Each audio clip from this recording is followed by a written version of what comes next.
Hello everyone, welcome to What If Deku Was Accused, Imprisoned, Tortured, and Became Ronin the Vigilante Hero Part 4. Before we start, please go support YehosuaHernandez for writing that awesome fanfic. This is the translated version I made. There will be some mistake in character's gender, but of course Deku is a male. Chapter 26 Courtship. For a novice and a damaged man.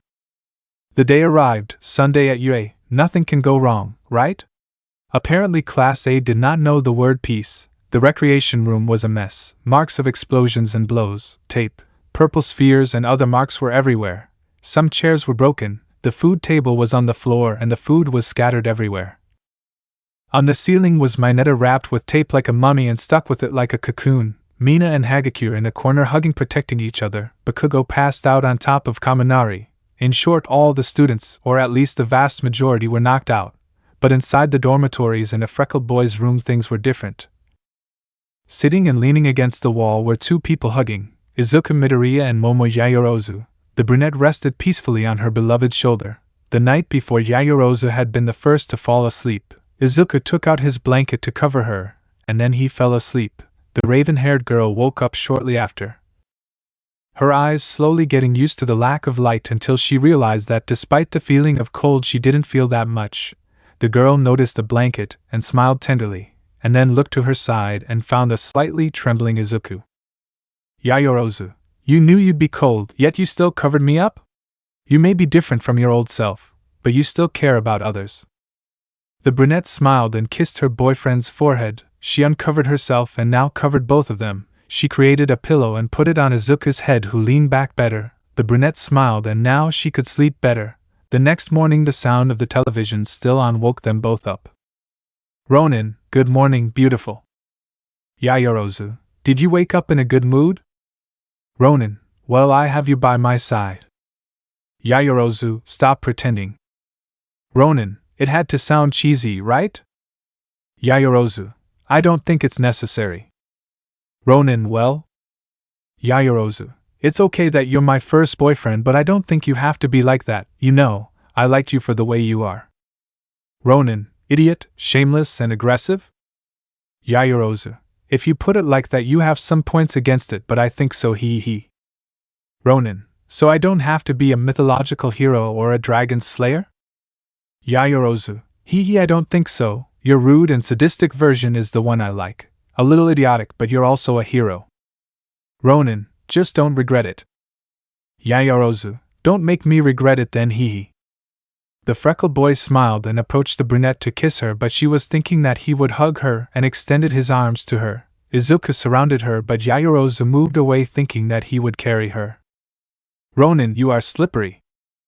Yaoyorozu, I think we're not very synchronized for this, Ronin, we sync up in fights but not for kissing? Yaoyorozu, well, this is my first relationship. I don't know what to do sometimes. I can't calculate everything. Ronin, you expect me to do everything? Yaoyorozu, well, you are the experienced one of the two. Ronin, may I remind you that my last relationship was a complete lie? Yaoyorozu, right, sorry. Ronin, we're in the same boat, princess. Yaoyorozu, I don't know if you're offending me or flattering me now with a seductive face. Ronin simply accepted the challenge. If his girlfriend's goal was to blush him, then he could play that game too. The boy simply turned around in the direction of his closet. Ronin, well, you'll have to find out for yourself. The freckled boy now took the shirt and lifted it up. The brunette turned completely red and was stammering. She ran out of her boyfriend's room towards hers. Ronin, you forgot to say goodbye, ha ha ha. The freckled boy put on a military green shirt with a dragon print, put on his gloves and left. He already knew what the arcade would be like. His plan was just to go get something to drink and avoid his classmates as much as possible. As he suspected, the room was a mess. He wasn't going to bother taking Mineta down. It wasn't his business. The freckled boy just kicked Kaminari's body and with his whips he moved Sato. Finally he reached the refrigerator where he took out some drinks. The boy took the containers and left, meeting his friends. Shoji, how are things inside? Ronin, go see for yourselves. Like I said yesterday, I didn't expect anything from them and they still disappointed me. It's like their heads are empty, or they play a silly little song all the time. Shinso, it can't be that serious. Ronin, what happened yesterday after I left? Todoroki, everything was normal. Shinso, until Kaminari called Bakugo a faggot. Ronin, should I sign a suicide note? Ojiro, apparently he was drunk and after the fiasco of his apology he blamed him for the bottle he threw at you. He said it was because of that shit that you didn't forgive them. One thing led to another. Mina fought with Uraraka, Sato against Koda, Hagakure against Tsuyu. Ronin, how sadistic must you be to let your girlfriend fight Ojiro and Todoroki? Todoroki, I tried to get Tsuyu away, and although I did it, I had to put her to sleep with ice. Ojiro, Hagakure wasn't listening to me. Tokoemi, me and Kinoko separated Hagakure, dark shadows scared her away. Ronin, did the dwarf stay to fight? Tokoemi, no, she wanted to but I took her to her classroom building. Shinso, Mei too, only she wanted to hit Uraraka. Ronin, at least she's not the only one. Todoroki, I think Mei and Yaoyorozu have a score to settle with her. Ronin, perfectly understandable. I would like to hit Iida and Bakugo. Todoroki, didn't you do that already? Ronin, it's never enough, believe me. Tokoemi, for someone who doesn't like fighting. Ronin, it's just that I don't know what they have. It's almost as if they were saying to me, hit me, and don't stop hitting me. And I'm not the only one who wants to hit Iida or Shinso. Shinso, you caught me. Todoroki, would it be okay to call them both sadists? Kirishima, their reasons are justifiable. Todoroki, calling them fair would be the most correct thing. Todoroki, I don't feel good knowing that my friends are judges, jurors, and executioners. Shinso, from idiots. Ronin, besides, we are none of that. Well, at least not juries or judges. Come on, Shoto, they basically earn the sentence themselves. Shinso, I agree with that. Todoroki, revenge only affects the avenger. Ronin, and I thought the rhyming or inspirational phrases were from Tokoemi. This isn't revenge. Shinso, we are karma basically. Ronin, and karma is a dam. Yaoyorozu, arriving who is a bastard. Ronin, the Karhei, what are you doing here? Yaoyorozu, I think I heard you say once. Whether you like it or not, I live here. Ronin, funny, I didn't mean that specifically. Yaoyorozu, it's already late, I was hungry, are you coming in? Ronin, not a good idea. Yaoyorozu, izuku, the party was last night, I highly doubt they followed it. Ronin, it's not the party that bothers me. Yaoyorozu, so? Ronin, that's how they ended it. The brunette took a step forward and opened the door, and then closed it. Ronin, I told you. Yaoyorozu, if Aizawa-sensei finds out. Ronin, it's not our problem, we weren't even with them when that madness started, it's their fault for not knowing how to take. Yaoyorozu, yes, but I am the vice president. Ronin, you had no knowledge of the party. Hiding the information from you doesn't make you guilty. Yaoyorozu, they'll say they were looking for me. Ronin, they were actually hunting you, stalking and waiting for the moment to attack. They were looking for you when you were alone. That's not very friendly listening. Yaoyorozu, tell me you won't find an answer to everything I say. Ronin, remember who is the smartest in the male A-rank class. I have an answer for almost everything, and in case you didn't realize, I just answered you twice. Yaoyorozu, okay, genius, what do you suggest we do? Kirishima, there might be food on the table or in the refrigerator. Ronin, they threw away the food table and I doubt they saved anything in the refrigerator, nor should there be anything else to prepare, and honestly I don't feel like cooking. Todoroki, that makes two of us. Ojiro, my gift is not cooking. Shoji, I'm doing well but I don't like it. Yaoyorozu, right. Ronin, let's order a pizza and that's it, I'll pay for it, we'll get out of trouble. The boys listened, dialed the phone and used the green-haired boy's room to eat. The pizza didn't take long. Kirishima went to pick it up using his unbreakable mode and jumping out of the window. Izuku brought it back with his whips. Everyone ate. Yaoyorozu brought the tea from her room. It was a rare mix but they didn't care. They told some anecdotes. But it was there that Yaoyorozu realized something, and that is that despite her hero showing a slight smile, it was with her that he could laugh. Apparently the boy was still cautious with who he hung out with. The girl wasn't bothered, and it even made her feel a little better because she knew now that he trusted her. Todoroki, and tell me something. Ronin, something. Todoroki, idiot. Ronin, you said we should tell you something, you never specified. Todoroki, well then, since they call me Detective Shoto, I want to use some of that power to clear up a doubt. Ronin, which one? Todoroki, now I'm glad you asked, it has to do with you actually. Ronin, you don't scare me, Soba man. Todoroki, it's not that you're scared, but tell me Izuku, last night you left the party quite upset. After that, maybe 2 minutes later Yaoyorozu left anyway, and no one heard from you again until today when we met. Yaoyorozu tensed up, but Izuku didn't care about the comment, he remained calm. Kirishima, hey, right brother, what happened? Shinso, I usually don't like to interfere in matters that are none of my business, but I think I could make an exception this time. I'm curious. Shoji, to tell the truth, I am quite curious.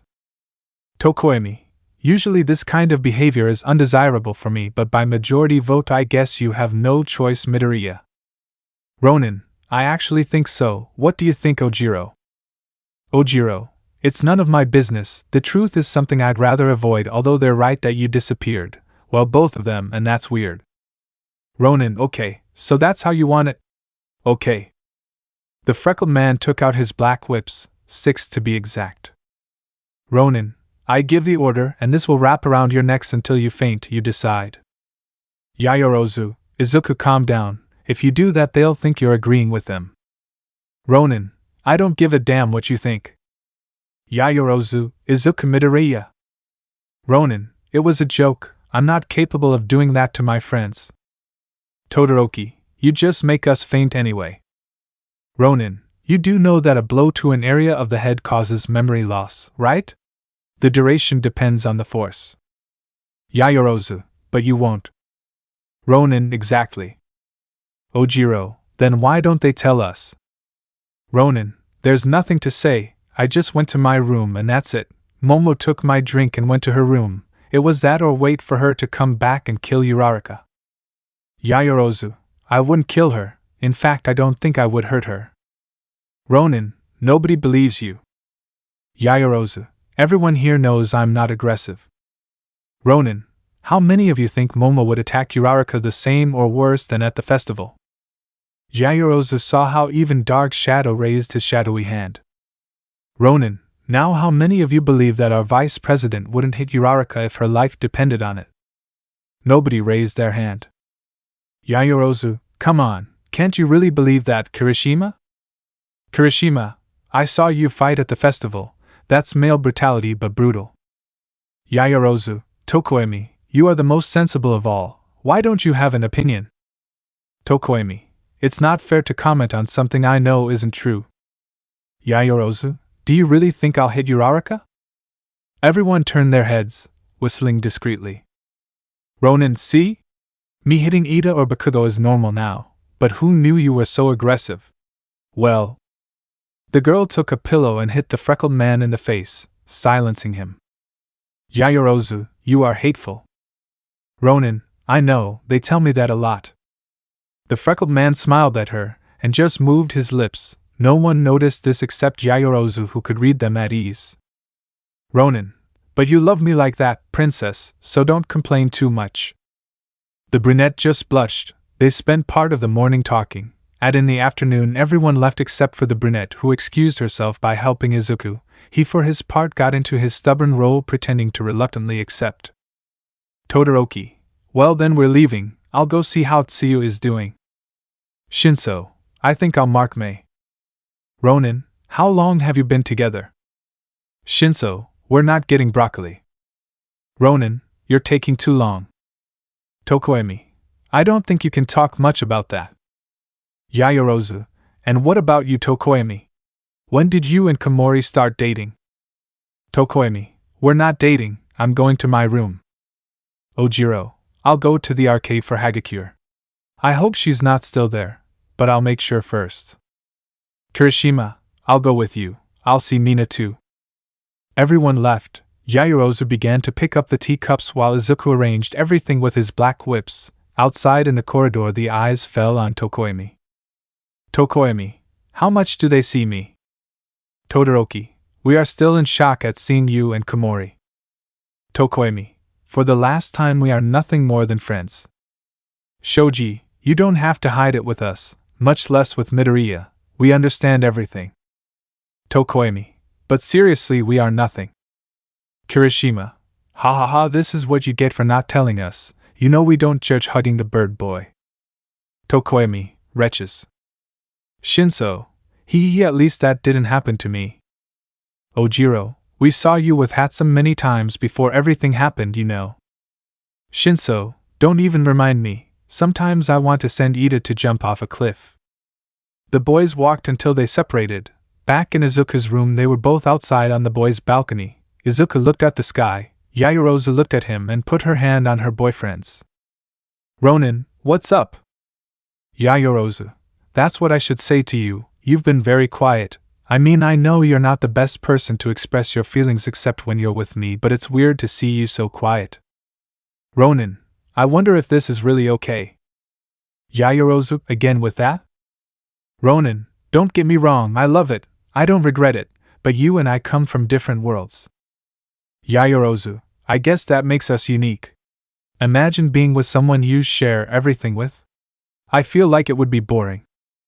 Ronin, same taste in movies. Yaoyorozu, in food. Ronin, musical tastes. Yaoyorozu, yes, it would be boring.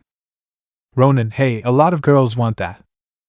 Yaoyorozu, well, when you have it, you'll see what I'm talking about. For example, you're an idiot, I'm a genius. Ronin, I'm conceited too. Yaoyorozu, but you're a man, hee, our quirks don't match, yet we complement each other. I'm more into classical music, you're more into rock. I like winter, but you're more of a fan of the heat. Ronin, in the winter I feel like this thing won't work well. Raising his arm, I'll have to use my pyrokinesis or something to keep it warm.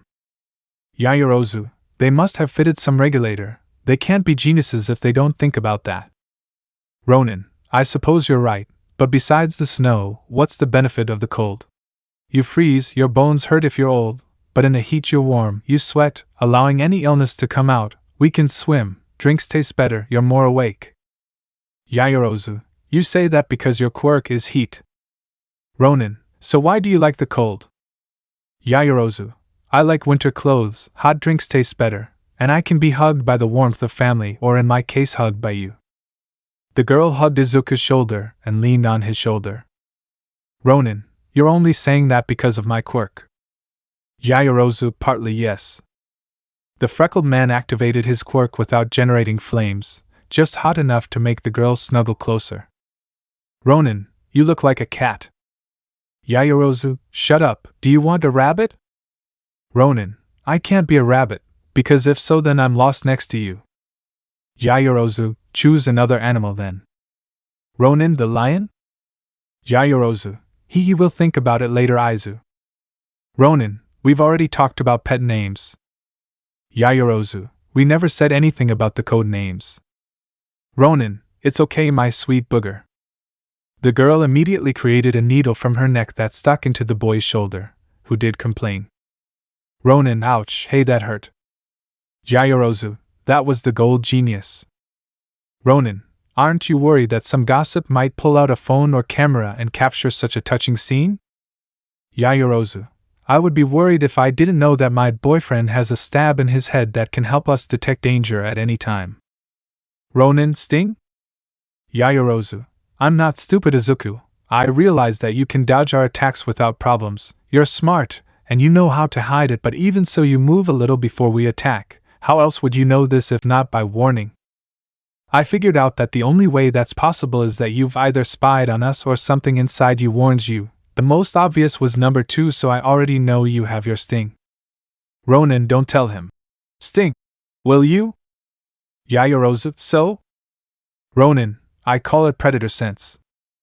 Yaoyorozu, so you already named it. Ronin, I had to do it. it's an enhanced sense. Yaoyorozu, why does everything you mention have to do with hatred or brutality? Ronin, not everything, I have my hero kite. Yaoyorozu, I named that one. Ronin, which I appreciate, otherwise I would have named him Muslim Killer or 3000 Paralysis. Yaoyorozu, Izuku with a serious look. Ronin, if I have to admit something, it's that you've done good things, hee. Maybe that's not the right thing to do, but I want to be by your side. Yaoyorozu, in your strange and rare way of doing it, this time you were corny and you at the same time. Ronin, my best quality princess. Both boys approached and kissed for a while, this time without interruptions. Yaoyorozu, look, when we don't think, it doesn't turn out better. Ronin, we do our training and fight together, so long ago that our coordination is already unique, we don't have to think or say our movements. By making a plan we know it will work. Yaoyorozu, does the same apply here? Ronin, that's what I want to think, hee. Yaoyorozu, in war and in love, all is fair. Ronin, or at least our training is worth it, hee.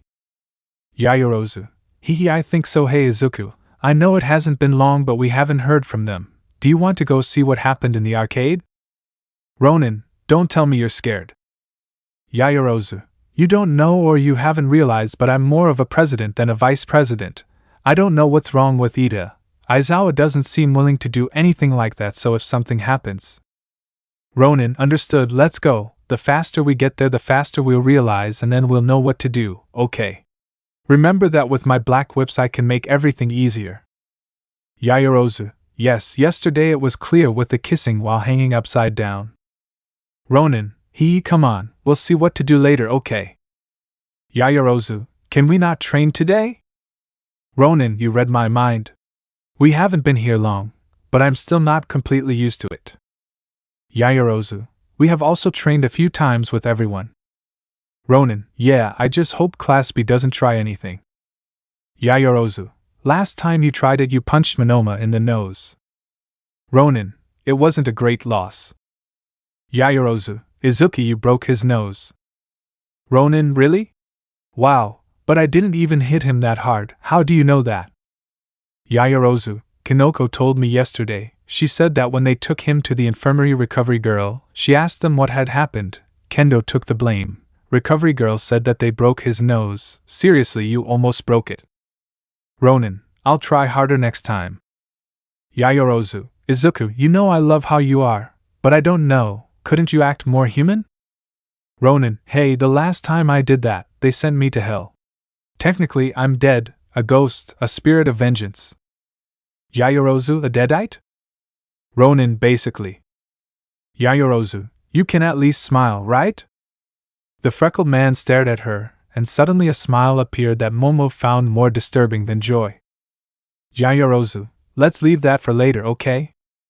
Ronin, ha, thanks. I don't know if you flattered me or offended me, but you did something. Yaoyorozu, I learned from the best. They both smiled to give each other a short kiss. They couldn't hold hands, but it didn't matter. They left and went to the recreation room. They knocked but nothing. It was as if there was no one inside. Yaoyorozu, right now I wish I had Jiro's quirk to know what's happening on the other side. Ronin, maybe they're already dead. Yaoyorozu, you're not that lucky, you know? Ronin, I had to test the waters. Admit it is a valid option. The freckled man winked at the brunette, took the handle and slowly opened it. What they saw surprised them and even more Izuku because he didn't believe it. In front of him the recreational room was totally clean. There was no dirt or sign of the battle they had.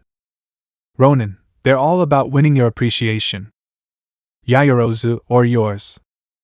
Mina, oh hey guys. Glad you woke up, we thought you were dead, ha. Ronin got angry. Was this really such hypocrisy? With his black whip, he grabbed Mina by the neck and slammed her against the wall. The brunette did nothing to stop him. Mina, is this how you like to play? Oh, harder than, Izuku. Ronin, you have minutes to talk, don't waste your breath, Mina Ashido. Yaoyorozu, the heir. Mina, it's okay. So just do me a favor and turn around. Ronin didn't do anything, he squeezed the whips harder, making the pink-haired girl drop the broom. Mina, I'm serious. Ronin, and I'm really pushing. At that moment someone touched Izuku's shoulder, but he reacted in time and the whip disappeared from Mina's neck and turned around and hit the guy behind him, who was none other than Iida. Iida, it's good to know you still have energy after last night's show. Ronin, you don't know how much energy I have. Iida, I know and I understand you. I would be the same if I were in your place. Ronin, but you're not. In fact, you were the one who put me in that place, so thank you. Tsuyu, please Midoriya, calm down. Kero. Ronin, get your bucking mind, will you, Toad? Tsuyu, I wanted. Ronin, go away. The freckled man lit his fists on fire. Everyone at that moment, even if they were hiding, came out. Iida moved away a little but. Ronin, not you. Iida, I am the president of Class A. I have power and Aizawa's advice.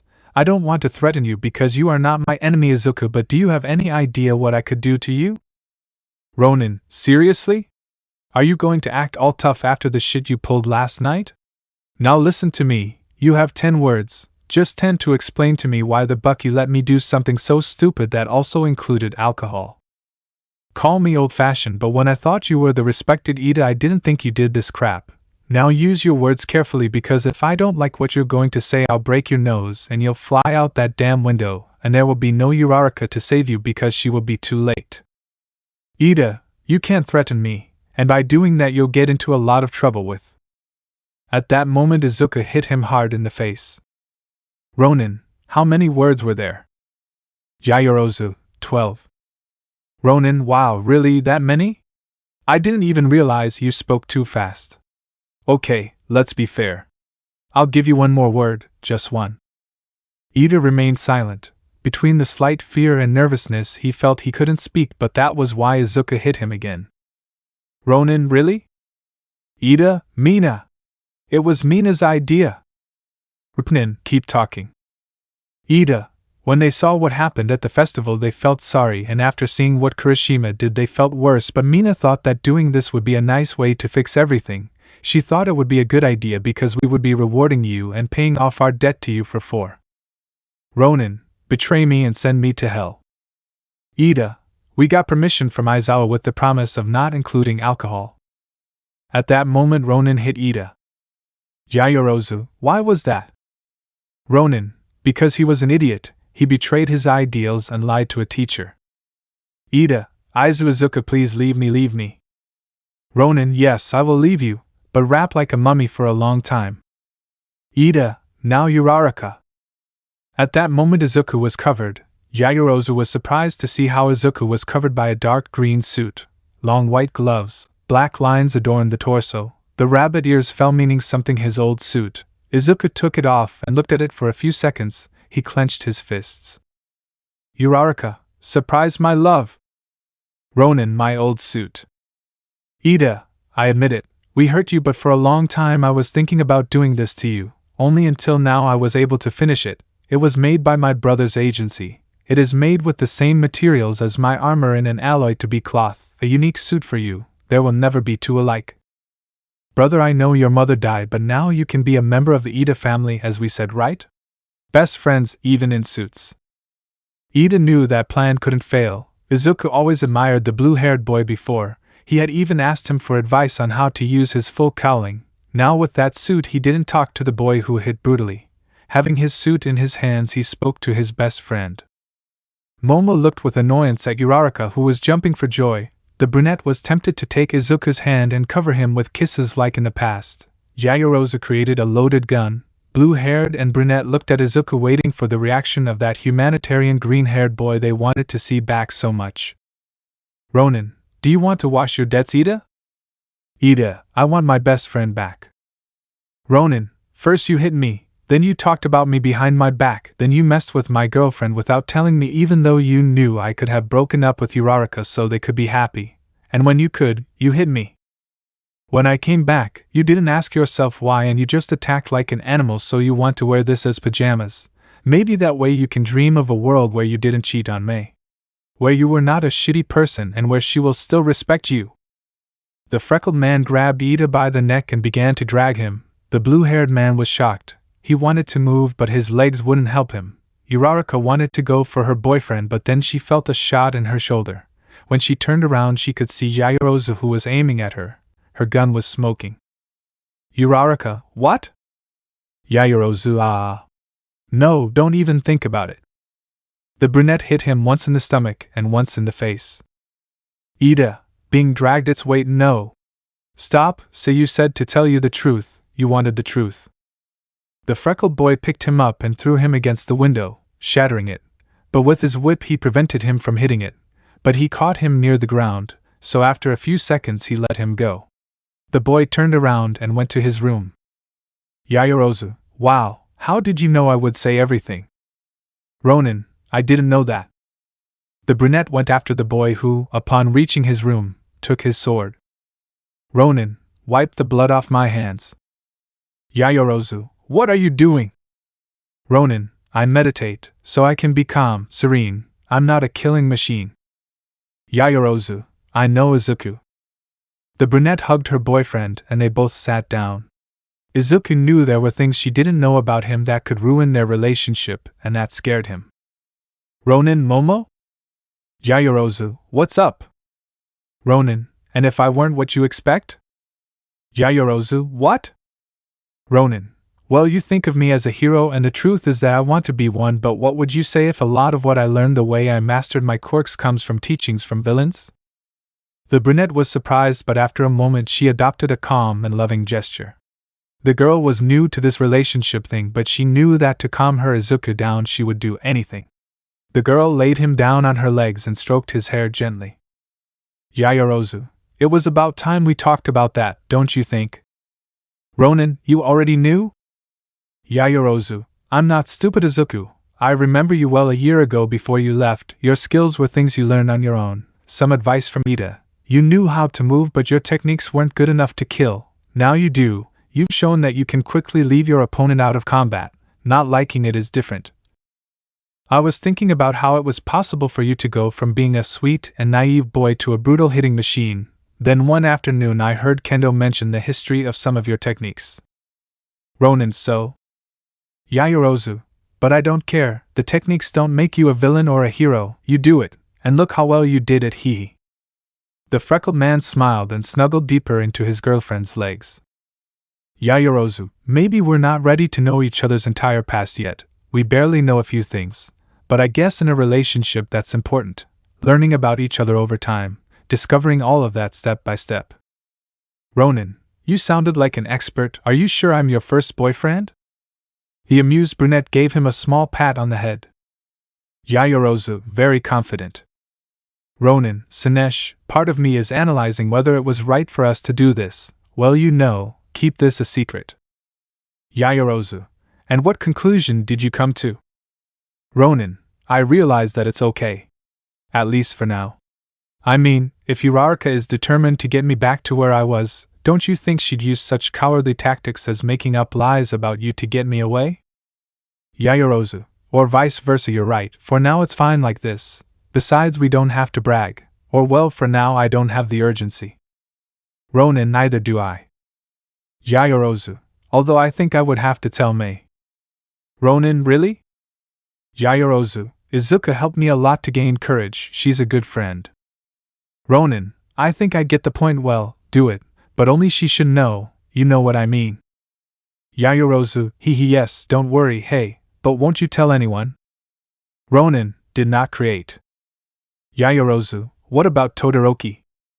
Ronin, no way, it might not seem like it, but I feel like I'd be exaggerating and all that, better not. Yaoyorozu, true, but what about Miss Ray? Ronin, Ray? Don't worry, Izuku, your secret is safe with me. Izuku, that's true. Yaoyorozu, and speaking of parents, don't you think we should tell mine too? Ronin, breathing, one problem ends and a new one begins. Looking at the ceiling. Chapter 27, Lesson Discretion in Battle. Ronin, can it be a talk for later?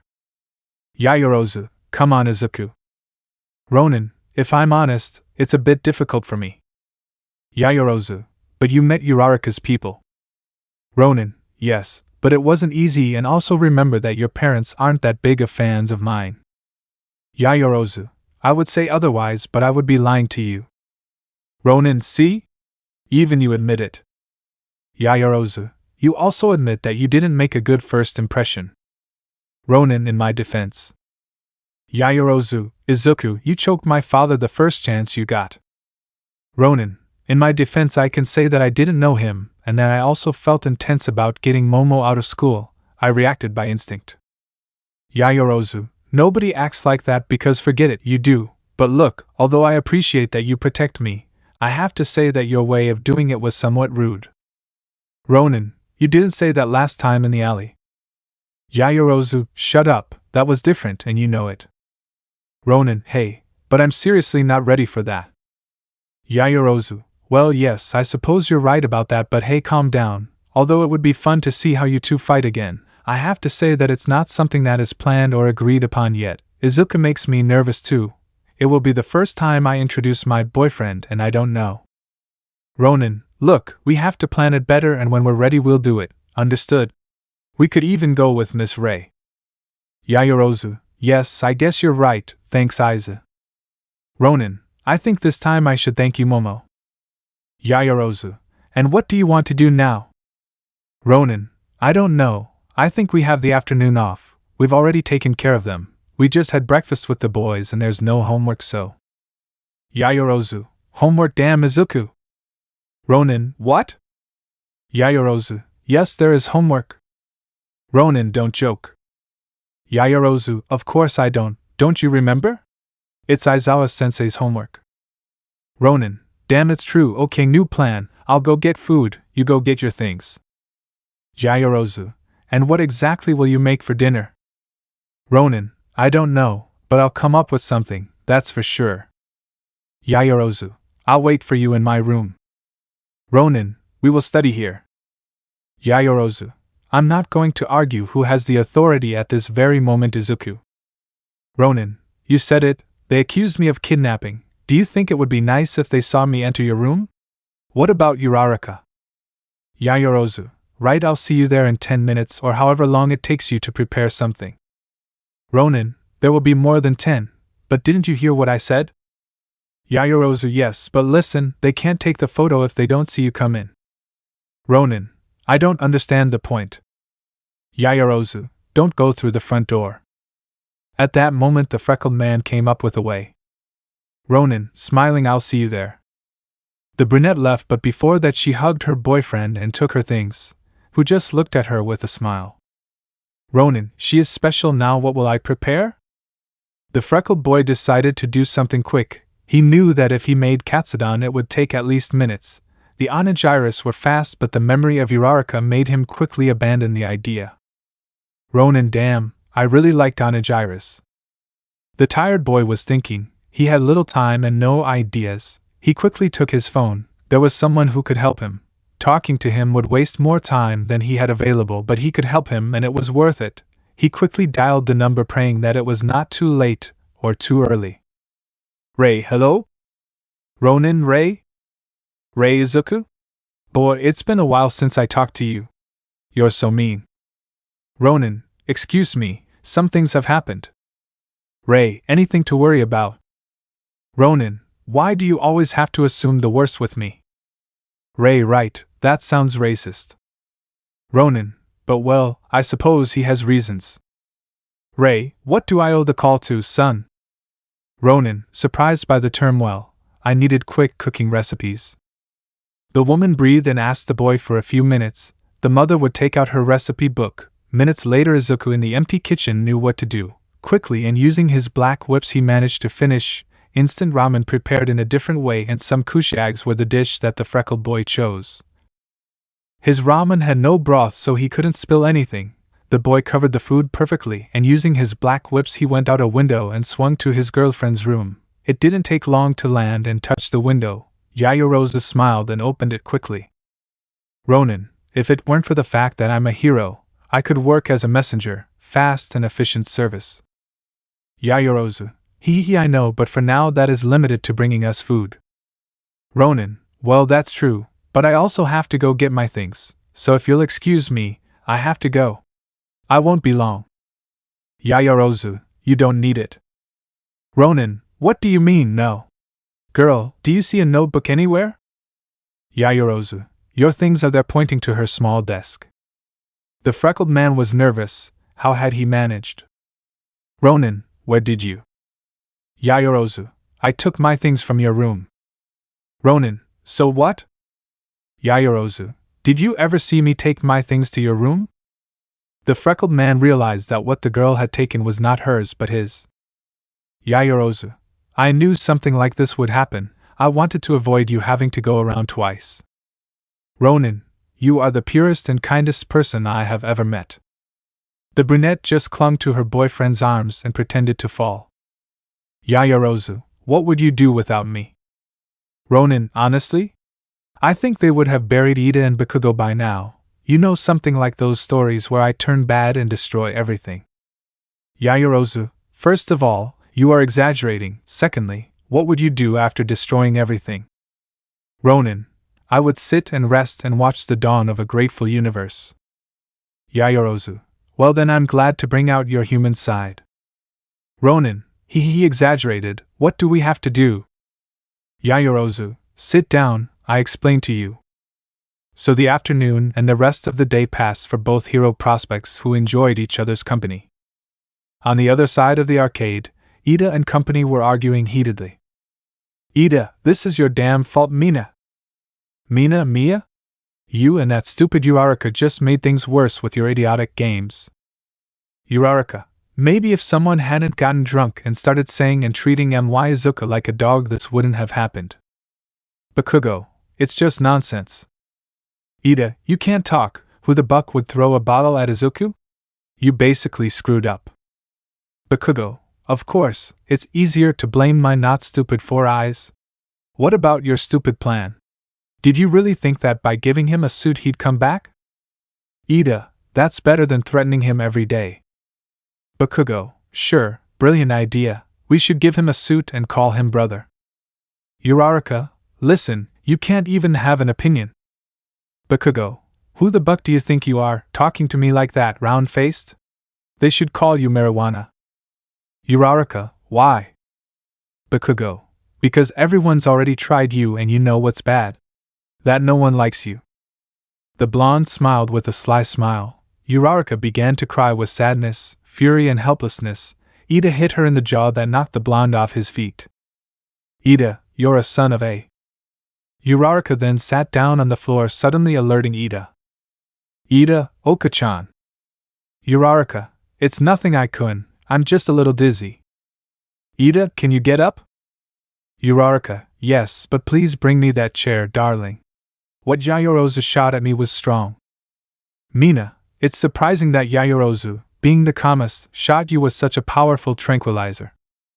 At that moment the pieces fell into place for Uraraka. She had found the answer. Uraraka, I know. Oh, what? Uraraka, he acts like that for her. Iida, honey, I don't understand. Uraraka, our Deku-kun would never hit us, we all know that, but remember that since he arrived, even though he had his new attitude, he didn't want to fight. It's because of Yaoyorozu that he started doing it. Mina, aren't you being a bit exaggerated? Uraraka, whenever he's with her, he's always aggressive. Don't you realize that? He was with her when we tried to apologize in the classroom, and he hit us, even though he said he didn't want to. He also hit Class B. Everyone started to reason and they were right, there was a pattern of attack. Mina, we didn't fail. Uraraka, she prevented us from apologizing. Hagakure, she made him a drink when we apologized, she said it was something she was taught at home. Iida, she's the vice president, no one would doubt her, she has the perfect alibi. Uraraka, we must separate them if we want to get our Deku back. Everyone agreed with Uraraka while someone saw this with fear and disapproval. Tsuyu Ajui thought. Tsuyu, I don't care what happens to me, I have to warn Midoriya.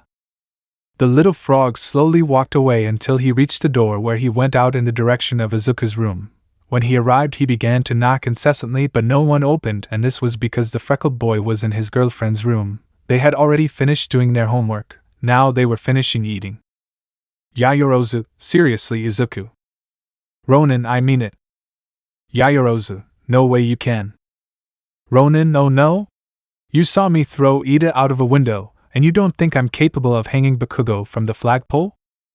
Yaoyorozu, you're crazy but not suicidal. Ronin, it wouldn't be suicide, it would be homicide, and I would have to return to Tartarus for the death of a Muslim. Yaoyorozu, he maybe one day kissing Izuku. Ronin, you're too cheesy. Yaoyorozu, I don't see you complaining much. Besides, I can't do this all day, and tomorrow when we're at school it will be worse. Ronin, I know, hey, and speaking of which, I have to ruin the fun. I have to adjust, my uniform and stuff. I have to go. Yaoyorozu, right, well go. I have to arrange my clothes. Ronin, okay, see you tomorrow, Momo. Yaoyorozu, yes, Izuku, rest, I love you. Ronin, and I love you, princess. The freckled boy gave him a tender kiss and went out the window using his black whips. The boy swung until he reached his room. He was grateful for that method of transportation. The boy lay down but heard something knocking on the door. Izuku watched his door for a while, waiting for them to knock again, but nothing was heard anymore. The boy simply shrugged his shoulders and fell asleep. Tsuyu, damn, I already knew it, but what can I do? The little frog was debating this until he remembered a certain jet-black girl. Without wasting time, he went to his room, where he also knocked loudly without any success. Yaoyorozu, on the balcony. Who would have thought? I guess Izuku is right. This is new for both of us.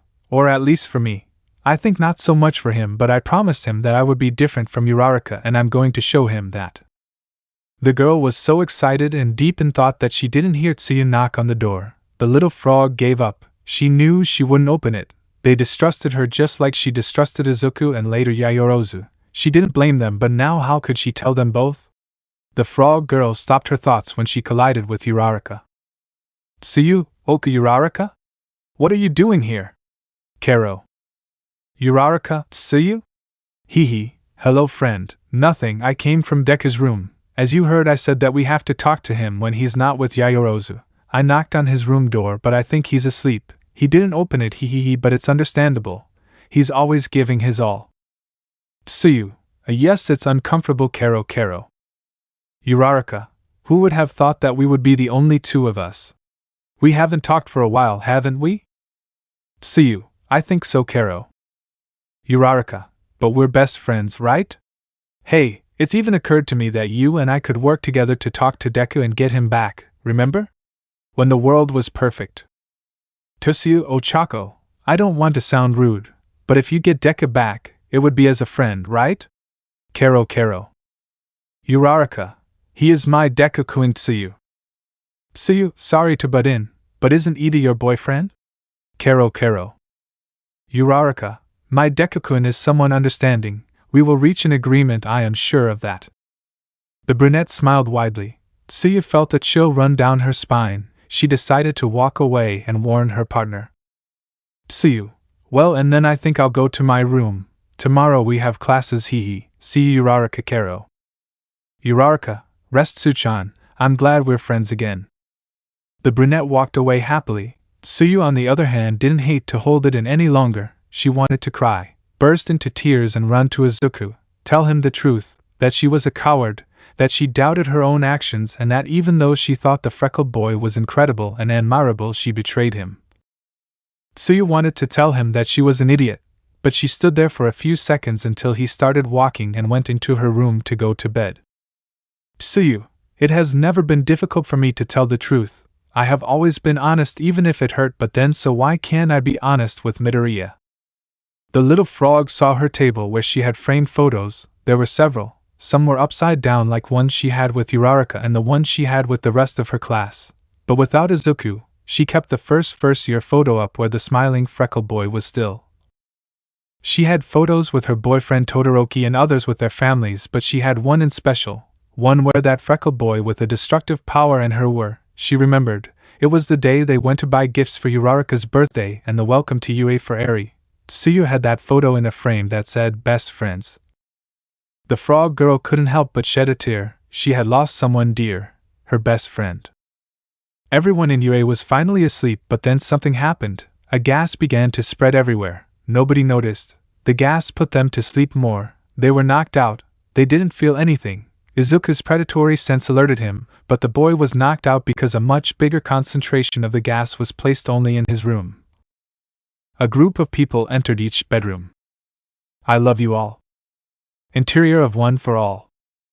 Nana, so? Ronin, what?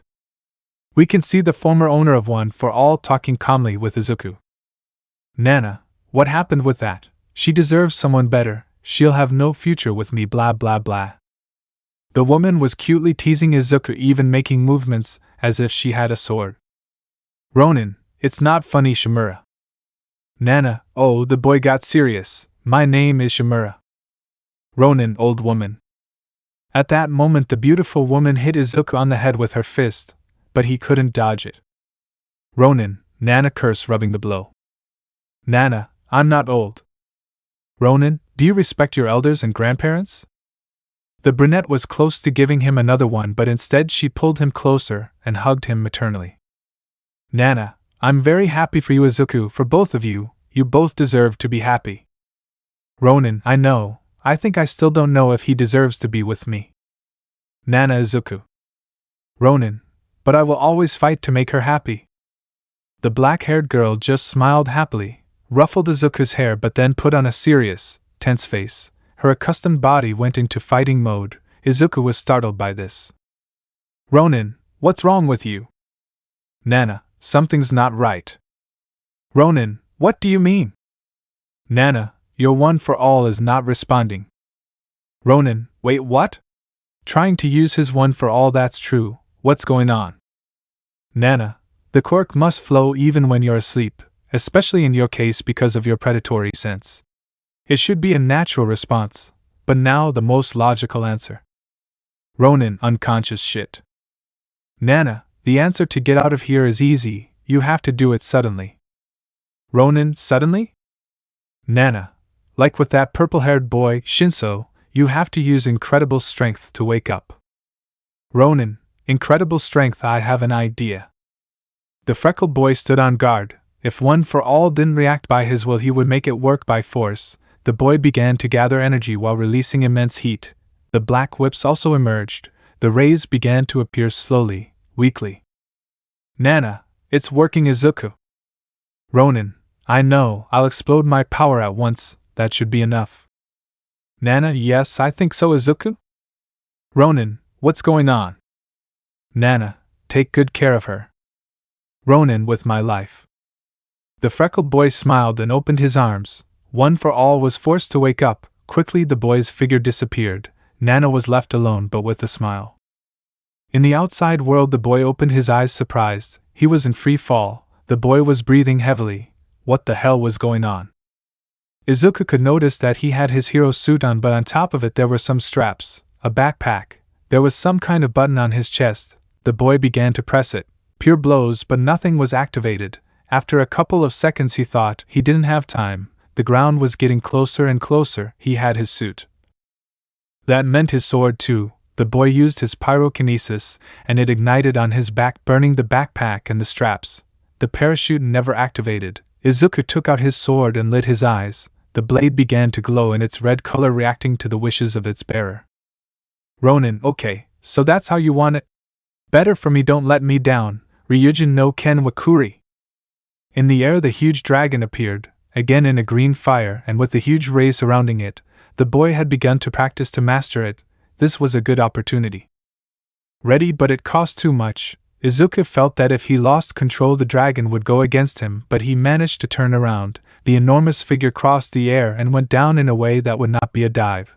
When it was close to touching the ground, Izuku went down and guided the dragon to the air and then separated it using his hands. The sword shone and released steam as well as its bearer. Izuku put the weapon in the sheath and then heard a scream in the air. A feminine scream. He looked up to find his girlfriend falling in a dive like him. Yaoyorozu was in her heroine costume, but apparently she had also just woken up, a little later than the freckled man. The girl was close to touching the ground. Ronin heard Momo scream his name without knowing that he was down in a prayer for her beloved to help her. The boy gathered energy and he jumped, quickly caught her in the air. She fell without much worry, wrapping her legs with the whips cushioning her fall considerably. Momo clung to him with her life. She slowly opened her eyes as fear left her body. She met the serene and serious gaze of her boyfriend. Ronin, are you okay? Momo, Izuku, where are we? Ronin, I don't know, but look, what a way to get to second base, huh? Momo, Izuku, hehehe, but seriously, where are we? The freckled man carefully let his girlfriend get off, then he saw that they were in a hot landscape. The heat emissions could be felt. He looked better around and then he saw an arid landscape, a desert, or a mixture of it. The ground had sand but also stones. There were some plants, small trees, but nothing else. There were no houses or roads, much less highways. The freckled man was doubting if what he saw was true. Ronin, I don't know just. Yaoyorozu, did you wake up here? Ronin, how do you know? Yaoyorozu, the same thing just happened to me, genius. Ronin, right, and what's the plan? Yaoyorozu, you're the one with the plans. Ronin, yes, but I prefer that you give your opinion this time. I would like to see how you handle it. Yaoyorozu, test me, fool. Okay, let's walk, we have to find something soon. Ronin, I can carry you from jump to jump. Yaoyorozu, shut up whispering. Also, we don't know if they are following us. Izuku, I don't know where we are. Ronin, right, let's go. The boys started walking. The sound of Izuku's boots on the stones could be heard on the road. Soon this was the only thing that could be heard. Yaoyorozu, how long do you think we've been walking? Ronin, a good time I see. Yaoyorozu, my watch doesn't work. Ronin, not even mine. Any MP? Yaoyorozu, maybe, but it's a bit confusing to me that we can't see anything. It seems like we're not moving forward even 1 meter. At that moment Izuku unfolded his bow, took an arrow from the box on his leg and shot it into the sky. Yaoyorozu, what are you doing? We need your entire arsenal just in case. Ronin, it's a distraction arrow, I just want to see how much. The freckled man watched his arrow until he lost sight of it. Ronin, amazing. Yaoyorozu, what's amazing? Ronin, I don't know much about height and all that, but I do know something. It takes an arrow a long time to get lost in the sky. This one didn't take long at all. Yaoyorozu, geographical position? Ronin, it's that or. Yaoyorozu, or what Izuku? Ronin, or we stay in UA. Yaoyorozu, it doesn't make sense. Ronin, it actually makes a lot of sense when you think about it. Yaoyorozu, what do you mean? Ronin, does anything hurt? Any part of your body, or are you feeling any discomfort? Your neck or torso? Yaoyorozu, no, I'm fine. How are you? Are you sure you didn't fall on your head? Ronin, yes, very sure. Think about it, Momo. If they were studying us, they would have injected us with something, a tracker or something like that. Yaoyorozu, and if it was a mission they would have told us, and we would have a goal. Ronin, exactly. Yaoyorozu, that doesn't mean we're still in UA. Ronin, but it's the best option. I assume what they want us to do is see how we react to pressure. Yaoyorozu, getting in here was a mistake. I've never seen you pressured. Ronin, if it's UA then we're locked in. This must have a roof. The freckled man squatted down and began to charge energy. Yaoyorozu, Izuku, what are you doing? Ronin, I'll get to the beginning of this. Yaoyorozu, that joke doesn't even make sense. Ronin, so I'll go to the roof. Yaoyorozu, don't waste energy. If something awaits us then we must have everything ready. Ronin, Princess understands that I can do this all day. The freckled man smiled and winked at his girlfriend before taking off like a missile. Yaoyorozu, sometimes I want to hit him and I think he knows it. Izuku kicked into the air trying to get higher, but after a point he realized that the higher the height the more painful the fall would be. The boy decided to stop using his quirk and let himself fall. When he was close to the ground he made a movement with his legs, generating a cushion that, although it did not prevent the fall from hurting, it did prevent significant damage. Yaoyorozu, and what did you find out? Ronin, when we look at the sky we see that the clouds are a little lower than the blue color, right? Yaoyorozu, yes, when we see that they move we also see that they do not touch it. Ronin, obviously this has nothing paranormal and is perfectly explained, But now can you explain to me why the sky is like this? The brunette looked up, watching as the clouds seemed to touch the sky. Ronin, the funny thing is that the closer I got it seemed like he was further away. It was definitely weird. Yaoyorozu, I get the point, but then it means we're trapped in a place we don't know where it is. Who did it? Ronin, no idea, but we'll find out. At that moment Izuku approached Yaoyorozu and extended his arms. Ronin, go up. Yaoyorozu, blushing Izuku, no we can't. Ronin, we need your full strength. I can do all day using my full strength, but if you get tired it will be more difficult, so jump up. In one jump I can cover great distances. We will get to the bottom of this together. Yaoyorozu, well if that's the case. The brunette grabbed her boyfriend's neck. Ronin, but don't let it be seen that you like it, right? Yaoyorozu, you're lucky you have the mask on and your big mouth can't be seen moving. Ronin, you can't say the same. The brunette wanted to kiss the boy because she didn't want to look obvious, but at that moment Izuku became serious and gently released himself from the brunette's arms. Yaoyorozu, Izuku, what's going on? Ronin, behind me, now. The brunette obeyed but quickly looked out to see a huge curtain of earth approaching. Yaoyorozu, a sandstorm? Ronin, we didn't offend anyone so it can't be, and maybe I'm not a meteorologist, but that doesn't look like a sandstorm. Bending his left arm, okay, this should do it. The freckled man prepared his fist and struck a blow that generated a much larger curtain. The two collided and a small whirlwind was generated that slowly disappeared. Ronin, what the hell if it's about him, but he shouldn't be able to do it. The freckled man saw his arm, which had become a little longer, then he saw how it returned to its natural size. He saw the lines that separated the arm and the green light, the League effect. Yaoyorozu, it works well, right? Ronin, yeah, I guess so. But there was something wrong, and that is that the boy felt dizzy. The boy attributed this to the blow but could not explain why. Yaoyorozu, we didn't eat anything and you hit that hard, take it. The brunette gave a bar to Izuku, who took it looking at the packaging.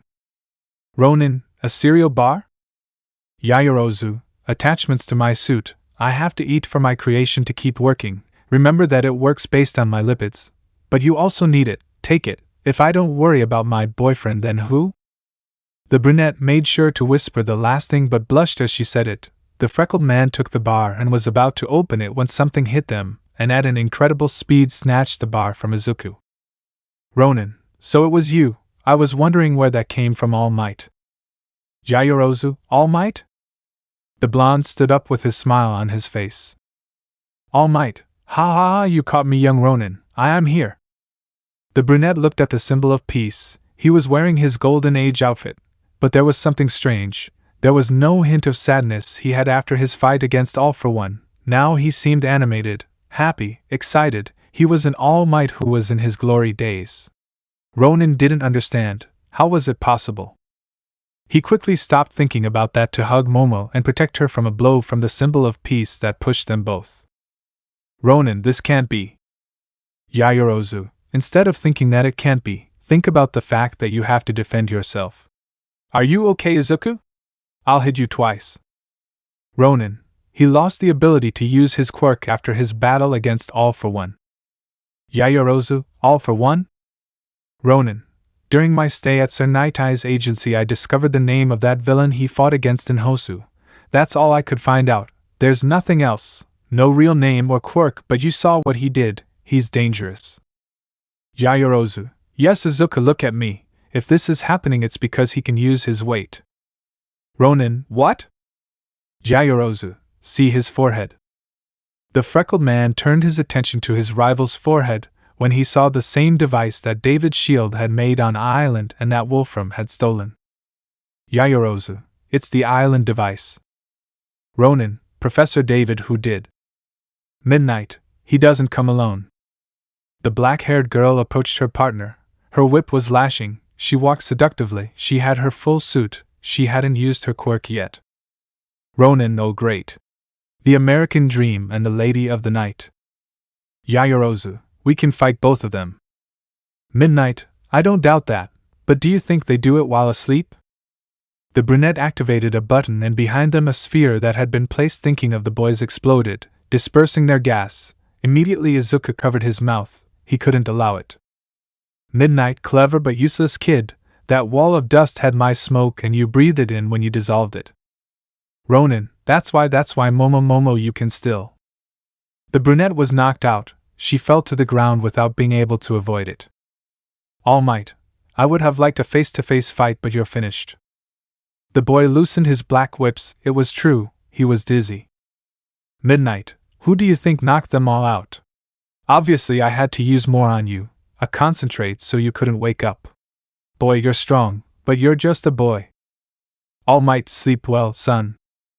The freckled man disappeared his whip, the gas entered his system and was putting him to sleep. After a few seconds he fell to the ground next to Yaoyorozu. Ronin, I'm sorry mom, I'm sorry. Midnight, it's not your fault. Ronin, sorry Momo. The freckled boy was closing his eyes when the memory of the party came to mind, the way his lightning bolts behaved. The boy with his last strength activated one for all in his right hand looking at Yaoyorozu, he gathered all his energy. He knew he would break his hand or arm but it would work, the boy exploded his power.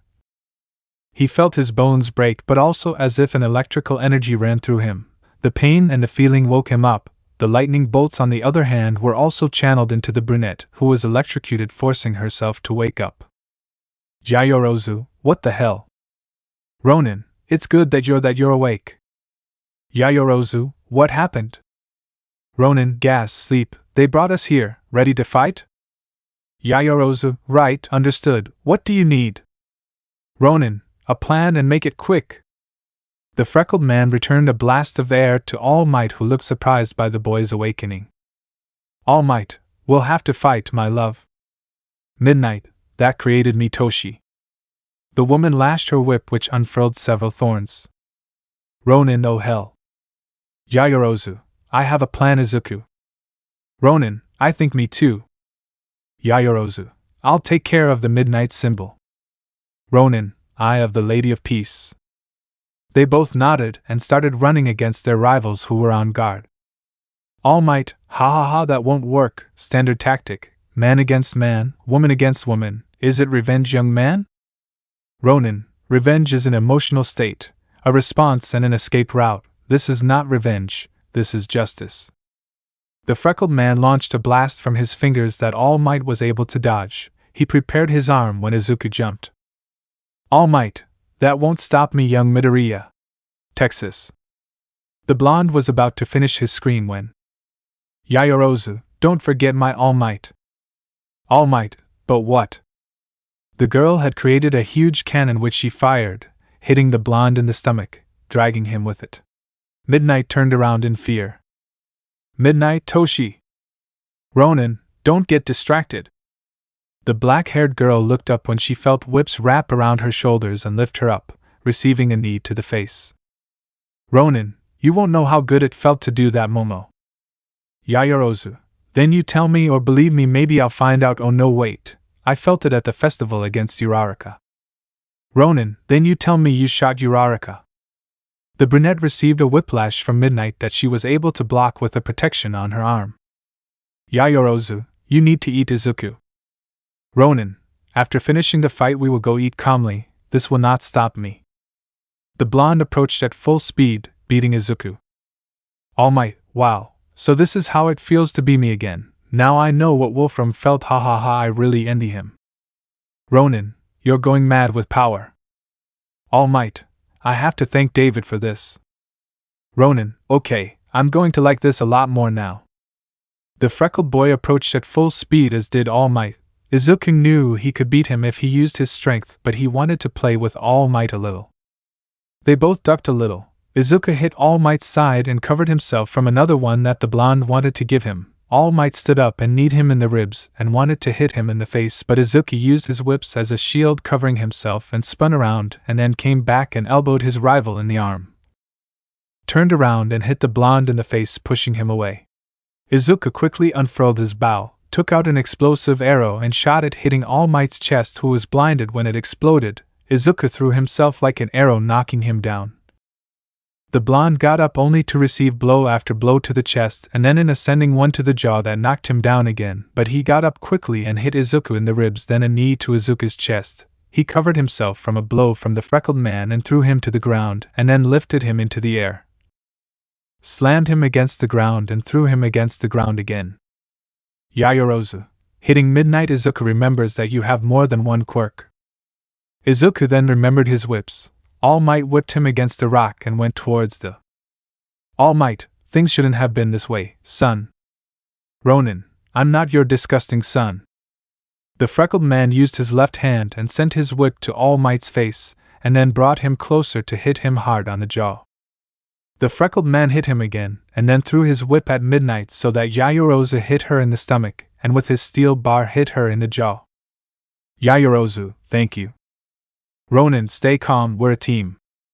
The brunette smiled at her boyfriend. She was hurt, but she had also managed to hurt the black-haired girl, but then Midnight's whip tangled around Yaoyorozu's neck and pulled her away from Izuku.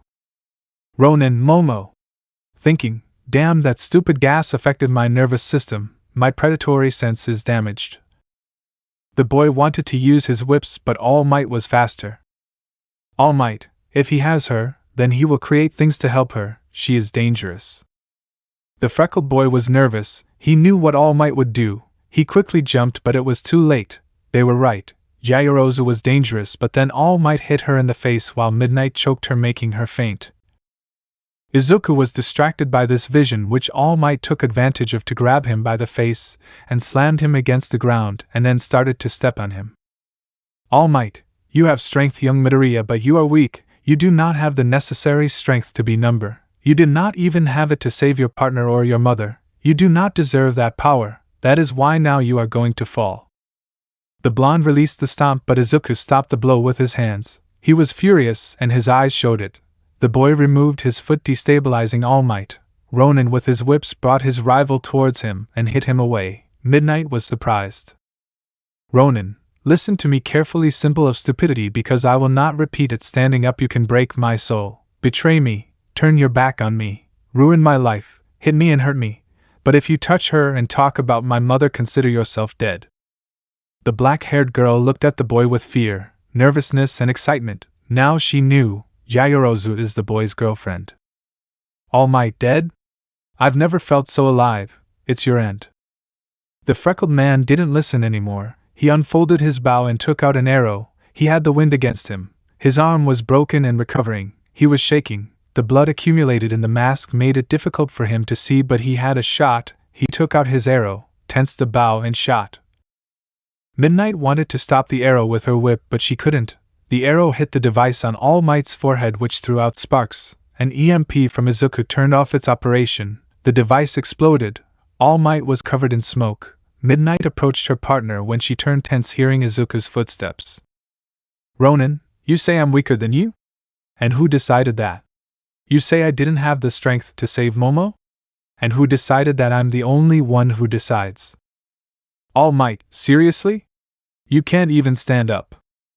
Ronin, I don't care. You hit my Momo and let my mother die. You have no salvation, All Might. Now you better ask for forgiveness. All Might, excuse me? Ronin, ask my forgiveness for being born in my world. The freckled man threw himself at the blonde. With his whips on his feet, he gave a strong kick to his chest, stood on his foot, and stretched to wrap his whips around his arms, and hit him hard in the face. But All Might didn't stay like that. He pushed himself with his arms open, and then put them in a cross. All Might, Carolina smash. The freckled man took the blow but threw himself, put his whips on his foot, stepped on All Might, and with the same whip stuck him on the ground. The freckled man charged force in his left arm and added fire to it, and then hit All Might in the jaw. Yagi Tashinori was on the ground. All Might, you should thank me. I got you out of the darkness. Ronin, I remind you that you also put me in it, and before you say that it was to protect everyone and me, I have to say that you are stupid, because doing that only made me stronger. Don't you understand? I am stronger than you. In Tartaros, in a prison that is so dark, I was able to light my flames so much that the darkness was afraid of me, that's all. The freckled man threw himself but changed direction to grab Midnight by the face and slam her against the ground, spin in the air and kick All Might. Ronin, the power is intoxicating you and you'll end up crazy. Your power should have already gone down. Almight, this is me, young Midoriya. With this thing it doesn't matter if you broke it. With this thing I will be the symbol of peace once again. So this is how it feels. This is how it feels to unleash all your power. Ronin, no, that's not how it's done. You want a lesson? Okay, then listen carefully. Thinking, the device was destroyed, but the power surge was so great that it'll take a while to subside. I have to finish it quickly. The freckled boy surrounded his arms with fire and whips, grabbed All Might by the face and hit him. The boy hit his torso and then got into a fighting stance, raised his hands and bent his knees. Ronin, Senpu Ryujui Goki Kuretsu Ken. Rikei Oji, Koga Ryusatsu Ken. If All Might had any hope of winning, then now he had lost it. The boy's blows were brutal. All Might was spitting blood. Midnight wanted to help his partner, but then he felt something embedded in his back. He managed to pull it out, seeing that it was a dart. He turned his gaze to see Yayorozu, who was semi-unconscious with the weapon in her hand. Yayorozu, stop right there, crazy. Ronin, now I will make you atone for your sin, having played with someone's heart. All Might Busin. Who are you to tell me? Your pride is your greatest. Ronin, that's my sin? Maybe, but you made it so low upset because? You've already tasted what it's like to have power again. Besides, well, I'm in a good mood. Do you know why? Because after so much time, after that year and a bit that I was in Tartaro's longing for this moment, this is the perfect opportunity for me to show that I am much stronger than you. Ancient symbol of peace. The blonde got angry. He wanted to hit Izuku, but he took the fist and bent it until he broke it. Izuku gave a high kick and then another one in the ribs. Ronin, you're even funny. Tell me something. All Might Yagi Toshinori as the ancient symbol of peace and number. Tell me, how does it feel? How does it feel to be scorned by a Quirkless? The freckled boy began to hit the blonde, who felt his strength abandoning him, but what he didn't know was that Izuku was shedding tears because even if he didn't admit it, he was hitting the hero he admired in the past. The boy remembered his old self, excited to meet All Might, his excitement at being able to enter UA to obtain a quirk. Ronin felt that feeling of happiness again, the one he had when his mother told him about her relationship with his hero. The boy was happy for both of them. But then the joy was changed for something else, something darker. Sadness embraced him now, along with the images of his dead mother. All Might, you can be a hero too. Inko, Izuku, I'm happy for you, son. All Might, young Midoriya, you've stopped following in my footsteps. I'm proud of you. Inko, son Toshi, and I want to tell you that. All Might, that we have a relationship, young Midoriya. I love your mother, and I will always be with her. Inko, Toshi, why didn't you come? Ronin, my mother wouldn't deserve that. She didn't deserve it. The freckled boy raised his fist and struck a blow that shattered the American hero's nose, ending the fight. Izuku was left alone in that landscape. Alone, Yayorozu and Midnight were unconscious, All Might defeated. The freckled boy then felt what Yayorozu had said, the loneliness. That thing he had always searched for only made him cold. The boy took off his mask and hood, fell to his knees while the tears continued to spill. Only then did he give a scream, a heartbreaking scream of pure pity, because despite everything, despite all that pride and power, he was a boy, and that day was the anniversary of his mother's death. Chapter 28, Warning and a Plan. Izuku woke up on the infirmary stretcher. Next to him was Tsuyu asleep. The boy made a gesture of disgust and got up. Stealthily he took off the robe he had, thanking God that he had his boxers underneath. He quickly put on the jeans that were on a chair and then a wine-colored shirt. He put on his military boots last. The boy saw that there was a suitcase, and when he opened it he could see that it was his hero's suit. The boy took it, trying to make as little noise as possible. He took the sword that was in its sheath and put it on his shirt. The freckled boy left the room and walked towards the special room for the students who entered by recommendation, or as he called it, the VIP suite. With his whips he managed to force the door and opened it, seeing that Yayorozu was not there. Izuku closed it and walked to his room. When he arrived he deposited everything on the floor delicately, hung up the sword and sat down, meditating a little. A few knocks on his door, they made him react. The boy opened it and received a blow to the head from Yayorozu. Yayorozu, Izuku, are you okay? Ronin, after that blow, you may or may not like my answer. what's wrong with you? Yaoyorozu, what's wrong with me? Izuku, I can't leave you alone for minutes because you disappear. Ronin, Tsuyu was in my room. I went to look for you in the VIP suite but you weren't there. Yaoyorozu, Tsuyu? She must have come in after I left. I came out because I wanted to bring you something to eat. Ronin, you woke up before me. Yaoyorozu, I wasn't that hurt and Eri helped me. You have that healing factor, maybe that's why it took you longer. I went into your room and took clothes for you. Director Niza put your suit in the suitcase. Wow, you were tired. Ronin, it didn't hit me that hard but maybe I needed to rest. Yaoyorozu, I already created it. Maybe you didn't eat but how do you feel? I mean you just fought against him. Ronin, contrary to what you think, it was satisfying. First class A and then him. It's like an early Christmas. Yaoyorozu, if you touch her you'll die. Ronin, what?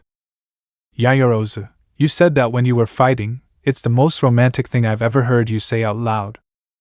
Ronin, demons. Yaoyorozu, what? Ronin, you heard me say it. He and she probably did too. Yaoyorozu, right damn. Ronin, haha. Yaoyorozu, what are you laughing at?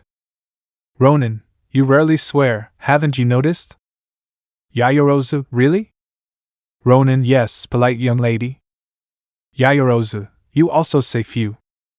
Ronin, it's not that I say few, it's that I know when to say them. I'm not going to walk around like Bakugo spitting them out all the time.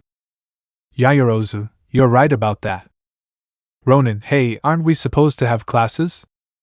Yaoyorozu, that's how they woke us up, you were right, we were still at UA, it was a surprise assignment like the camp trip exam, we were the first to finish. Ronin, okay, so we have the day off? Yaoyorozu, that's what I think. Director Niza said that Aizawa-sensei protested but when he saw how we ended up he reluctantly agreed. Ronin, I see, so we did the homework stupidly? Yaoyorozu, that's a way of putting it. Ronin, a raise. Yaoyorozu, stop complaining, look, we can take advantage of this time for you to eat something. Ronin, hey, it's true, I didn't have breakfast. Yaoyorozu, and Almight took the cereal bar from you, come on, let's see what you can prepare. Ronin, didn't we agree to go out to eat? Yaoyorozu, well I decided to change it for a dinner, it's at night, there's less chance of being recognized and more with your long hair, you can wear it loose or tied as you prefer. Ronin, okay, I accept the offer but you prepare, I did it the other time, it's your turn. Yaoyorozu, okay. The two boys gave each other a short kiss and left the freckled boy's room without knowing that the little frog would be in the kitchen. Moments before, Tsuyu woke up slowly. Not long ago she had just finished her fight against Present Mike. The girl was tired, she had woken up quickly but pretended to fall asleep when she saw Izuku and Yaoyorozu next to her. The brunette was talking to the freckled man who was unconscious. Yaoyorozu, hey Izuku, I brought you some clothes. I don't know if you can hear me, but I left them on the chair. I think it won't take long for you to wake up, so I'll bring you something to eat. I won't be long. The girl left and Tsuyu saw the perfect opportunity. If the freckled man was weak and disoriented there was less chance that he would try to kill her. Tsuyu put on some clothes and then slowly approached him and immediately lay down, but she was also tired. While she thought about what words to use to talk to her old friend she couldn't help but fall asleep. When she woke up Izuku was no longer there. Tsuyu reproached herself for having fallen asleep. The girl was upset but didn't see the point in this so she decided to breathe and go get something to eat. After all, if none of her companions could catch the freckled man alone even if they were in a bowl, what hope did she have of achieving it alone? Tsuyu went to the kitchen mentally analyzing what words to use so as not to upset the boy. She also thought about what she could prepare to eat. The advantage of having siblings to take care of is that you learn to divide your thoughts, and that none of them gets in the way of the other. The girl decided on ramen and fried rice. The frog girl would have put something else but decided that the dry taste of the rice would help her think clearly. Even this was without knowing that she would have something more exciting ahead.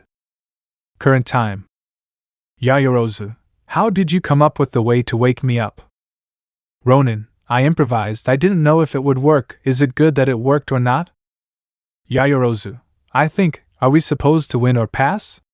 I think pass would be the correct word, although I don't know if we'll go on a trip or something like that. Ronin, I hope not, I like it here. Yayorozu, hey Izuku. Ronin, what? Yayorozu, I know it may not be my business, but what happened with your mother? Well, it's today, right? Izuku tensed up a little at this but decided it was okay for his girlfriend to know. Yayorozu, it's okay if you don't want to. Ronin, yes, if it's today. Yayorozu, you promised me that we would go see her after the festival, and now I really want to go. I know that maybe I didn't know her or anything, but I want to go. I hope you understand. And Ronin, looking at the window, yes, I think so. You know, after what happened with Uraraka, maybe if she had found out she would have told me not to be so trusting and all that, but I'm sure she would have liked you. I bet she would have even told you to take care of me. Yayorozu, you see? You're very lucky. You'll always be surrounded by intelligent women. Ronin, yeah, Eri isn't here, but I think we could go, you know, Momo? I really miss her. Yayorozu, and I understand, Aiza, that's why we'll go today, do you think? Ronin, before dinner? Yayorozu, yes. The boys were talking so quietly that they didn't realize they were already in the recreation room. Tsuyu, upon hearing their voices, came out surprised to find them because she thought she was alone. The girl left with relative caution. Tsuyu, Midoriya? Yayorozu? It's you, Kero. The freckled boy was about to kiss his girlfriend when his predatory sense alerted him. The boy saw Tsuyu, and without expecting anything he threw his whip at the little frog, grabbing her by the neck. Immediately he sent her slamming against the window, making cracks in it. Yayorozu was barely reacting, but when she saw that it was Tsuyu, she didn't waste time and created her fuel steel bar. Ronin, very well, Kermit Jr., same deal as Iida, 10 words, only 10, and if I don't like what you'll say, well, you know the rest, right? Oh look, they fixed the window, that's fast. Finally Iida does something right for a change. Tsuyu, Midoriya, please calm down, Kero. Ronin, well, you've got 4. Tsuyu, Kero, I don't want to fight with you. Ronin, 8, think carefully about the last 2 you have left. Tsuyu, it's about Uraraka, Kero. The freckled boy opened his eyes and put on a serious face. He analyzed the girl and her words. He didn't care that he had passed the word limit. The boy loosened his grip at the same time that Yayorozu took him by the shoulder. Yayorozu, this seems serious. Izuku, we need to talk somewhere else. Ronin, yes, I know. The freckled boy detached the frog girl from the window and took her still tied up, although now he covered her mouth so she wouldn't scream. The boy opened the door to his room and threw Tsuyu out, and then using his telekinesis called his sword, which turned back on in its red color. The boy pointed it at Tsuyu. Ronin, same technique as before, only now you know how to use my sword. Tsuyu, Midoriya, I didn't come to fight, I came to warn you, Kero. Ronin, oh, you're threatening me. Tsuyu, Kero, you don't understand. Ronin, you're the one who doesn't understand that he's wasting his words. Yayorozu, Izuku, let her talk. Ronin, they didn't let me speak a long time ago, why wouldn't I do the same? Yayorozu, because you are not them, and because whatever he means has to do with Uraraka, and when it comes to her it is bad news, so when life gives you lemons, make lemonade. Tsuyu, Kero, Midoriya, please understand that I'm not threatening you. Ronin, so what do you mean? Tsuyu, you hate Uraraka, and I understand, Kero. Ronin, hate? No, that would mean I have feelings for her and I don't really. But I get the point, now talk. Tsuyu, anyway, the thing is that everyone argued. Well, after the poor and failed attempt at apology, things have been tense between everyone, Kero. Ronin, and there goes their family union. Tsuyu, but Uraraka had an idea, a very bad idea. Yayorozu, even if it's her, she's already simply bad.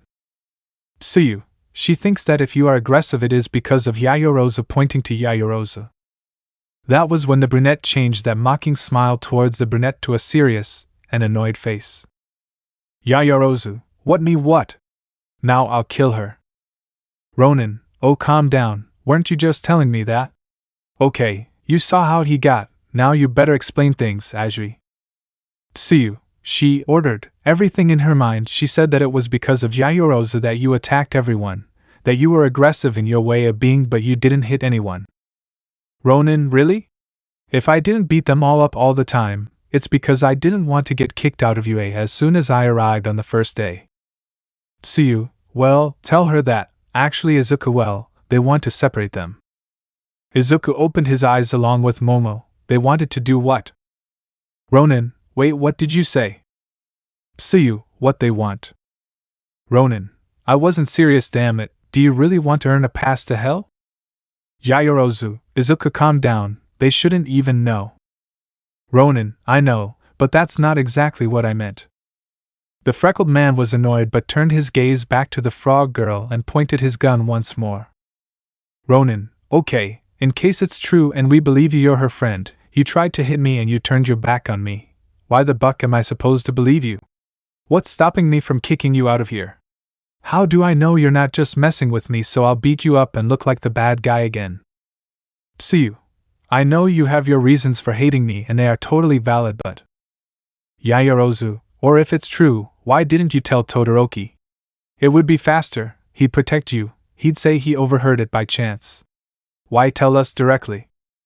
Tsuyu, because I know very well that even if they don't trust me, telling them myself was the best thing to do. It was the right thing to do. Yaoyorozu looked at Izuku, who looked back at her, and then looked back at Tsuyu confused. But soon they saw that her previously expressionless eyes showed great sadness.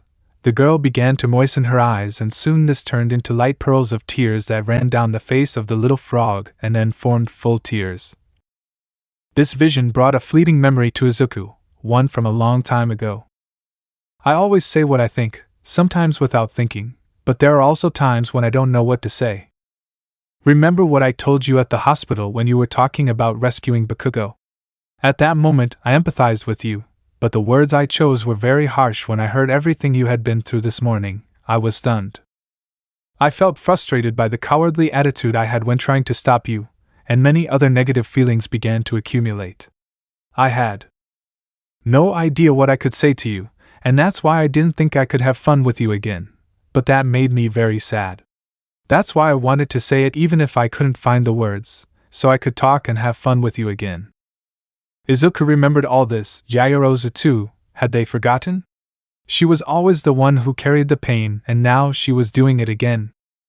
Tsuyu, I don't know what to say. Midoriya, I always saw you as someone admirable. Since the attack on the USJ I saw your strength and the way you motivate others. That's why when I saw how they portrayed you as a villain, there's no way to say anything. I was speechless. I doubted my sense of judgment. I felt totally useless. I thought no, that you couldn't do something like that, but then Bakugo started screaming along with Iida and Uraraka. I didn't know what to do. I was between a rock and a hard place. We all attacked you, and even though you begged for mercy, nobody did anything. My judgment was clouded and I attacked you too. But when everything was over, when they locked you up, I felt like I had done something wrong. I felt like I had made the worst mistake. I tried to justify myself in 1,000 ways, but this only made me feel even worse. Because deep down I knew that by justifying myself I was ignoring the fact that you asked for help. When I saw the clone they made, I felt better. I felt like my reasoning was well-founded and that it wasn't anything bad, that I didn't do anything wrong. But then you joined up with Yaoyorozu, Shoto and the others. I thought that obviously there had to be a good reason for this, and then I knew that you were innocent. If you weren't, then why could you walk around with such an air of freedom?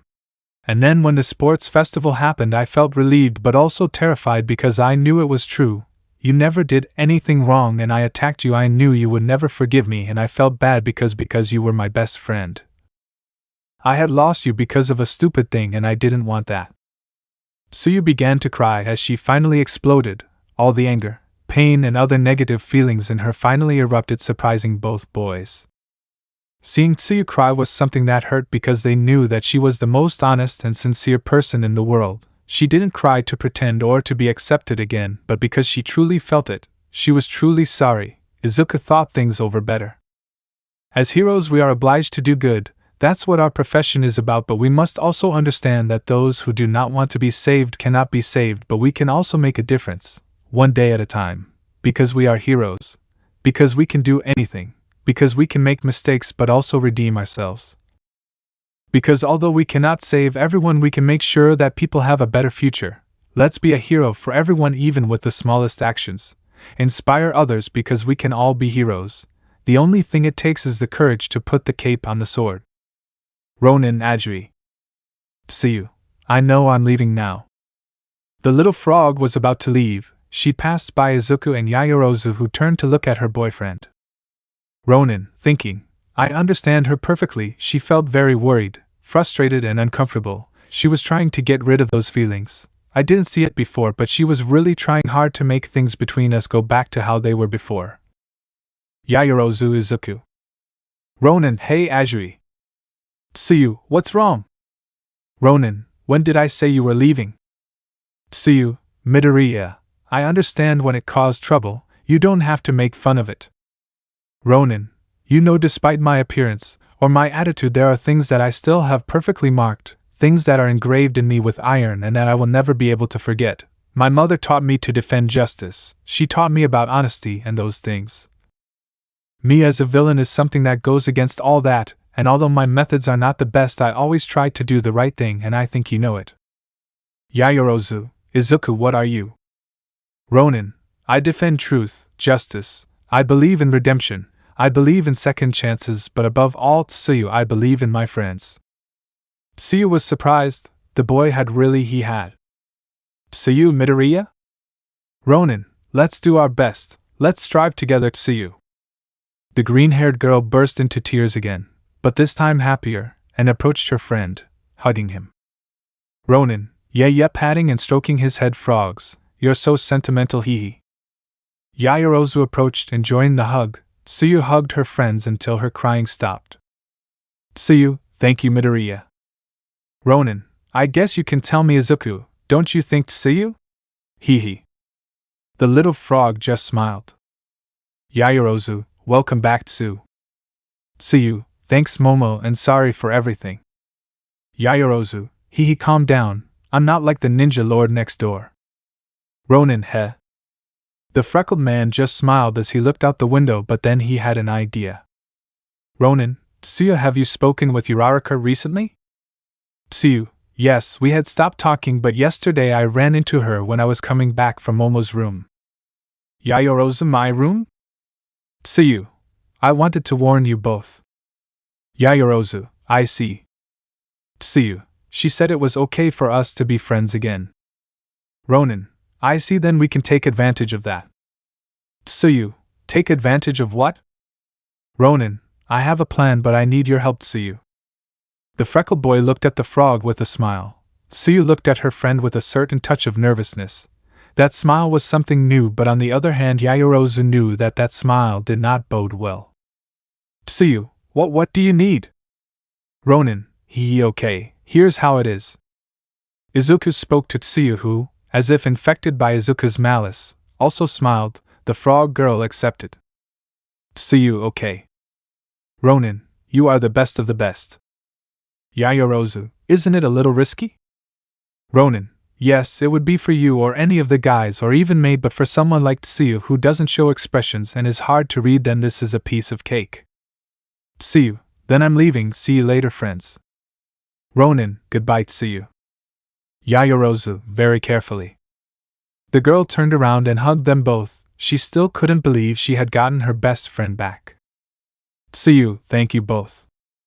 The girl now came out and had a tender smile. She would tell Shoto more later when everyone was there, but that did not deny that at that moment Tsuyu's joy was so great that she was willing to spoil her boyfriend. Yaoyorozu, that was a nice gesture of you, darling. Ronin, honey? Yaoyorozu, hey, I wanted to see what it felt like to tell you that. Ronin, it's weird. Yaoyorozu, I already created it, but back to the point, it was a nice gesture. Ronin, and a good strategy. Yaoyorozu, are you going to tell me that you only forgave her out of convenience? Izuku Midoriya. Ronin, no, it was totally sincere. She apologized from the heart, and I forgave her from the heart. Tsuyu is not good at lying, she is totally honest, and even though she could use her lack of facial expression to lie, remember that I have hearing, I could have heard perfectly well if she was lying to me or not. Yaoyorozu, then why do you say it's a strategy? Ronin, Uraraka trusts her, Tsuyu doesn't approve of what she does, we can avoid her foolish plans. Yayorozu, seeing it like that, okay, it was a good plan. Ronin, that's why I didn't ask you to do it, because he doesn't trust you and I highly doubt the others will now. Yayorozu, the feeling is mutual. Ronin, I could even play their game. If they pretend peace, then why can't I? Izuku's face lightened, his features were less aggressive, his face reflected peace. The boy smiled and even showed kindness. Yayorozu remembered her boyfriend's old way of being. Yayorozu, look. Ronin, hee, I hope you like the surprises. The freckled man returned to his normal face. Yayorozu showed a slight blush. She loved her boyfriend's attitude. There was something about her that made her feel safe. Ronin, but hey, time to eat something, don't you think? Yayorozu, yes. Ronin, it's funny though. Yayorozu, what? Ronin, before you reproached me because I hit Bakugo, but yesterday you even shot Uraraka and you didn't stop me with Iida. It's quick to see how you got used to me hitting everyone. Yayorozu, it's not that I'm used to it, it's just that I'm sure of something. Ronin, what about? Yayorozu, you hit but you don't kill Izuku. Ronin, maybe Uraraka thought things backwards. Yayorozu, why? Ronin, it's because of you that I don't beat them to death. Yayorozu, that's cute, now let's go. The freckled boy nodded and they both left the room to go to the kitchen. The boys prepared something light courtesy of Izuku and ate calmly. Yayorozu, what did you do on the battlefield? Ronin, something I haven't tried yet. What I did was just experiment. I discovered that my lightning bolts that I release when using my quirk not only look cool, they also cause damage. I don't know if I can handle it, and without talking to Kaminari worse, but I think I can do something with them. Yayorozu, well, they look better than Kaminari's electricity. His electricity is smaller, but your lightning bolts look more like. Ronin, what do you mean? Yayorozu, spears. Ronin, spears, Momo, you are a genius. Yayorozu, well, I already knew that, but thanks to you for telling me. Ronin, I have to practice that, but it will be tomorrow. Yayorozu, yes, hey, by the way, I didn't tell you, in addition to winning the match you also knocked out Almight. Ronin, haha, really? Yayorozu, hee, yeah. Ronin, finally, I thought I had just knocked him down. Yayorozu, Principal Nisa said to thank you for destroying the device. Ronin, ha! And I only needed one arrow. Yayorozu, show off. Ronin, hee, seriously, broken arm, blurred vision, and with the wind against me I managed to hit the target, and he said it wasn't dangerous, ha, buck you all might. Kirishima, hey? Did I hear that right, bro? You beat All Might? Ronin, the news run fast around here, yes, I beat him. He had a device that increased his strength and that, it didn't cost that much. Kirishima, how can you say that, haha, I wouldn't have been able to. Ronin, and with that mentality less, I only needed my bow, an arrow and a shot. Kirishima, isn't that cheating? Yayorozu, not when you're the best archer. Ronin, he was also at a disadvantage, his arm was broken and his vision blurred. Kirishima, putting it like that it almost seems unfair, did he really break your arm? Ronin, anything to stop her from winning I guess, but look, we won, she beat Midnight and I got some personal satisfaction. Kirishima, right, is it today? Sorry, dude. Ronin, it's nothing, bro, calm down, it wasn't your fault. Kirishima, are you going to see her? Ronin, yes, I plan to go in a little while. Kirishima, be careful, Izubro. The redhead fist bumped Izuku, and then Yayorozu. Yayorozu, and who did you fight against, Kirishima? Kirishima, I had to face President Mike, it was difficult but I fought alongside Tsuyu, you're right, anything to win, ha. The freckled man just smiled, apparently it wasn't just against them. The redhead left the place while they both finished eating. When they finished they went out to the recreation room, seeing the crack in the window. Yayorozu, it will be hard to miss that. Ronin, let them sort it out. Yayorozu, Izuku. Ronin, well, this time it will be us. Yayorozu, where do we meet? Ronin, here.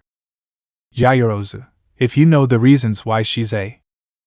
Ronin, and I just came up with a plan, heh.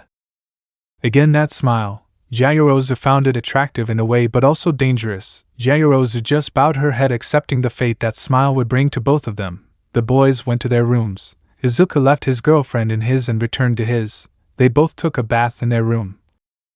Since the dormitories had received their own bathroom after Mineta tried to spy on the girls, Izuku got dressed and began to meditate. Yaoyorozu, on the other hand, was choosing what to wear. The fights of her other friends had already ended. Each of the members of A were resting, and after a while they were already in the recreation room. Mina, ah damn, ectoplasm sensei is really difficult. Siro, you didn't fight Samantha sensei. You don't know what is easy or difficult. Mineta, you guys are complaining? I fought Aizawa sensei. I almost didn't count it. Bakugo, stupid. Kaminari, is it true, Bakugo? You're the one who fought, old man? We couldn't watch each other's fights. Bakugo, and why the hell do you think I'm going to call you a bastard? Do you think you're better than me because you fought Eraserhead? Hagakure, Bakugo and I fought against Death Arms, a hero not that strong, but it was good to measure our skills, Bakugo showed off. Mineta, Death Arms? Oh, I see. Bakugo, what the hell are you talking about? Kaminari, you're mad because you didn't play against Almight, right? Bakugo, open your bucking mouth one more time and you're dead. Sato, but according to what I heard in the infirmary, Almight fought Midoriya. The blonde gritted his teeth with impressive fury. He was close to throwing an explosion at the sugary boy when they heard footsteps approaching. Yaoyorozu, as students we have an obligation to take care of the furniture that the school gave us, you must understand. Ronin, yes, whatever you say. Uraraka, Deku-kun? The brunette and the green-haired girl entered the arcade together. It seemed that Yaoyorozu was scolding Izuku. The brunette was wearing black pants, a green blouse and a red windbreaker with a plush on the hat, brown shoes, a bag and her hair tied up. Izuku was wearing a blue shirt with blue jeans, black boots and his hair tied up. Ronin, listen, technically I didn't break it, they made me. Why can't they afford it? Yaoyorozu, because the one who put the strength to break it was you. Iida, what happened? Yaoyorozu, nothing, I just told Izuku that if he does something wrong he has to pay for his actions. Ronin, I already told you I won't pay it. Uraraka, he doesn't have to pay for it. Yaoyorozu, don't protect him now, Uraraka, when you didn't before. Iida, Yaoyorozu understands that Izuku doesn't have to pay for it. Ronin, you stay out of this, okay? I don't want your damn help. Yaoyorozu, with respect, Iida. You always say we should take care of our academic materials and all that, now you defend it? Well, what kind of world do we live in? Iida, the glass has already been repaired, you see? The blue-haired man made the brunette look back but was surprised to see the cracks. Ronin, and just when I thought they were finally doing something good. Iida, but I sent for him myself. Yaoyorozu, enough. Come on Izuku, I'll go with you, maybe you just turn a blind eye and don't buy it. Ronin, who do you take me for? Yaoyorozu, because of a liar and I have plenty of reasons, now let's go. Uraraka, I couldn't do something. Iida, Yaoyorozu, I am the class president, any punishment has to be consulted with me first. Yaoyorozu, Iida, lately I've behaved more like the president than you. If you have any problems, tell Aizawa sensei. But for now, he and I will go and repair what was damaged. Ronin, damn it, you win, let's go. Honestly, I'm disgusted by the smell of stupidity in here. Uraraka, no! Yaoyorozu, you can't act on your own. My Aikun is the president. You have to obey him. Ronin, don't forget who gave him the position, Uraraka. Uraraka, but wait, today is your mother's birthday, at least give her the chance to go. Yaoyorozu, honey, I can go with you. Ronin, her anniversary, tell me Uraraka, how many times did you go see her while I was gone? Did you help me pay for everything? Or at least find a job? She adored you, said I was lucky to find a girl like you. Where did that luck go? Did you even really love me?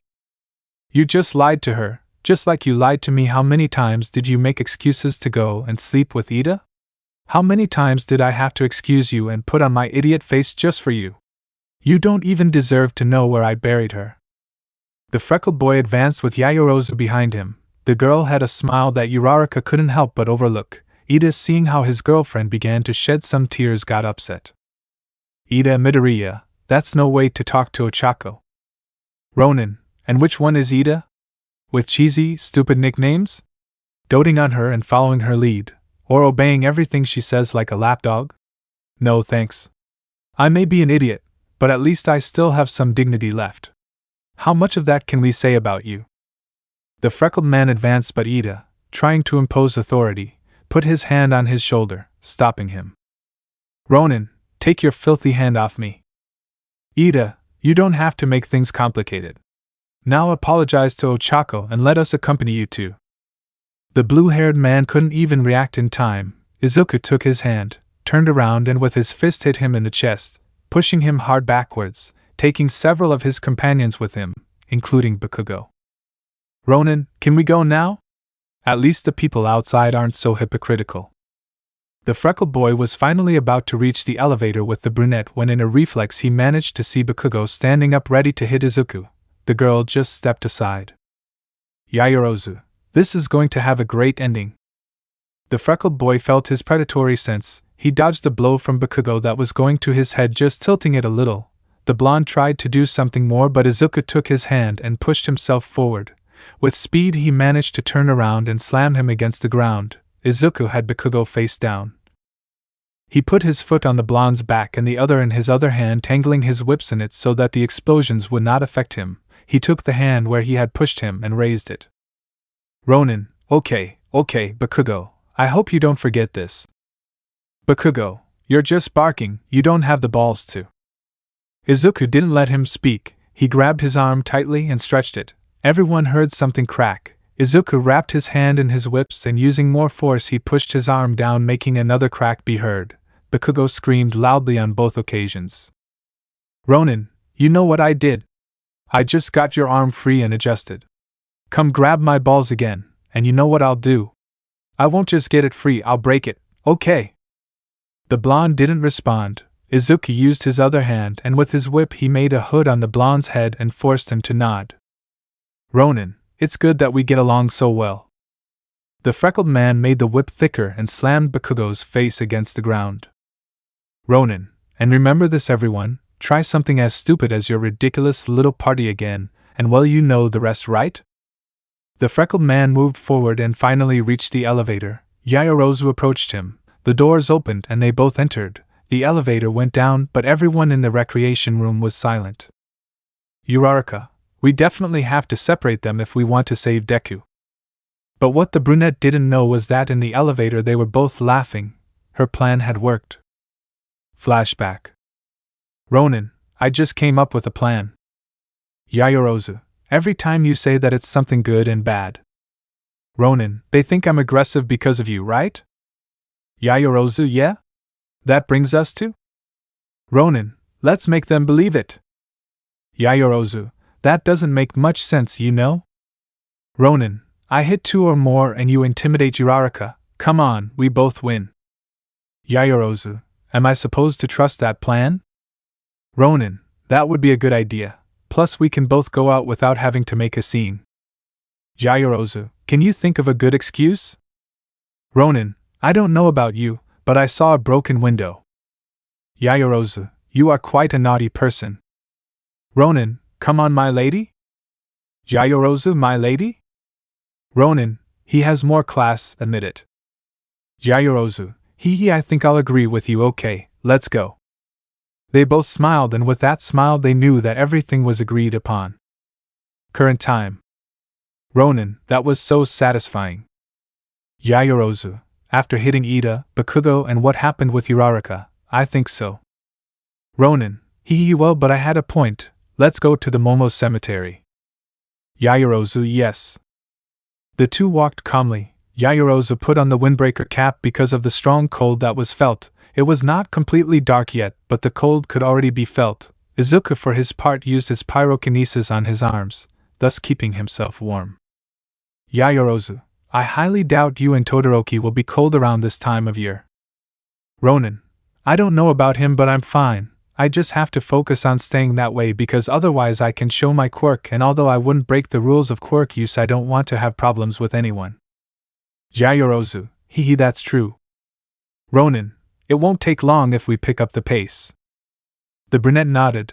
The boy looked tense and understood why. Izuku was serious but also melancholic. He knew that his mother was the only one who would never distrust him, but with everything he has done he doubted if he was still worthy of carrying the title of hero. Yaoyorozu noticed the tension of her boyfriend and took his hand. Yaoyorozu, I know I don't know much about your past life and that's why I don't know why you're like this, but you know that if you need to talk. Ronin, it's nothing, princess. It's just the same as before, you know. There are times when I feel like everything I've done is a big mistake. Yaoyorozu, Izuku, we already talked about that before. Ronin, she expected me to be someone gentle, Momo, someone like Almight, to give people hope and make them feel safe, to see in me the hope of peace, but instead they fear me. There is no peace where I go. Yaoyorozu, Izuku, you have to understand something. You are not Almight. In fact, it is okay that you are not. Honestly, so much muscle mass is not attractive. Besides, you do not want to be number anymore, right? That's fine, the silence, the stealth, Izuku, all that suits you well. Unlike Bakugo, who is only in a hurry to be recognized, you do not care about that.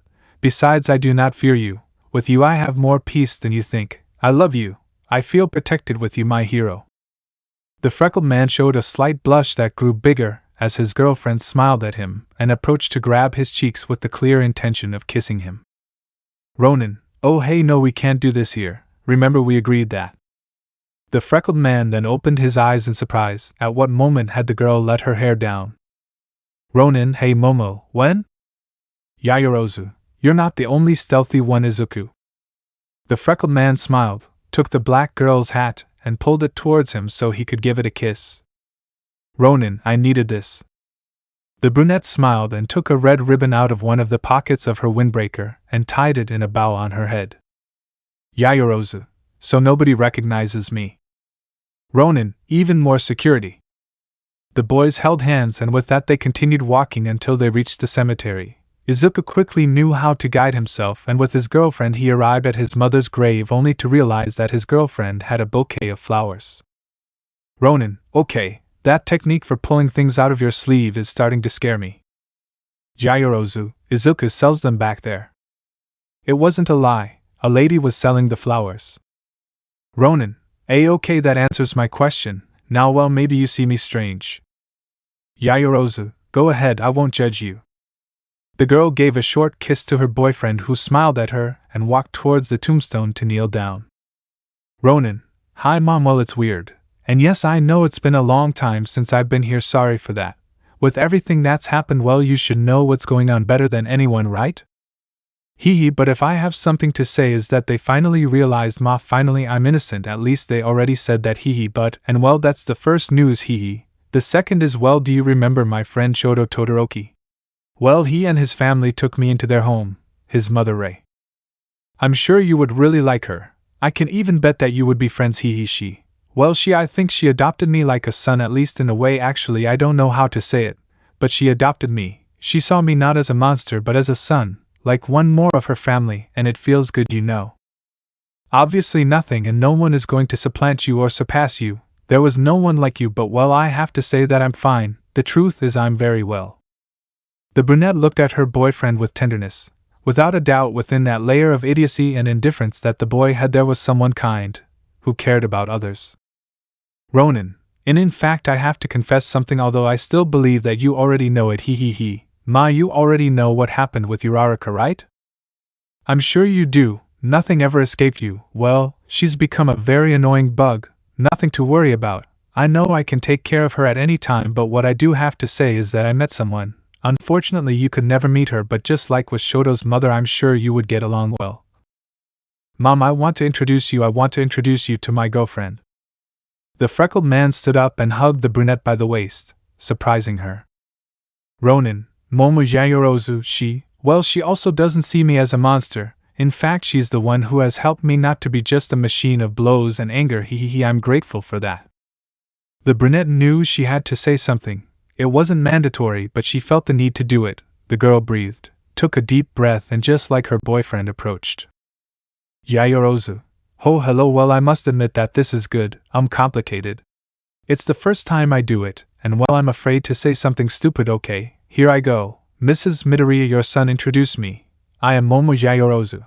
I know that because of my last name the reactions are different, but I have to tell you that regardless of that he doesn't care. I can even say that your son is my hero. I have no other word to describe him. Well, actually yes, he can be a bit of an idiot and rude, but that's only sometimes. Mrs. Midoriya, I have to tell you thank you. Thank you for this great human being that I now have as a boyfriend. Sorry if I couldn't meet you before. Izuku has told me beautiful things about you. I wanted to tell you that I love your son very much. I will support him and I will be with him. We are a team and no one will separate us. I know that he takes care of me, but I will also take care of him, Mrs. Midoriya Inko. Allow me to make your son happy once again. The brunette bowed a little, curtsying, then she felt Izuku give her the bouquet of flowers. Yayorozu, no, Izuku, I bought them for you to give them to him. Ronin, princess, I appreciate the gesture, but I think it's right for you to give them, really. The girl looked at her boyfriend's face and then smiled, nodded and gently took the flowers to place them in a vase that was there. The brunette stayed a few seconds longer, but then a drop fell on her face, then several. The rain covered them with its mantle just like the night. Ronin, he called me crazy, but I think he said you had his permission. The brunette smiled and took Izuku's hands and then brought their foreheads together. Ronin, who would have thought that my mother would be the first to find out? Yayorozu, well, I feel good about that. Your mother was a lovely woman for sure. Ronin, it really was. The freckled man and the jet-black woman bowed. Ronin, I'll be back, Mom. I swear I'll come more often now. Yayorozu, we will return, Mrs. Midoriya. If you allow me, I will accompany your son. They both bowed again and headed for the exit. Now the boys were walking, and after a while they were in the center of the city. The rain continued to fall. Izuku had created a fire umbrella with his pyrokinesis, although Yayorozu told him no, but the freckled boy did not care. Now the boys were covered by his flaming cloak. People saw this with tenderness without knowing that the boy was the one they attacked so much. Fortunately, the rain and the darkness made a good cover for Izuku. The boys waited for the Seago to be put on a street that had several puddles. The cars passed, avoiding these puddles so as not to wet the couple. It was almost time for them to pass until some guys, students, young idiots most likely in an attempt to look funny, passed through the puddle, raising a curtain of water. Izuku felt his predatory sense. His reaction was instantaneous. Without turning off the umbrella, he raised his arm and his black whips came out of his body, making a wall. All the water splashed on this wall but protected both of them. Yayorozu hugged her boyfriend's chest. Yayorozu, Izuku, are you okay? Ronin, yeah, how are you? Did you get wet? Yayorozu, no, and you? Ronin, calm down. Yayorozu, you know a normal boyfriend would have put his body on the line to protect me. Ronin, number, I only brought this change of clothes and I don't want to get wet, and number, I wouldn't like to get sick either. Come on, we live in a world where everyone has powers. Someone can cover themselves from the rain, and in my case I have this, showing his black whips. Yayorozu, yes, I think I hit the jackpot by having a boyfriend like you. Ronin, I know. Yayorozu, you too, Izuku, admitted Tiger, you hit the jackpot. Ronin, ha ha ha, that sounded so sensual, you perverted lady. The brunette blushed furiously and spoke incoherently while Izuku laughed quietly. Ronin, look, now we can see more food. What do you fancy? Yeah, whatever I want? Ronin, as long as it doesn't exceed the limits of my economy, whatever you want. Yayorozu, Look, there's something over there. I think they serve more than one thing, but I'm sure they sell hamburgers, okay? Ronin, burgers? You! Such a polite and demure young lady? The brunette pinched her boyfriend's shoulder. Yayorozu, shut up, it's because of you that I got a craving for them. Ronin, oh right, blaming me is easier. The freckled boy smiled and took his girlfriend's hand. People looked at the couple with curiosity. The boys finally entered the small restaurant, and while Izuku put out the fire umbrella, they asked for a table, so they wouldn't recognize him and they could eat comfortably. The freckled boy ordered a double chicken burger with fries and nuggets. Nothing strange for him, but his girlfriend surprised him with her order. Izuku just smiled embarrassed at the brunette. Yayorozu, what? Blushing. Ronin, hee, nothing, it's just that true, I had forgotten, your quirk. The freckled boy looked away until their orders arrived. Izuku was surprised. He had seen that the hamburgers in fast food were small as his late father had shown him in photos that were directly from the United States, but the one he had in his hands was incredible. The boy ate calmly, and without worries. Momo, on the other hand, took her time. The boy saw this and decided that he also had to eat calmly. Ronin, how strange you are. Yayorozu, what? Why? Ronin, even eating you look cute. Yayorozu, could you leave that for later? We're eating. Ronin, well, I get romantic and you don't appreciate it. Yayorozu, wow, the boy is already angry. They both stared at each other and then started laughing slightly. The boys continued eating. Izuku ordered another one, as did Momo. Some soft drinks to accompany them were also of both of their choices. Finally, the boys were full, just waiting to finish their drinks to ask for the bill and leave. Ronin, I have to admit, being with you is the best thing that has happened to me in all this time. Yayorozu, now you accept it? Ronin, what a nice day, don't you think? Yayorozu, except for what happened at school, yes. Ronin, and we have to go back, right? Yayorozu, I'm afraid so. Ronin, well, not everything had to be so pretty. Yayorozu, at least it's not raining anymore. Ronin, look, that's true. They both talked a little more. Yayorozu, hey, you have something on your face. Ronin, oh no, I won't fall for that one, wiping crumbs off his chin. Yayorozu, I didn't even think about that. Ronin, so you have no sense of humor. Yayorozu, I have it, but come on, it's not like yours. Ronin, honestly, before I didn't know what to think of you. I mean, I saw you so pretty, intelligent, educated. Although you had a face that proclaimed command, I don't know how to describe it. It's strange, and maybe that's why I always considered you unattainable. Yayorozu, it's the same face my mother makes. You should see her. She has that look, but she is loving, understanding, polite, intelligent. Ronin, I see that almost all your genes come from her, ha ha ha. Yayorozu, no, my father is also someone incredible. I think neither is better than the other. I would even dare to say that if one were missing, I would not be what I am. Ronin, wow, that sounds really incredible, almost as if you're trying to convince me to talk to them. Yayorozu, I had to try, right? Ronin, I think so. Yayorozu, although you know, it's with you that I'm living this. I know I don't come with my ponytail so everyone knows who I am, but with my parents I could never enjoy this. Going out as a family without a limo or bodyguards for fear that they would do something to us. Ronin, this is life, Momo. I understand that yours was incredible, but this is the reality for the vast majority. Working, taking care of their loved ones, thinking about a better future for the family, and when there is time, being able to indulge in these things. It is difficult for many, but not impossible. I think this is the good thing about living, being able to enjoy the things in life, the good things even if they are small, like this little space that we can have together. Yayorozu, yeah, you know, even when Jiro and I were friends, I always had to show myself as that, as a Yayorozu, always educated, demure and refined with class emanating from everywhere, but here with you and in general our relationships since shortly after you returned I was able to show myself as what I am, Momo Yayorozu. Although a daughter of the family, but also as a teenager, and that is liberating. I feel at peace and calm sitting with her boyfriend, thanks Izuku. The freckled boy caressed his girlfriend's hair, who then rested her head on his shoulder. In the background the boys listened to Put Your Head on My Shoulder by Paul Anka. After a while they were given the bill and Izuku came up with a plan. Ronin, hey princess.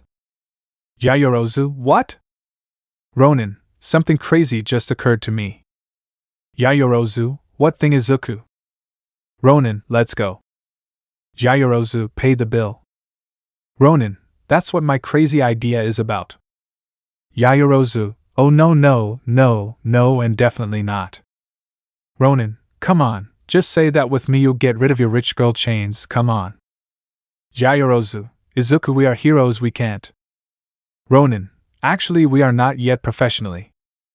Yayorozu, even so, It's not a bad idea, and you are the king of bad ideas. One thing is that I help you in school, but another thing is this. Ronin, you wanted excitement, right? This will give it to you. And he wouldn't take no for an answer. Yayorozu, don't even think about it. Ronin at 1. Yayorozu, it's serious Izuku Midoriya. Ronin at 2. Yayorozu, you're going out alone, I won't go. Ronin 3. Run.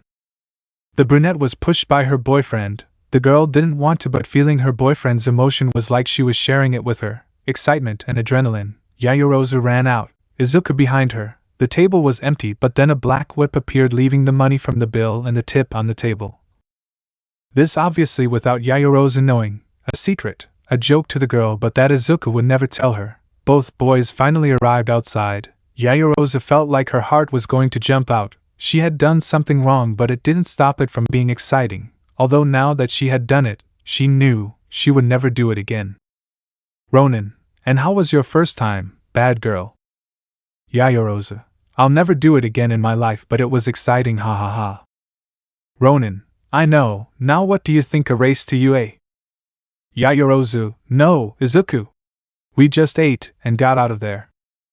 Ronin, last one to arrive explains why we don't have a window. Yayorozu, what? Oh no, you won't do that, Izuku, come back here. The girl started running, chasing her boyfriend back home, a somewhat strange relationship but ultimately free of all ties. Chapter 29, The Plan and Teamwork. The freckled boy was in the recreation room having breakfast when he felt a slight sting in his head. It was like a small knife. The boy instinctively hit the painful area as if it were a mosquito, but when he checked his hand there was nothing. Ronin, typical. Yayorozu, good morning, Izuku. Ronin, you were taking too long, weren't you? Yayorozu, well, I have you who are almost an alarm clock. Ronin, what's the point of being that if I can't get you up early? Yayorozu, I think you can say that without any problem. We are the only ones awake. Ronin, don't bet on that. The freckled man then stood up and with his palm opened the doors to show how Jiro and Mina fell. Ronin, I call this express gossip. Jiro, she made me. Mina, don't be a liar. Midori-chan, she forced me. I wanted to follow them and know what they were talking about. I tried to stop her, but it was useless. I think someone is being paranoid. Pointing at Jiro. Ronin, and rightly so, you know? The freckled man concentrated his one for all in his ears. He could hear the hearts of his companions, accelerated heart rates, yes, as he thought there was a lie and now he knew it. Ronin, a lie that starts with a U and maybe an I. Seriously? Do you really think I'm that stupid? Yayorozu, where are the others? Kirishima, what's up, Mina? What are you doing? Kaminari, attacking Izuku. Who the buck do you think you are to do something to Jiro? Jiro, idiot, don't. Ronin then grabbed Kaminari by the neck with his whip and lifted him up. Ronin, pretty big mouth for someone so far below me. I won't do anything to your girlfriend as long as she stays away from me. And by the way, you think that's an attack? I've endured blows from All Might at full power, blasts from Bakugo with MY power, and Iida's new running style. Do you really think you can do anything against my electric rat? The freckled man activated his one for all, and then the rays ran through the large whip until they collided with Kaminari, electrocuting him. Jiro, leave him alone. The freckled boy released Kaminari. Izuku moved forward and kicked the electric blonde in the face. Ronin, let me know when you want to fight and I'll show you what real power is. The boy had his uniform ready, so he just walked towards the elevator. Kirishima picked up Mina. Kirishima, are you okay? Mina, yes, he just opened the door and we fell in suddenly because well then sigh. Okay, I confess, Jiro, we were spying on them. Ronin, first truth of the day. Kirishima, Ashido. Mina. Mina, I'm sorry. Jiro, Denki. Please tell me you're okay. Kaminari, I'll kill. Tsuyu, don't make promises you can't keep. Kero. Ronin, are you waiting for the elevator too? Tsuyu, yes, thanks for waiting for me. Izuku, Momo. Yayorozu, it's nothing, Tsuyu. Ronin, We don't abandon our own. Are you coming, Kirishima? Kirishima, no, old man, thanks, I'll wait for him to recover. Ronin, okay. Kirishima, but isn't that your backpack over there? A smaller backpack than the previous one Izuku used could be seen, in a wine-red color. Izuku attracted it with his black whips. Ronin, thanks for that. The three boys got into the elevator but stopped when they saw Todoroki approaching. Todoroki, busy morning, huh? Izuku, you need to save your energy. Yesterday was a surprise exercise. What will you do if they put another one on today? Ronin, fighting well, giving my best and crushing everything that stands in front of me is a good idea.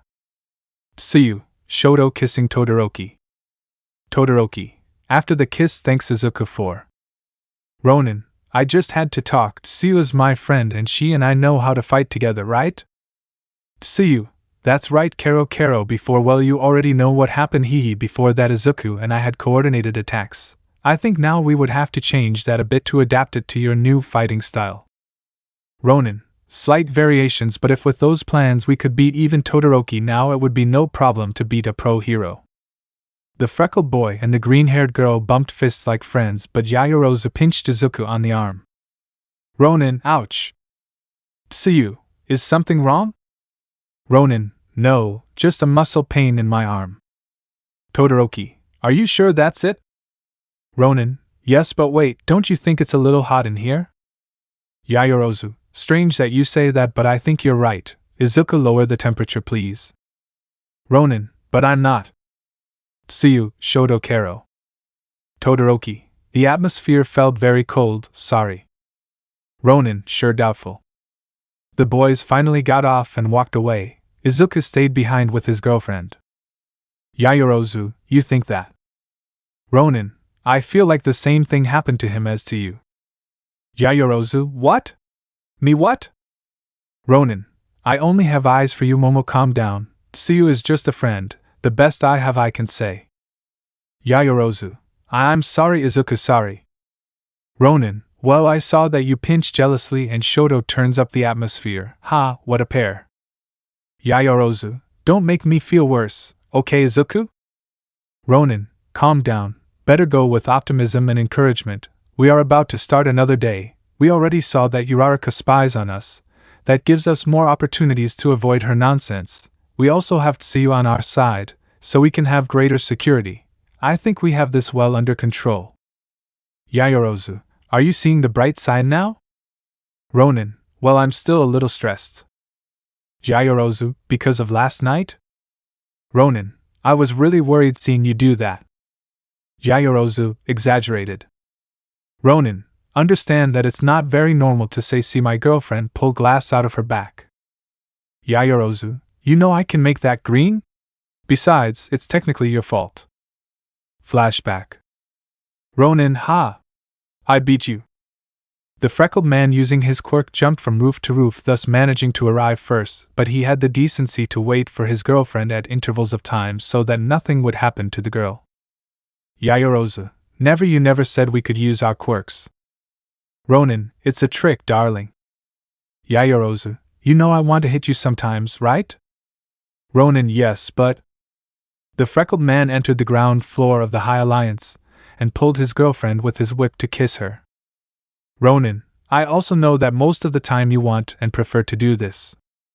Yaoyorozu, well, you won. Now think about what I will say to explain why we don't bring the window. Ronin, good luck with that. Yaoyorozu, Izuku. Ronin, come on Momo, it's not like you can't do one or not?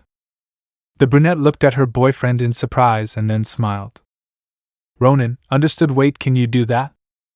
Yaoyorozu, yes, thanks for the idea. La Azabesh completely distanced herself from her boyfriend out of modesty, took off her windbreaker, lifted her blouse and bra. Ronin, wait, Momo. Yaoyorozu, don't even think about looking, understood? Ronin, but Momo, I can't let that. Yaoyorozu, shut up, you're distracting me. Ronin, but wait. Yaoyorozu, thinking, well, Momo thinks, glass is okay, I have it. Glass is prepared with sodium carbonate or soda, limestone, dolomite, silicon dioxide. aluminum oxide and with some additives like sodium sulfate and sodium chloride, but the one I need has a higher content of magnesium oxide and sodium oxide but also a lower content of silicon dioxide, calcium oxide and aluminum oxide, also the size. I think I have it. I just hope Izuku isn't looking or I'll really hit him hard." The freckled boy watched in amazement as his girlfriend pulled the glass out of her back. The boy didn't care to look, he was more concerned about his girlfriend not getting hurt. When she finished, the brunette placed it carefully against the wall. The freckled boy looked away and then turned around to see the changed brunette. It didn't take him more than a few seconds to go over to her. "Ronin, you know you could have cut yourself, right?" "Yaoyorozu, but I'm fine." "Ronin, I'm not overprotective, but look, it's very different to take out an anti-electricity blanket than a full glass." "Yaoyorozu, and what about when I take out cannons?" "Ronin, well in that case you know what? Better forget it, hee." "Yaoyorozu, I appreciate the concern Izuku, but I'm fine, now we have to upload this." "Ronin, tearing off Iida's rules of living sheet, I found some paper that would help us." "Yaoyorozu, are you uploading it?" "Ronin, don't worry, I know how to put a window." The boys went up the elevator with the perfect excuse, laughing among themselves. Flashback end. "Ronin, I was really worried." Yaoyorozu exaggerated. "Todoroki, hey, are you going to stay behind or are you going to advance?" "Ronin, I wanted to make you feel important, but since you insist." The freckled one moved forward and quickly got in front of the freckled one. "Todoroki, I didn't mean that exactly." "Yaoyorozu, you know how he is. In any case, it was your fault for not specifying." The brunette went ahead with her boyfriend. "Tsuyu, they're a good team, don't you think?" "Kero." "Todoroki, it seems she's the only one who can calm him down." "Tsuyu, I think they both complement each other." Kero. "Todoroki, they bring out the best in both of us, Tsu, just like you do with me." "Tsuyu, Kero, how sweet you are." "Ronin, are you going to be seeing each other all day?" "We still have classes." "Todoroki, although there are times when I want to hit him." "Tsuyu, hee, come on Shoto, we have all day to be together." Kero. The two couples arrived at the hall before their companions. They had a little free time. "Ronin, so what do you think we'll do today?" "Todoroki, yesterday we fought against teachers, what can we do today? Fight each other?" "Ronin, I hope not." "Todoroki, scared?" "Ronin, I don't want them to arrive at graduation in a wheelchair." "Yaoyorozu, Izuku, please." "Todoroki, we've all seen your techniques, do you think we're stupid enough to lose again?" "Ronin, you by your tone I think I offended you." Todoroki. The bicolor became serious, but Tsuyu put her hand on her boyfriend's chest, stopping him. "Tsuyu, Shoto." "Todoroki, I think we both have someone to stop us, or not?" Izuku. "Ronin, hey, yeah, I think so." "Tsuyu, don't bother them, Shoto, they're just friends, they told you so." "Todoroki, are those Izuku? Momo? That's what they are." "Ronin, didn't they teach you not to stick your face where you could get burned?" "I make the nose joke, but it looks better with your face." "Yaoyorozu, come on, you don't have to fight all the time." "Tsuyu, Shoto, calm down please." "Ronin, yes Shoto, calm down please," making a tender voice. "Todoroki, or what?" "Ronin, or I'll calm you down," deepening his voice. The bicolor began to release steam, as did Izuku, but also in the freckled boy's arms covered by his shirt and jacket you could see the whips moving, trying to find a way to get out. Both boys stared at each other, waiting for the first move. Todoroki, smiling slightly, has show off. "Ronin, look who's talking boastfully." Both boys shook hands as they turned off their quirks. "Yaoyorozu, don't believe me, but I think that's how they get along." "Tsuyu, yes, I think so." Kero. "Ronin, damn, are we too early?" "Todoroki, I think so, thanks to your show in the arcade." "Ronin, it was either get out of there or wait for the others to arrive and the problem to get bigger, you decide." "Todoroki, is there a way in?" "Ronin, there are two, one is my way in through the window." "Todoroki, sounds fun but no." "Yaoyorozu, No.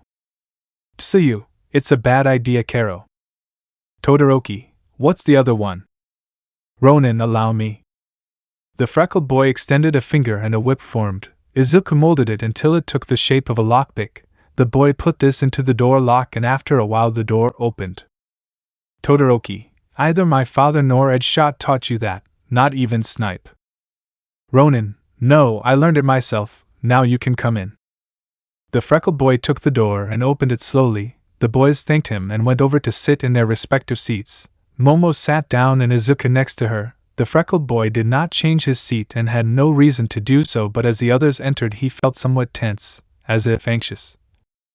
He attributed it to his nerves and his predatory sense, but then he saw how Bakugo entered. He looked tense, as if he had not slept well. The boy wondered what would be capable of keeping someone as stubborn as the blonde in that state. Bakugo simply sat down and pushed his hair back, but it returned to its recurring form. Ronin, how strange. Yaoyorozu, what's strange? Ronin, seeing a worried Muslim. Yaoyorozu looked at Izuku strangely but then turned her gaze to Bakugo and realized what Izuku was talking about, but the girl didn't want to speculate too much. After a while Aizawa arrived at his usual tired pace. Aizawa, I saw your performance yesterday, it was acceptable. While you've improved a lot, Midoriya, Yaoyorozu have to have a better range of understanding of quirks. Yaoyorozu, yes. Ronin, if we had known who we were fighting, it would have been a great help. Aizawa, that's what the exercise was about. Fighting without knowing who we were going to face, improvisation under pressure. Ronin, then you're right. Aizawa, your fighting style was good. Good shot with that arrow, kid. Ronin, whatever. Aizawa, Bakugo, Hagakure, well done. Considering it's death arms, they did well. They just need to work better on their coordination as a team. Hagakure, yes. Thanks, sensei. You heard Bakugo, we did well. Bakugo, I don't need your stupid praise, I did it perfectly. Death arms is a nobody. I could finish him quickly. Aizawa, Ochako, Iida, I feel confused. Your strategy was good, but you didn't carry it out. It was as if you were fighting amongst yourselves. Iida, slight problems, sensei. Power loader is good. Aizawa, I don't want it to happen again. Work on your coordination. Remember, you are fighting as a team, not against each other. I know you have a relationship, so don't let that affect you. Uraraka didn't do that before. Uraraka, well, that was. Izuku just made an annoyed sound. Aizawa followed. Aizawa, Kirishima, Tsuyu, well done. Kirishima surprised me. That way of being able to alternate your attacks making a spear and shield is admirable. Tsuyu, your fierceness shown in combat was also new. Something good came out of both of you. Tsuyu, thank you. Kero, happy. Kirishima, yes. Ha! Thank you, sensei. Aizawa, Shinso, Todoroki, you were the ones who impressed me the most. You knew how to handle the pressure very well and managed to create a plan on the fly. Well done. Todoroki, thank you.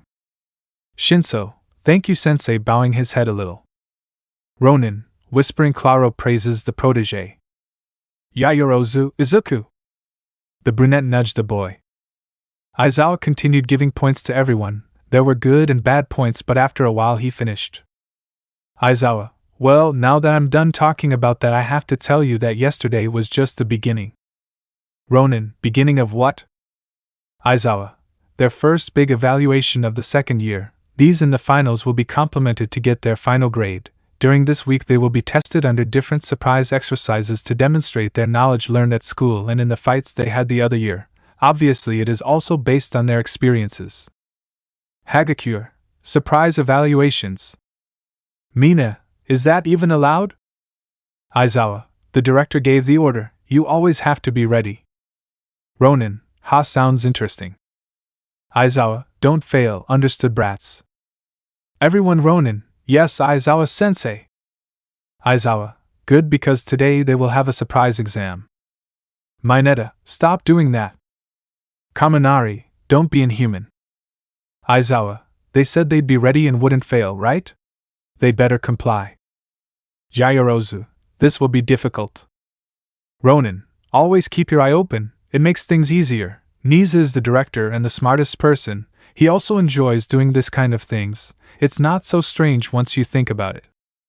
Yaoyorozu, seeing it like that, I don't think so, but leaving that aside, we'll have to do the exam well. Ronin, yeah, I think so. Aizawa gave the exam to each boy, finishing with the last one and giving the green light for them to begin. Everyone took their time, they didn't want to fail, at a slow pace, but everyone did the best they could. Ronin, on a mission, with the target in sight right in the center of the city, what is the best strategy? Wow, this is misleading, or at least half true. Bakugo, explode the bastard, make people feel safe and see their no. Hero. Minor, immobilize and capture him, preferably where there are lots of girls so they can thank me, I'm a genius.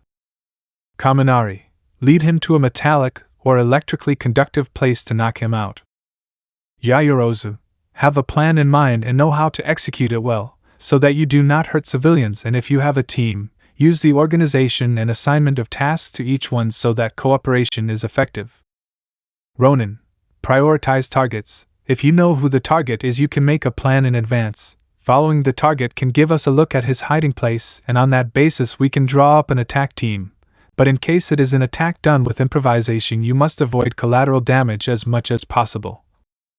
Reduce the number of possible victims during the crossfire. Moving the target away from the city is a good idea. Immobilize and neutralize. You must also have the support of local authorities. So the questions were passing one by one, some more difficult or challenging than others, but finally the boys managed to finish. Everyone relaxed in their seats except for Izuku, Shinso, Todoroki and Bakugo, because they knew they had to be ready. Tsuyu and Yaoyorozu got the message and also became alert. Aizawa, okay, I see you took your time, it wasn't bad, so once this is over we can move on to the regular class, right? Ronin, what's the catch? Aizawa, there's no trick, relax, I won't make you suffer every day. Ronin, at least he didn't give the order. Attack the green-haired guy. The freckled man relaxed a little but remained alert for anything. Yaoyorozu, calm down Izuku.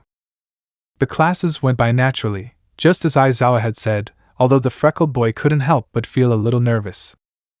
Finally, the last class, English with Present Mike, passed. Present Mike, and that's it for today. Ronin, Yaoyorozu, what's wrong? Ronin, I have a feeling something will happen.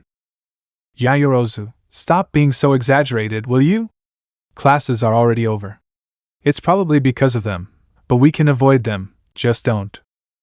The freckled man didn't let her finish. He immediately stood up and formed a spear with his whips, which he threw towards the back of the room. Izuku growled as he aimed. Yaoyorozu, Izuku, what the hell? Ronin, so that's why I felt uneasy. Nice to see you again, Edshot-sensei. Iida, Izuku, there's nothing there, you're already delirious. The freckled man kept aiming while growling a little under his breath. Suddenly the head of the ninja hero split. Edshot, always on guard, right kid? Ronin, I wouldn't be your student if I didn't learn that from you. Everyone stood up ready to fight. Bakugo was aiming at Present Mike and Edshot. He was ready to shoot, as were Todoroki and Mina. Kaminari and Mineta were just finishing reacting. Present Mike, come on guys, calm down, if I had wanted to attack you. Uraraka, great observation, detailed Deku-kun. You knew there would be surprises this week and you never let your guard down, thank you darling. Ronin stared at his master, not caring about the brunette's comment. His spear caught fire, but then he put it out and the whips returned to their wielder. Bakugo, what the hell are you doing, nerd? Don't let your guard down. Yaoyorozu, Izuku? Are you okay? Uraraka, honey? This is this part of your plan? Ronin, you're not coming to attack us. If you were, you would have taken care of me first. Bakugo, don't think you're so important, bastard. Edshot, he's right. Izuku is dangerous. If he had wanted to attack them, he would have attacked him first. His ability to detect enemies, as you saw, can be a headache for the villains. They must have a broad perspective. Present Mike, that's what I was about to tell you. Izuku, so what do we owe the honor to? Edshot, thanks for letting me talk, kid. Well, first of all, I have to congratulate you on your great performance during the fight. Now I have to say it, but besides that, the reason I'm here is because Almight, I'm here. Ronin, there is the puppet, where will be the puppeteer? The blond man entered the room energetically, although when he saw the freckled man, the memories of that nightmare made him hesitate a little, but he managed to control himself in time. Midnight, I'm here too. Ronin, 2 puppets. Aizawa, my shift is over, what am I doing here? Almight, don't be bitter, Aizawa, it's your group after all. Ronin, what's going on here? Almight, what happens, young Midoriya, is that? Ronin, Edgeshot sensei? Edgeshot boy, you had a drill yesterday where you had no idea whatsoever, right? No data, no knowledge of your opponent. Ronin, yes. Edgeshot, as your titular sensei must have already told you, this is part of an exercise ordered by the director to see your motor skills, your coordination among other important aspects for your graduation. Yaoyorozu, yes, but what does it have to do with? Nizu, I'll explain. Ronin, and there you are. Nizu, guys, this day will not be an exception to what you have already been told. In fact, you will not have breaks since the objective is to see you work in an environment similar to the one you will have when you are professionals. So I have to tell you that in addition to the exam that your teacher gave you, you will have another exercise. This will be set tonight, you will need to wear your suits. Iida, excuse me director, but I don't understand why our costumes. Uraraka, and why at night? Edgeshot, because his work will be at night and in the streets. Ronin, excuse me, but I don't understand. Edgeshot boy, it's simple, you're going to work, you're going to have a mission, watch out, take care of the people. Ronin, watch? Basically we'll work as if we were already professionals. Edgeshot, exactly. Iida, but with all due respect, I don't understand. We will work during the day. Shouldn't it be better now that there is light? Uraraka, exactly, heroic activity is more common during the day than at night. Bakugo, heroic activity is done on days because that's how people see their heroes, whom they should admire and respect. Edgeshot, not bad, not bad. The ninja walked among the students, Izuku simply sat, he would enjoy the show, he knew the man was patient but there was always time to have a little fun, right? Edgeshot, by day, wow, that's certainly a good allegory or way of looking at it, but tell me something, did you really read the fine print when you thought about the job of being a hero? What are the reasons why a hero is a hero? Kaminari, saving lives, looking heroic, walking among the people like one of them. Uraraka, earning money, since this could be considered a kind of public service.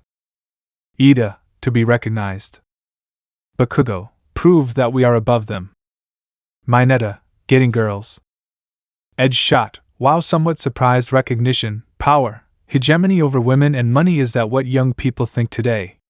Damn, I think I'm getting old. Okay, you know what? I'll confess something.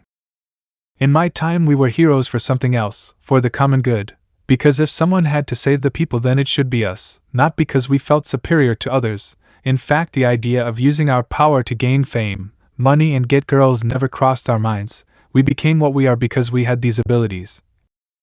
And just as evil existed and rose over the people, good did so and became greater. We accept the challenge and sacrifice our lives every day. We know that the time may come when death claims us, but it does not matter because we know that the only thing that stands between the evil ones and the people is us. The ninja raised his voice with the last, intimidating everyone, including the professionals who in all the years they knew Edgeshot had never seen him like this. Edgeshot, and now I'm standing in the same classroom I belonged to when I was old enough to study, and I find out that the next heroes only think about looking heroic and other superficial things. You guys think that only heroes work during the day, and it's something valid. We need to sleep, right? A break, eat, it's like putting gas in a car, taking care of ourselves to be able to perform and take care of others. But tell me what will happen the day of the next villain rebellion. Will they fight until the afternoon, and then what will they do? Will they surrender? Will they take off their suits in the middle of battle, have a cup of coffee and read the newspaper? What will be their excuse? I'm sorry, but at UA they taught me that I can only fight until before dark. My shift is only a certain time. Come on, heroes. Izuku stared at his teacher with half-open eyes. It didn't seem like he was joking. The ninja really seemed annoyed. Edgeshot, you have this mission. At the alarm will sound. I want you all down at the entrance of the UA, understood? No one responded, even the professionals were still in shock. Edge shot, understood. The ninja now raised his voice in a clear tone of annoyance. All Ronin, yes, Edge shot sensei. Edge shot, and just in case anyone thinks they'll get to, they better not even bother putting on the suit. The ninja then quickly disappeared. In a single blink, Edge shot was no longer there. Ronin, I think he got upset. Aizawa, I have nothing to do here anymore and neither do you. Go to your dorms, now. Iida, you heard sensei. It's time to go back. Get ready and put your things away by I need everyone. Ronin, I'll go get something to eat. Are you coming, Momo? Yaoyorozu, yes, I still have to see Mei. She should finally have my hero suit ready, repaired and improved. Ronin, so you made improvements?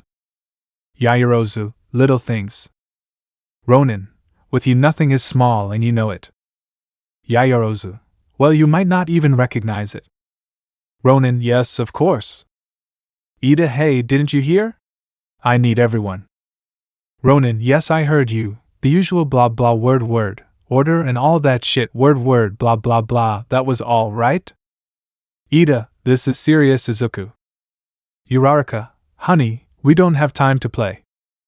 Ronin, that's good, you'll be able to focus on what's truly important, not ruin today's exercise.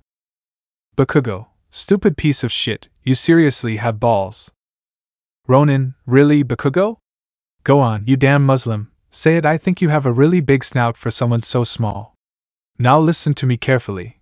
Talk to me like that again when you've earned the right to even stand in the same place as me. Because next time I'll break your nose and we might even see how useful you are without hands. Nizu, young Izuku. Ronin, what? Nizu, don't threaten your companions, you know it's a big mistake, and I think that right now it would be better for you to be with someone who can teach you how to meditate and channel that anger. Izuku understood the message perfectly. In addition to meditating, Nizu wanted him to look for Edge shot. Izuku nodded. Ronin, you're right, director. I regret my behavior. I'm leaving with your permission. Momo sent you a message. Prepare something delicious. Yaoyorozu, okay, you better not take long. Will you accompany me to get my suit, okay? Ronin, take it for granted.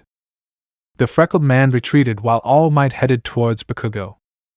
All Might, are you okay, young Bakugo? I think your partner went a little too far this time. If you need to talk, I can. Bakugo, show me compassion once, All Might, and you'll regret it. I don't need your stupid compassion or condescension. That bastard will die if he talks to me like that again. I'll show him that his place is in shit like when we were kids. All Might stared at the blonde, then remembered the explosion at the festival and how after that the blonde couldn't use such powerful explosions. All Might, young Bakugo, we need to talk. Bakugo, you and I have nothing to do with each other. All Might, do you still have the power? The blonde stared at the former symbol of peace. Had he noticed? Bakugo pursed his mouth. Bakugo, let's talk somewhere else. Iida, are you leaving too? We all have to be together. Bakugo, I don't hang out with weak shit like you guys. Both blondes were left in Class A alone. The director also left. The other boys left in a group except for Yaoyorozu, who took a different direction, walking through the courtyard of the academy before entering the High Alliance. The girl thought about the words of both her boyfriend and the professional hero.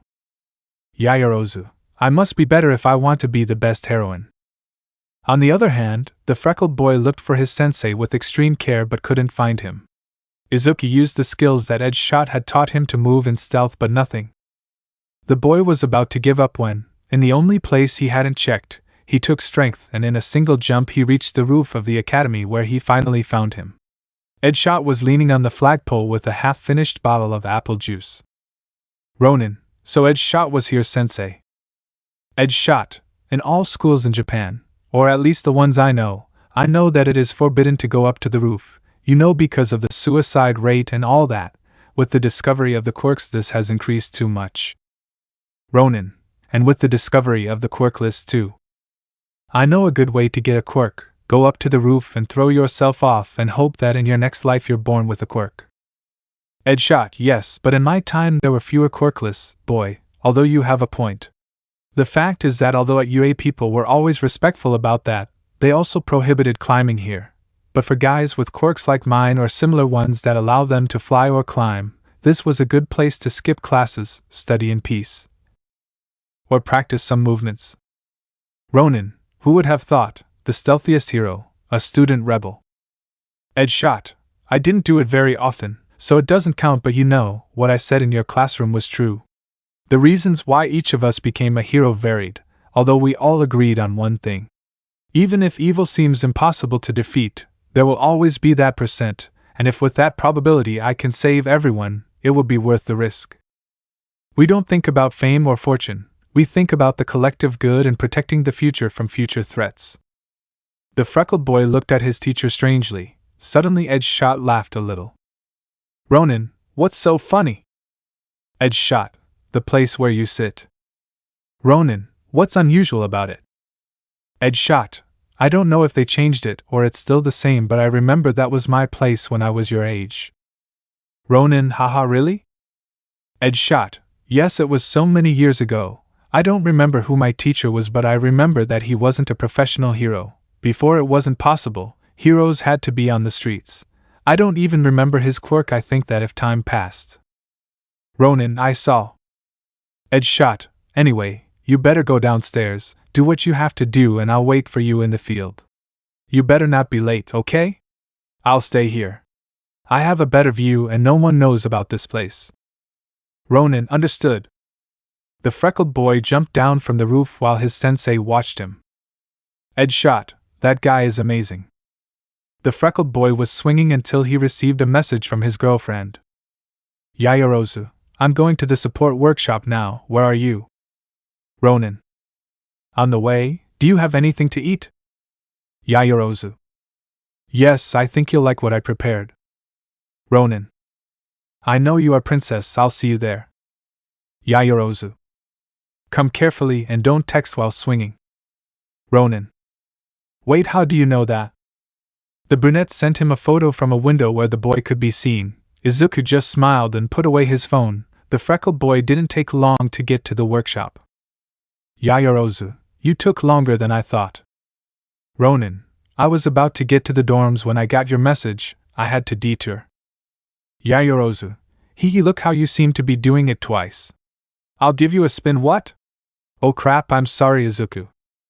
Ronin, what's up? Yayarozu, I forgot to bring you what I prepared. I'm sure the others will eat it. I'm really sorry. Ronin, it's nothing, Momo, calm down, let's go. Your suit is inside. Do you do the honor? Yayarozu, touch. Ronin, play your. Yayarozu, don't be a jerk. Ronin, I don't want to misunderstand. Yayarozu, exaggerated. Ronin, I have memories with this that I don't want to repeat. The freckled man approached the door.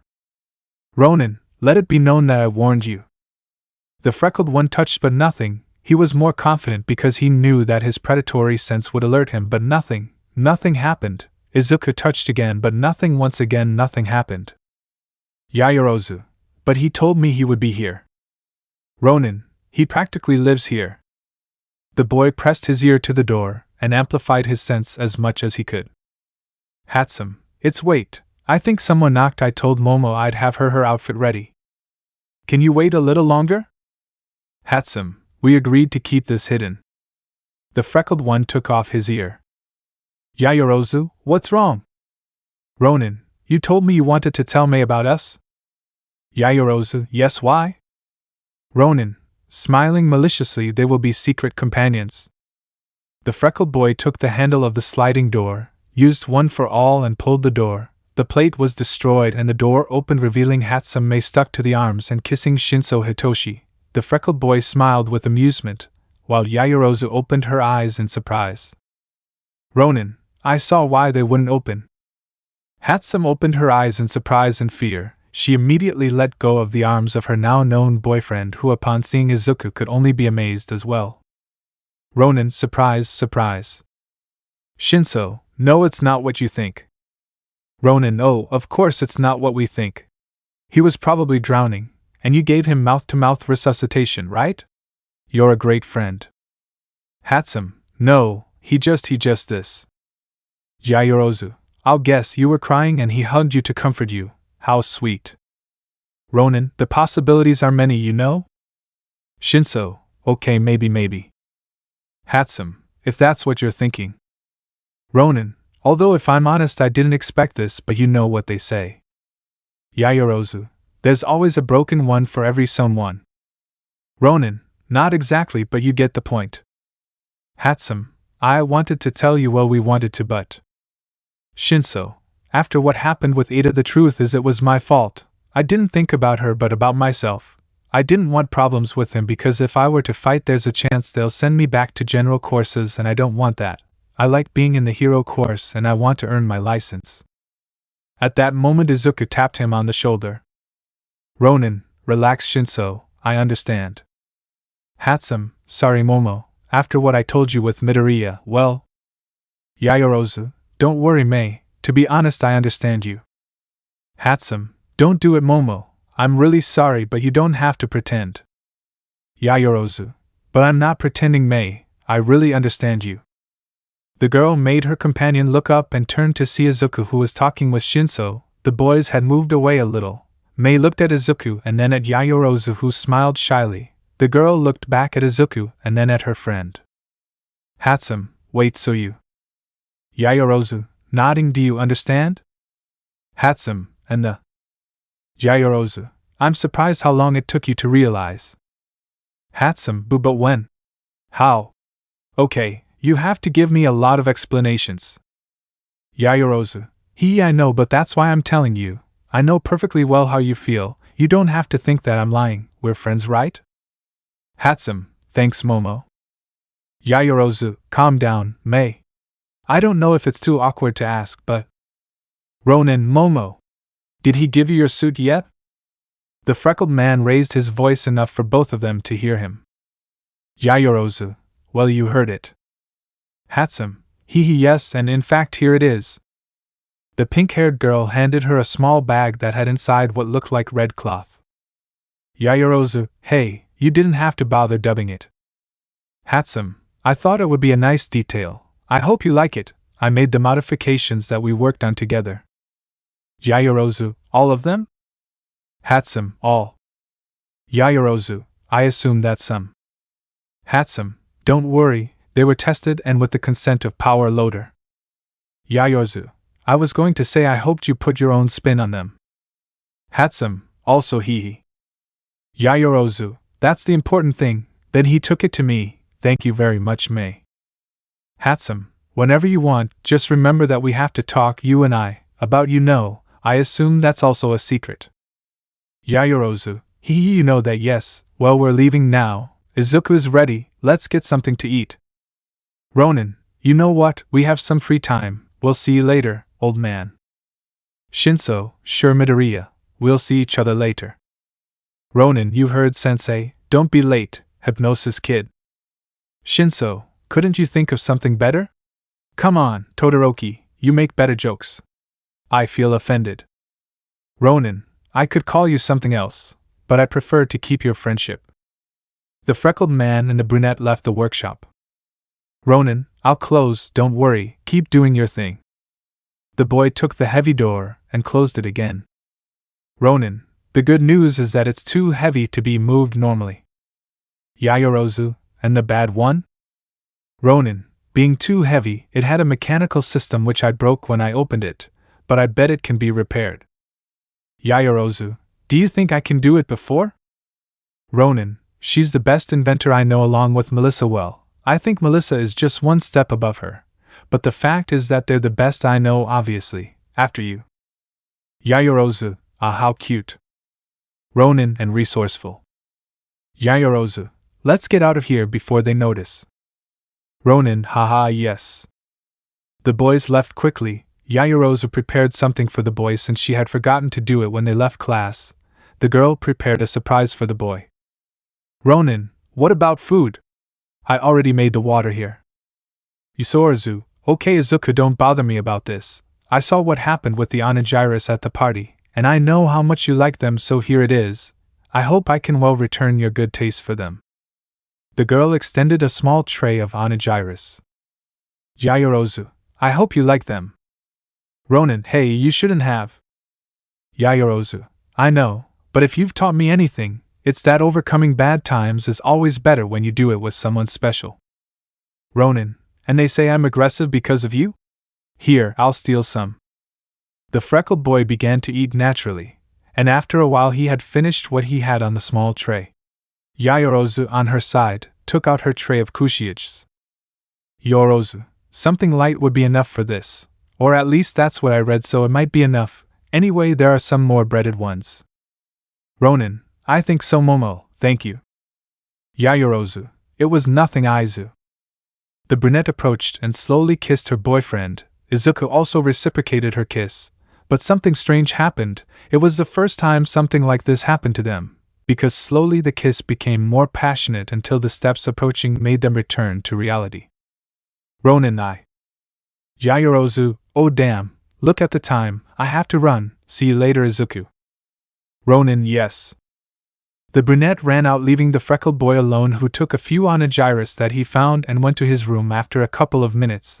A little while later it was o'clock. Izuku took a quick bath, put on his suit pants and a black shirt. After that he went out to the recreation room where he found Hatsum. Hatsum, hello? Ronin, May, what are you doing here? I thought you gave Momo her outfit. Hatsum, I did, but with what happened I couldn't give you this. The girl handed him a bag that had something inside. Hatsum, I told you I would improve it. The freckled man took out his pistol. It hadn't stopped looking like a revolver, although now it was a bit rougher. The drum had been modified. Hatsum, it adapts to the type of bullet you put in it, just like the barrels, so you don't hurt it. Ronin, you changed the stock. Hatsum, the hits you give with it will really hurt. I also made you some bullets. You have to keep them in the compartment of the left arm cover. In the right you have one for food. Ronin, you modified my suit weight for food? Hatsum, I want to think that since Momo and your metabolism are fast, you have to eat something. Ronin, well, that's two people who care about me. Oh no, wait, three. Hatsum, well, being strong doesn't make you immortal. See you later. Izuku, I just came to give you that. Ronin, thanks May. Hatsum, and by the way, I already know about you and Momo. Ronin, I know, she told me she would tell you, so if you wanted to threaten me so I wouldn't say anything about you and Shinso, then you failed. Hatsum, I had to try, right? The pink-haired girl left. Izuku used his whip to attract a tangerine and began to peel it when he received a call from his girlfriend. Yayorozu, Izuku? I just saw a message from May. She's coming to the arcade. She says she wants to talk to you. Ronin, he already did it. Calm down. He just gave me something for my suit. Yayorozu, oh well, then I'll hang up. Hurry up. Izuku, I'll see you later. Ronin, yeah, I'll see you later, bye. The boy hung up and went to his room where he finished putting on his costume. Each student of A was already at the entrances of UA. Izuku had arrived before his classmates. He didn't waste time parading in front of the mirror like Mina or making sure he looked good, or intimidating like Iida and Bakugo, much less wasted time saying silly, pick up, lines like Mineta. The boy was eating a tangerine with great pleasure, but it bothered him not to see his girlfriend. He knew that she was always one of the first to arrive, but she was also aware of her new hero costume. The boy was impatient. He wanted to see her, and he also wanted to see how her new costume looked. She had only told him that it worked a little better with his quirk, but nothing more. Ronin, where are you? Momo? Todoroki, hey Izuku. Ronin, right now I don't have time to play Shoto, later. Todoroki, first of all, I'm not an idiot, and secondly, I want to talk to you about something. Ronin, what happened? Todoroki, it's my mother. She says she wants you to go see her. Ronin, yes, I will go. I promised him I would, but there hasn't been time. Todoroki, okay, if she gets upset you'll deal with her. At that moment the red color caught Izuku's eye, who stopped paying attention to the heterochromatic. Ronin, yeah, sure, excuse me, Shoto? Duty calls. Todoroki, the exercise hasn't even started yet. Aizawa. The heterochromatic saw who was approaching and understood his friend perfectly. Todoroki, well, if you put it that way I understand. I wonder when they will realize each other's feelings. The freckled man approached his girlfriend, who looked incredible. Her previous outfit was very revealing even for her who designed it, and gave the sketch. It was to use her quirk better, but only the training with Izuku plus a few tips and the fact of seeing her boyfriend were enough to realize that she could take advantage of it even covered. Her outfit had red and white tennis shoes, the same colors and the same pattern as her outfit. The bottom of the waist had pants with an opening that covered the thighs and ended near the knees. She had a sleeveless blouse with an opening in the belly/stomach and a very slight neckline. The back part did have a large opening that opened from the nape of the neck and ended in the lower back. She had protection on the neck and shoulders. She had fighting gloves that had a metal plate in the wrist area and ended at the knuckles. Finally, she had protection on her elbows in black that looked like light fabric. Her hair tied up and ending a black mask with red, although the boy did not notice the light cape that the girl had, tied from the shoulder protectors. The inner part was black and the outer part red. Yayorozu, what do you think? Too extravagant? Ronin, you actually look very pretty. Yayorozu, I took the advice you gave me about creating things from specific points. The cape serves so that what I do from the back is not seen, thus preventing my enemies from knowing my strategy. Ronin, very intelligent. Yayorozu, well, you helped me a lot. You gave me some ideas. I modified them a little and between May and I we managed to do it. The fabric on my hands is intelligent, almost like the technology of your full gauntlet, only here it repairs itself when it creates something from the palm. The protection above serves to hit with more force and that. Ronin, a lot of information but it's okay I guess. It was a great job for both of us. Yayorozu, you didn't make any changes to your costume, right?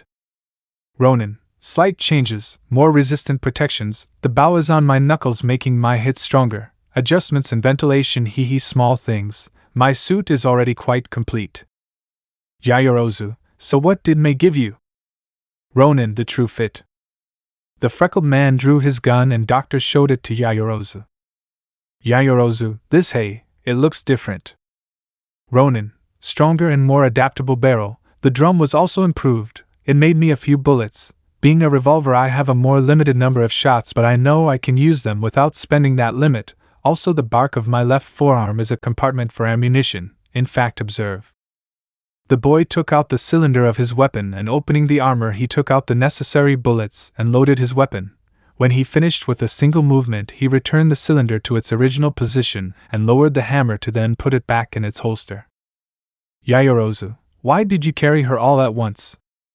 Ronin, because I know I'll need it soon.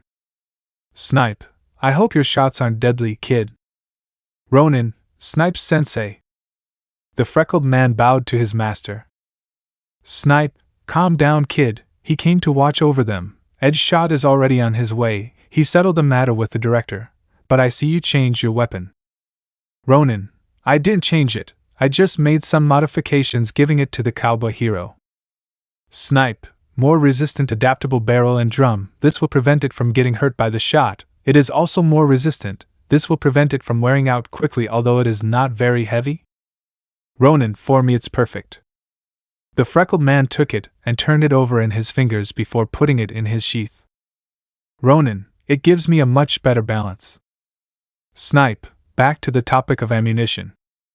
Ronin, rubber bullet with metal coating for greater impact. Snipe, it doesn't kill but it hurts. Real bullets? Ronin, only on missions that require it as a last resort. Snun, you do know, okay, it's here.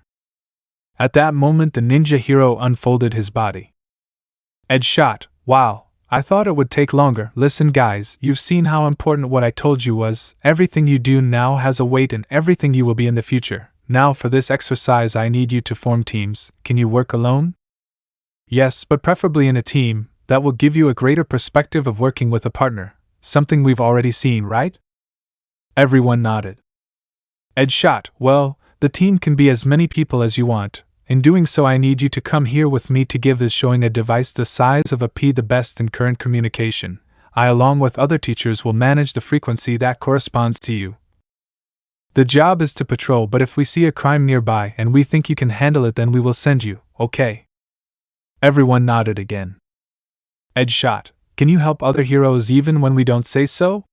Yes, as long as the professional in charge accepts, and you stick to their rules and well I think that's all. No wait, I almost forgot, the teams that are already ready come with me. In addition to giving you the communicator, I will also give you this, showing a small box with a blue light. This is a tracker. If someone is in trouble, or the mission became more dangerous, just by pressing this, the light will turn green and it will send a signal to those nearby and it will give them your location. Needless to say, you are allowed to go right? Okay, to turn it on, just press it. The light will turn red and you will be linked. Each team is a different frequency, so you will not be able to communicate with the others, so think carefully about your teams. Almight. Each team that goes out with their equipment ready will have to head to the center of the city. Mineta, which train route do you recommend? Almight, train? Ha ha ha, no, young Mineta, you'll walk. Each of you has your own way of getting around. Use it, so everyone can see that you're here. Edshot. Almight had his own vehicle, but until you get one you'll travel on foot. It doesn't matter who gets there first. It doesn't matter how you do it. You can use your quirks however you want. It doesn't even matter who arrests the most villains. Points are assigned based on criteria we established: heroism, presence, and obviously avoiding damage, understood? All yes. Edshot, you have 5 minutes. Choose your teammates. Remember, as soon as I give you your equipment you leave. Don't wait for anyone, the villains won't wait for you. Everyone started to gather around. Uraraka had her team goal in mind, but Izuku? Seeing her boyfriend. Ronin, I'd be offended if you didn't ask. Todoroki, Tsuyu? Tsuyu, you know that if Shoji, Tokoemi, it would be a good idea. Tokoemi, yes, I'll try not to get out of control, friend. Shinso, hey, don't leave me alone. Kirishima, come on, old man, you and I can be a good team. Ronin, you won't be with Mina? Kirishima, we argued a little in the morning. Ronin, sorry, old man. Kirishima, it's not your fault, bro. What he did wasn't right anyway. You have to set certain limits. Ronin, I'm okay. Well, Momo ready? Yaoyorozu, always. The boys advanced, being the first. Edshot gave them their equipment. Izuku took off his mask and put on the communicator. The tracker got stuck on his waist. Yaoyorozu, standard tactic? Ronin, standard tactics, you on the ground, I'll stay on the high ground. Yaoyorozu, okay, when I need you I'll say Marco, turning on the tracker. Ronin, and Apollo turning on his tracker. The freckled man took a run and rose in a single jump, then he swung with his black whips and moved with his ninja skills. The brunette on his side began to walk, and with this the exercise began. Ronin, it's a nice night, to be honest. I feel sorry for the poor bastard who dares to. Then it happened. A mugger was stealing a woman's bag. It didn't seem like he had a fighting quirk, more like a low-flying boost. Like that vigilante Izuku had investigated, Izuku quickly swung.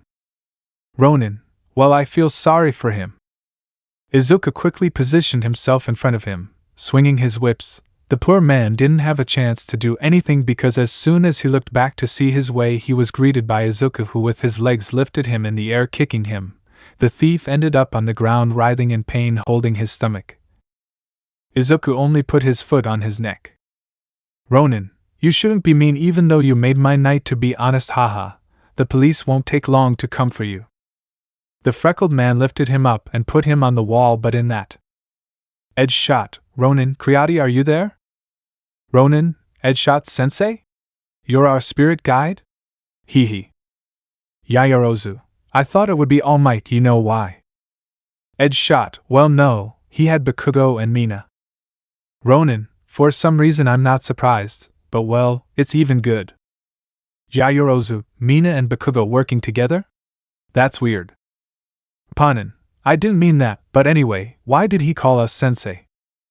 Edshot, guys, listen, there is a mission, nothing serious. A subject has stolen multiple things: jewelry, documents, women's bags and banks are reported.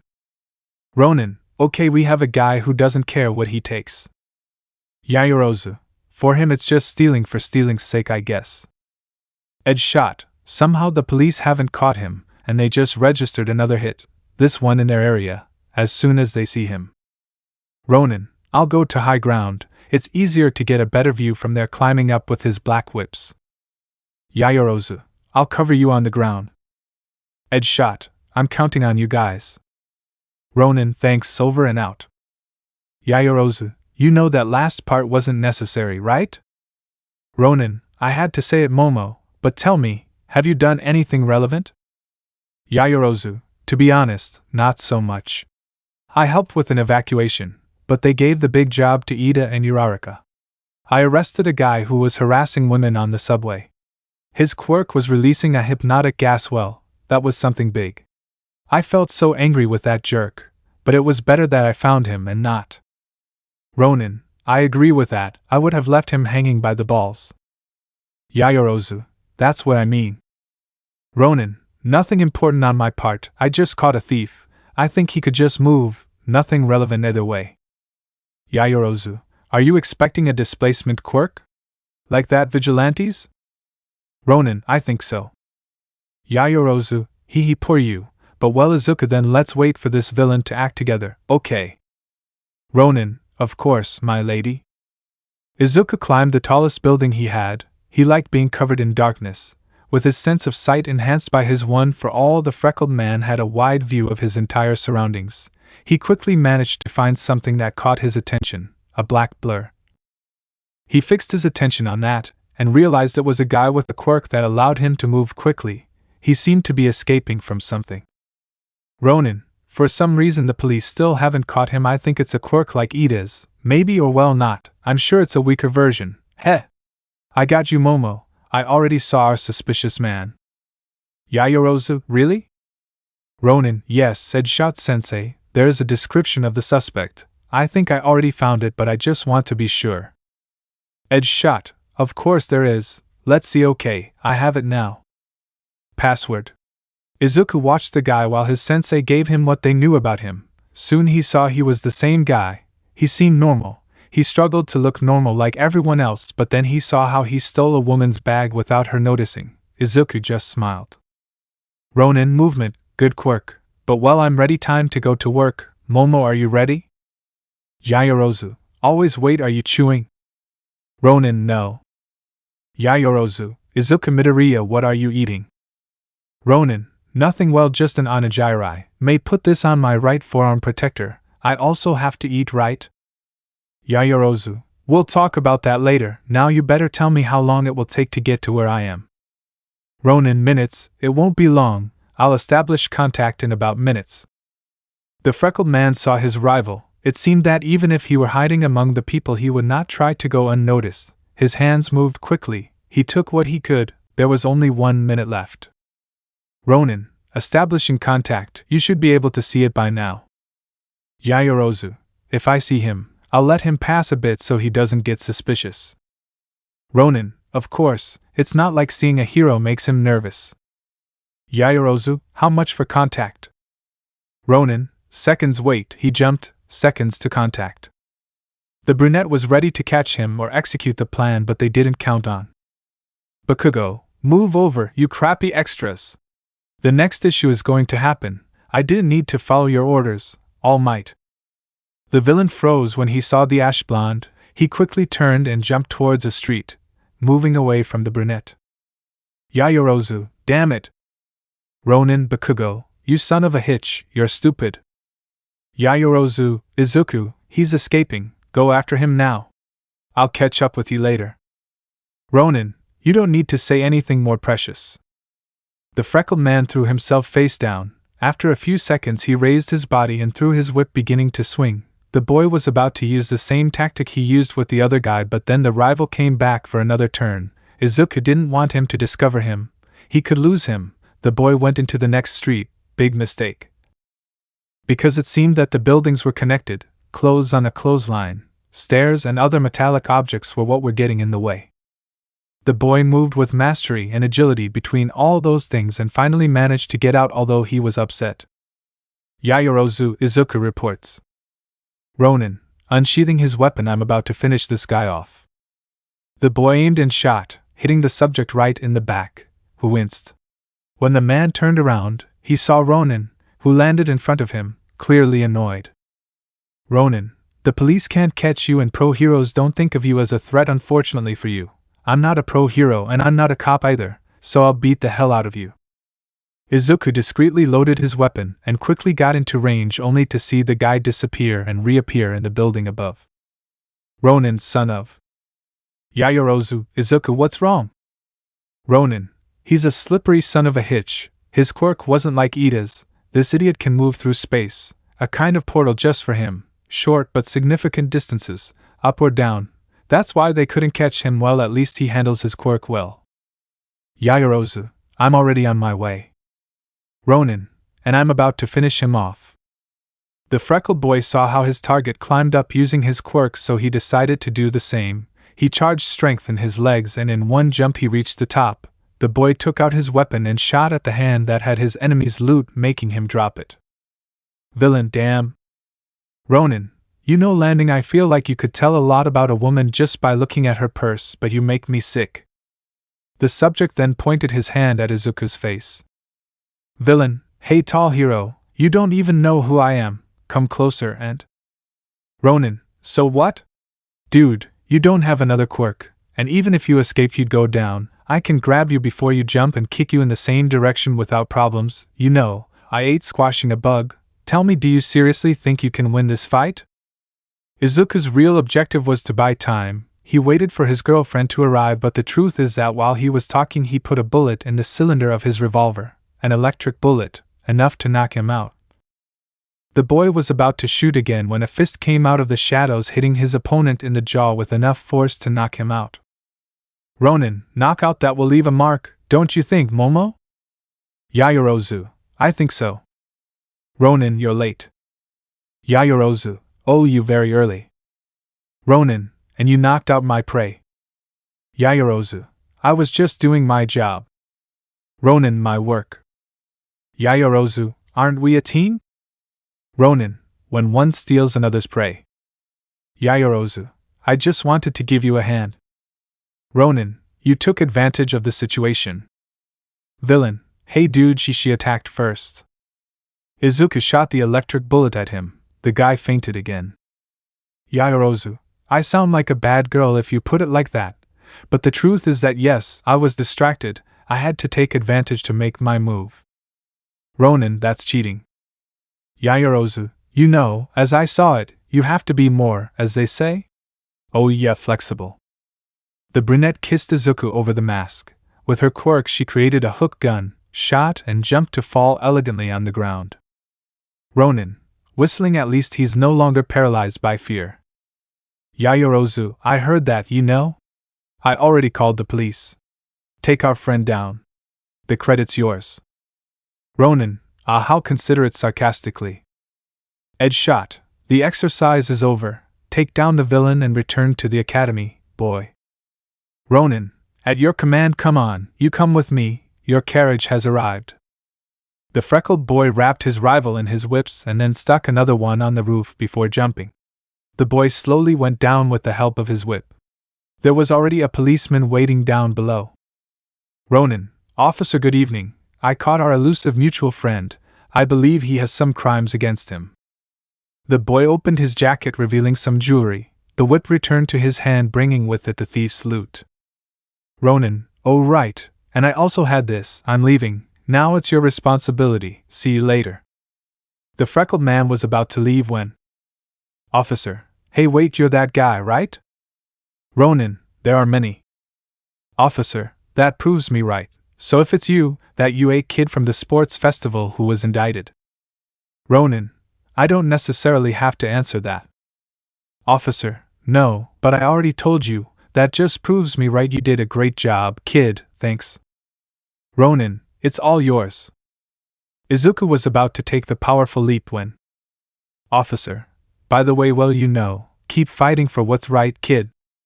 Ronin, that's the official mission. The freckled boy made a huge jump. At that moment Todoroki was returning. The boy used his ice to propel himself and fire to melt the ice so it wouldn't bother anyone. Izuku landed next to his friend and started running at his side. Ronin, you abandoned Tsuyu? That's low even for you. Todoroki, don't abandon her, he went ahead with Yaoyorozu. Ronin, let's pretend I believe you, okay? Todoroki, you don't travel to ninja mode? The bicolor turned around when he didn't receive an answer, but there was nothing. The boy just sighed. Todoroki, at least let me know when you're going to do that. The freckled boy was in the air. Using his abilities, he had managed to make sure that no one saw him rise. However, when he was up, he received a call. The boy stopped at a lightning rod antenna and took out his phone. The number was Todoroki, Shoto's house. The boy answered, thinking it was Endeavor or Ray. Ronin, okay? Fuyumi, Izuku? Ronin, Miss Todoroki? Fuyumi, I think you've spent so much time at home that you can tell me Fuyumi, right? Ronin, the custom, but well, I guess I'm not in the frame to talk about names. Fuyumi, you're absolutely right about that. I'm actually calling for something more urgent. Ronin, what's going on? Fuyumi, we need you home. Ronin, I already told Shoto that I haven't had time, but I'll go as soon as. Fuyumi, Izuku, it's about Eri. Chapter 30, Plans for an Unexpected Visit. Fuyumi, Izuku, it's about Eri. The green-haired boy felt his heart stop. The boy gripped the phone tightly. Ronin, what's wrong with my daughter? The freckled man threw himself into the void, ready to swing towards the UA and ask permission for anything. Fuyumi, calm down, Izuku. It's okay, it's just that he misses you too much. Hey, if you know that it's partly your fault, you haven't come to see us since you left home. You're practically my brother, and while I'm worried, we all are. Ronin, so you just called me just to tell me you miss me at home? Fuyumi, please Izuku, come. Honestly, as a teacher, I don't want sadness to affect Eri's grades. Mom is already a woman and can understand it, but Eri is the one who worries me. Ronin, okay, seeing the UA in the distance, I'll be there on Saturday without fail at noon, I promise. Fuyumi, Izuku, can I trust that? Ronin, he doubts many things, but he never doubts my word. Fuyumi, okay Izuku, I'll tell Mom and Eri. Ronin, I would really appreciate that, Fuyumi. The freckled man was about to hang up when he heard something. Eri and Fuyumi, did it work? Fuyumi, yes, I think so. The call was cut off, but Izuku dialed back.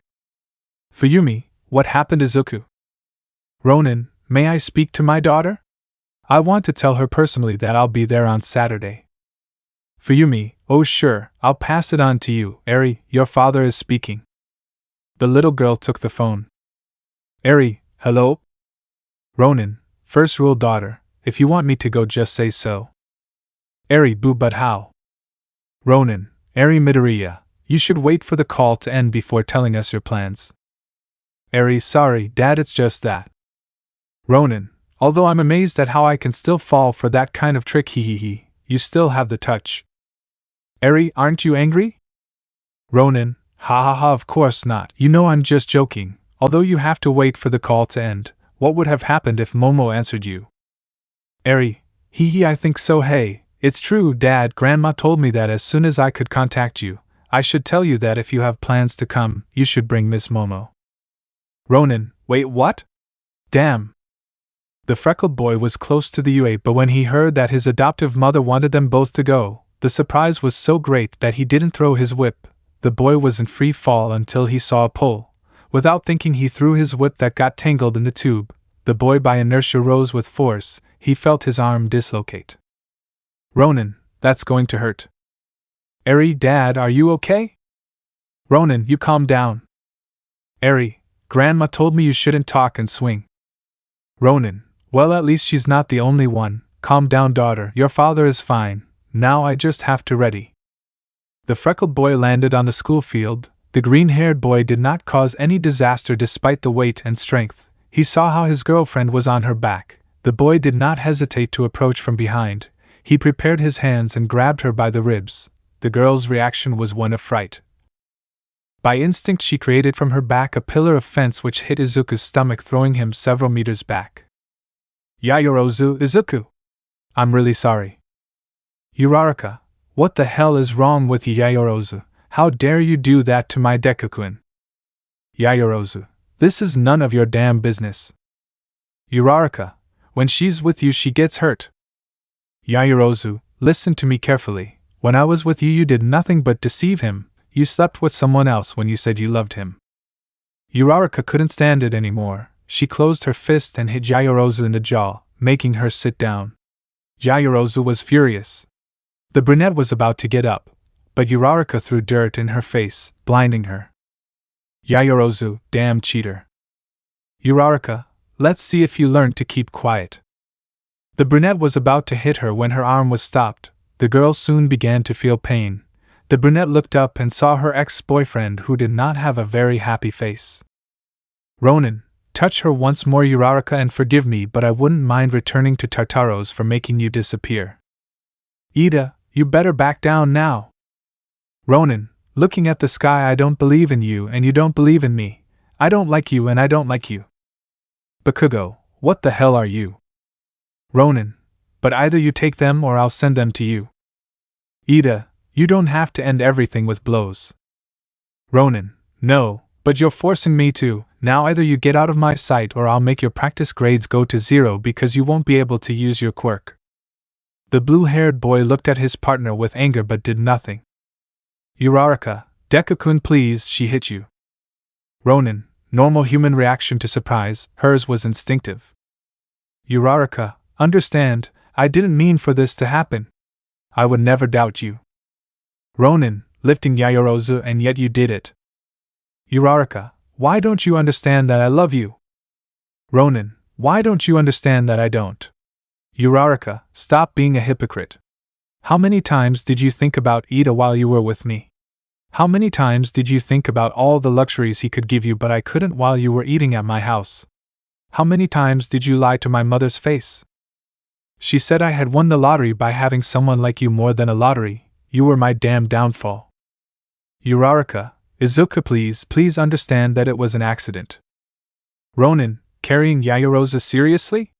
Was it really an accident? Are you going to tell me that you kissed Iida by accident? Or I know, it was surely an accident that you two had sex so freely every time you could. What accidents? You must have really bad luck, right? Iida, Izuku, we're friends. We could have said it, right? We could have discussed it like civilized people. Ronin, say what? Hey, I'm sorry, Midoriya, but I've been sleeping with your girlfriend almost since you started dating. I hope you can understand. Do you know how stupid that sounds? Uraraka, honey, why are you doing this to me? Ronin, honey? You know, I think I can ignore you. The truth would be easy. Maybe I would have forgiven you once. But now I just ask that for the rest of my life. I don't want to see your damn face. Yaoyorozu, Izuku, I'm fine, you don't have. Ronin, the exercise is over, we're going to the dorms. Edge shot, yes, everyone to your dorms. Tomorrow you will receive a sheet with your performance today. Nizu, Miss Uraraka, young Iida, you will come with me. Aizawa, director, no. Nizu, Aizawa, with all due respect, understand that your condescension caused this. Let me settle these matters. You will also come with me. In fact, I want you, as their homeroom teacher, to decide the punishment. I will only speak with them and notify their parents. Aizawa, okay. Everyone left without exception. Yaoyorozu was in Izuku's room. The boy had disappeared with the brunette using her abilities. Yaoyorozu, I was able to walk on my own. Ronin, I know. Yaoyorozu, I could also hit her. Ronin, I know that too. Yaoyorozu, Izuku, you have to trust me more, you green-haired idiot. Ronin, I trust you, not them. If they were cowardly enough to throw dirt at you, I don't want to think about what else they can do. I know you can squash it without any problems, but I don't want to lose you. Yaoyorozu relaxed a little. Her boyfriend was worried about her. Yaoyorozu, if it happens again I'll beat his belly out, but you have to calm down. Ronin, you don't have my sting. Yaoyorozu, now you're calling me a pang, right? Ronin, actually it has the official name that I like, but you see, he. Yaoyorozu, Izuku, we have to tell them the truth. I think that's the only way they'll stop bothering us. Ronin, either that or he'll get even more upset and really try to separate us. Yaoyorozu, right, this is complicated. Ronin, I know, but that's how we had to live. Hey, that's true, speaking of telling the truth. Yaoyorozu, what's going on? Ronin, my mother, well, she wants us to go to her house on Saturday. The news completely quelled Yaoyorozu's anger, like a bucket of cold water. The girl remembered that her friend's mother, now her boyfriend's adoptive mother, knew about her feelings, but that was very different from wanting to talk to both of them. Ronin, do you think he knows? Yaoyorozu, I confess something to you. She knew I liked you, but we haven't had any interaction in front of the cameras. We haven't even been seen together publicly like now. Ronin. But how could he? Hey, wait. Interaction in front of the cameras? Yaoyorozu. Well, my parents are very well known. Occasionally they invite them to galas and things like that. I could go, but sometimes I'm at school or I refuse, but there are times when they need the whole family. Ronin. Oh great, I'll go with you if you accept me into your family, right?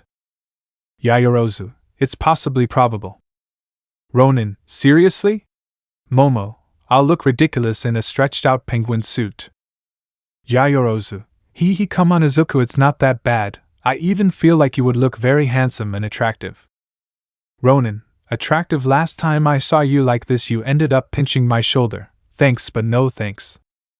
Yaoyorozu. It was only a one-time thing and it's still not safe. Most of the time I manage to get away. Ronin. Hey, but that would only happen if they accepted me, right? What would happen if I accidentally strangled your father again? Yaoyorozu. I would accidentally hit you in the head with the first thing that comes to mind and I can create. Ronin. Okay. Yaoyorozu. Come on Izuku, we'll come up with something. Ronin. Like your excellent morning escape while we were eating? Yaoyorozu. That was different. No, it shouldn't have been. Also, someone came and... Ronin.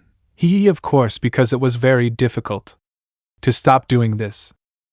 The freckled man approached and kissed his girlfriend and then slowly bent her over and laid her on the floor. Yaoyorozu. Quiet champion. Ronin. Like you told me? Yaoyorozu. If someone saw us? Ronin. He would have a heart attack. Imagine, the former UA traitor and the neat and saintly youngest daughter of the Yaoyorozu in such an indecent position. Yaoyorozu. Santa. You don't even believe in that. Ronin. Everyone has their own opinion, right? Yaoyorozu. I'm not going to criticize that. The jet black girl sat leaning against the wall. Izuku was between her legs, looking at the ceiling. The girl was stroking his hair. Yaoyorozu. I think if my old self saw you now I would think it wasn't you. Your hair makes me not recognize you. Ronin. It's just a little long. Yaoyorozu. A little? You have to tie it up so it doesn't get in your way. I like it though. You look attractive. Ronin. I know. Yaoyorozu. Vain. Ronin. I don't mean that I mean that before thinking about having hair like this was a dream. Yaoyorozu. Before all this would be a dream.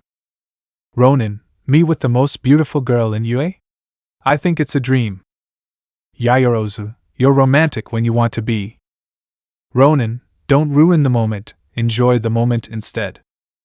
Yaoyorozu. You know, I think it's because of these moments that I can say that I don't give a damn if Uraraka bothers us. She asked for it. Ronin. Now you don't want to kill her? Yaoyorozu.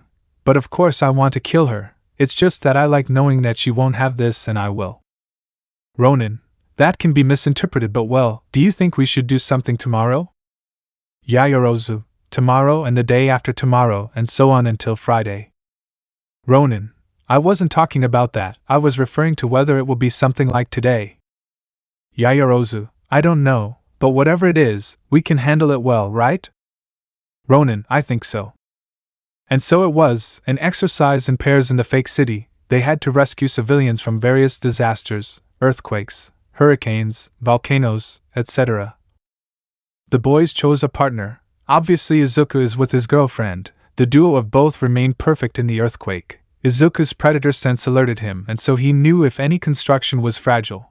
With his black whips he could keep the construction stable as much as he could. Yaoyorozu created what was necessary and passed it to the boy, who managed to get the people out. Yaoyorozu took care of them, or if they were very low she lifted them with ropes and with the help of the stretcher. The same thing happened in each of the scenarios. Izuku's predatory sense was a great help in everything. It gave the necessary security to both. The boys were also brave on their own. Each disaster was passed by the duo. Niza also watched the tests. He saw the pair with a certain touch of intrigue and emotion. It was fun to see how they could overcome each obstacle, but it was then the ver how Izuku protected Yaoyorozu from a piece of debris and the way the brunette did the same with her boyfriend, plus a discreet kiss that the director was able to put the pieces together. The rodent just smiled happily for his student.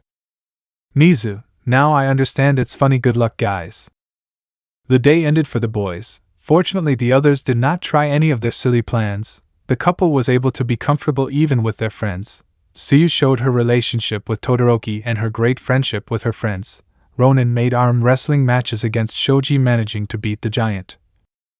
They watched a movie and even the boy cooked for his friends. Obviously, this was seen by the others with bad eyes. They did not understand how the others could do that to the boy, and they could not. In the end, each one went to their room. Izuku could not go to his girlfriend's and vice versa because although they wanted to, they were both too tired, so they only gave each other a short kiss when they were alone and went to sleep. The next day things were more sporty. The boys had to demonstrate their physical abilities. It was like the test they had at the beginning of classes in first, but 1,000 times worse. They could not use their quirks only when authorized. For Izuku it was not so much a problem, he even liked it because that way he could show how strong he was without using his quirks. But one after another hours passed, and this obviously drained his strength. The boy felt that there was some cheating in this. Because it seemed that each test was made for someone in his physical condition because the others were exhausted before. Even Bakugo, who although he was among the first places with Todoroki and Izuku retired, Todoroki also threw in the towel. At first the green-haired boy smiled with satisfaction knowing that he was not like them, but now he thought better. It could well have been a trap. The boy was now climbing a mountain of cement created by Cementas, who made steps and removed them in no specific order, this to put it to the boys in situations of extreme tension. Mineta had to use his spheres, and that is why he was disqualified. Kaminari would have lost if it hadn't been for Jiro managing to grab him with his jacks, and because of this they were both also disqualified. Tsuyu jumped quickly. Mina was cheating because she decreed little acid but enough to make the concrete burn enough to let her stand. Izuku on the other hand used his sense predator. He knew which was the best pillar, and which wasn't. He jumped and held on with both hands, then he swung to others. He was the first to arrive, but now he was breathing tired. They had started at, and it was already close to. Izuku, damn, I'm tired. Nizu, approaching Aizawa, hey Aizawa, I know this exercise isn't the plan you gave me, but don't you think it's too much for the students? Aizawa, it's made for that, to exploit its limits. Nizu, but I think I noticed certain differences. For example, that tower is bigger than what you wrote. Only Izuku can climb it, and I even think it cost him a little. Aizawa, I know, director, I know. The black-haired man was watching Izuku very closely. He hadn't included it because he knew it wouldn't be accepted, but the truth is that this exercise was done to show how strong the freckled man was. Aizawa wanted to see the limits of his student, but he knew it wouldn't be authorized. Aizawa, but don't you think that even the one who always looks full of energy is tired? Nizu, this was nothing more than a ruse to see his limits, wasn't it? Aizawa, if there is 8% chance that that boy will become a threat, we have to be sure that we can fight him. Nizu, that boy or threat, whatever you want to call him, is your student.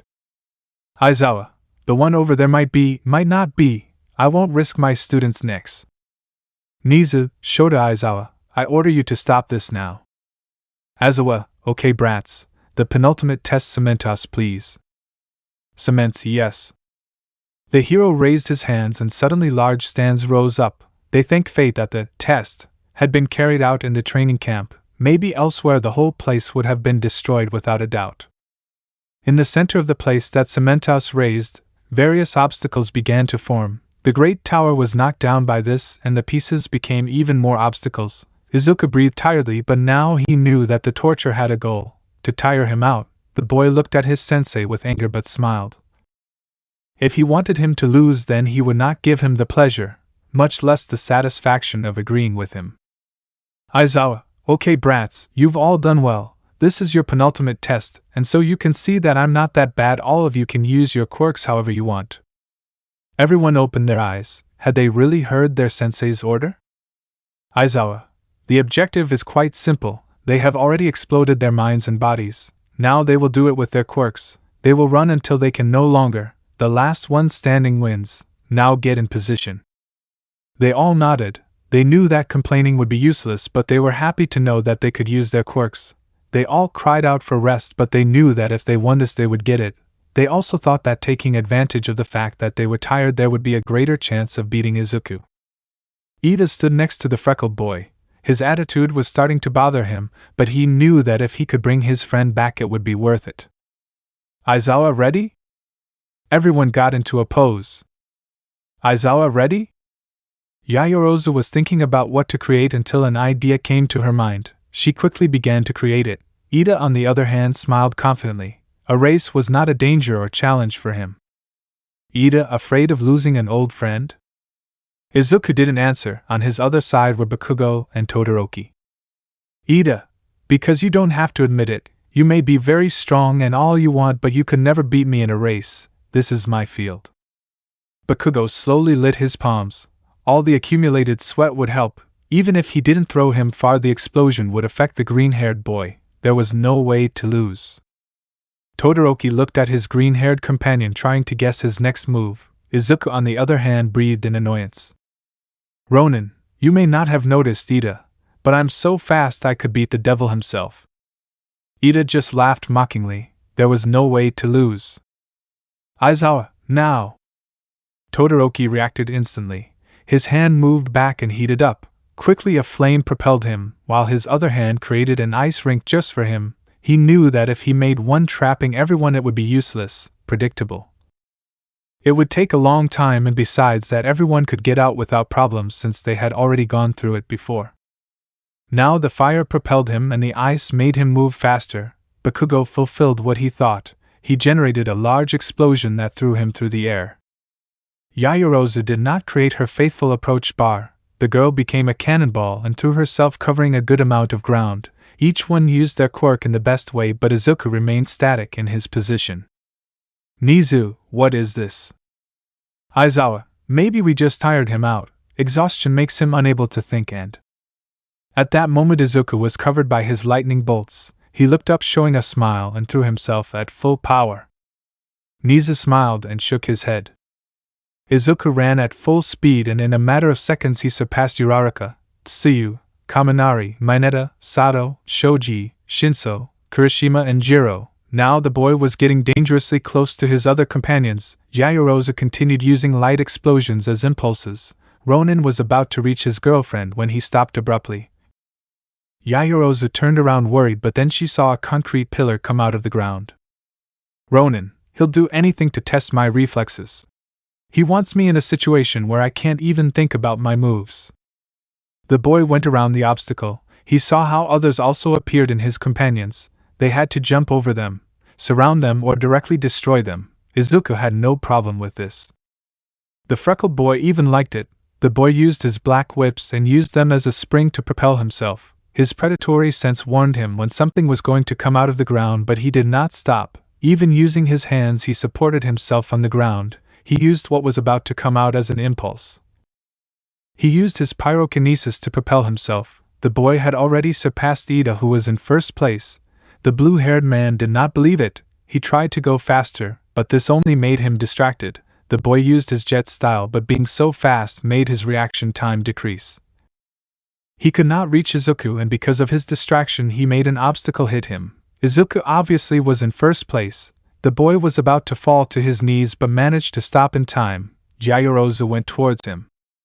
Yaoyorozu, Izuku, are you okay? Ronin, honestly? Yaoyorozu, come, let's sit down. Ronin, honestly, I've never had so much energy. The freckled man lied to his girlfriend. He didn't like doing it, but he had to. His body was already starting to hurt. It asked for a break. There were wounds he had made that didn't heal as quickly. His healing factor acted slower due to tiredness. The lack of food since morning had been bothering him, and now it was taking its toll. Izuku didn't use %1 for all because of the wear and tear it entailed. He didn't want to sit down because that would show his tiredness and prove his teacher right. Aizawa believed he was invincible, right? He would prove it to him. Then Izuku opened his eyes. He had ignored something for a long time. Ronin, I have an idea. Yaoyorozu, I'll go get water, hee. Ronin, that's if he accepts you. I'll go prepare. There's an event left, and I don't want to miss it. The jet black girl left, and Izuku started to breathe. There was a technique he wasn't using. Maybe now is the time to take it up again.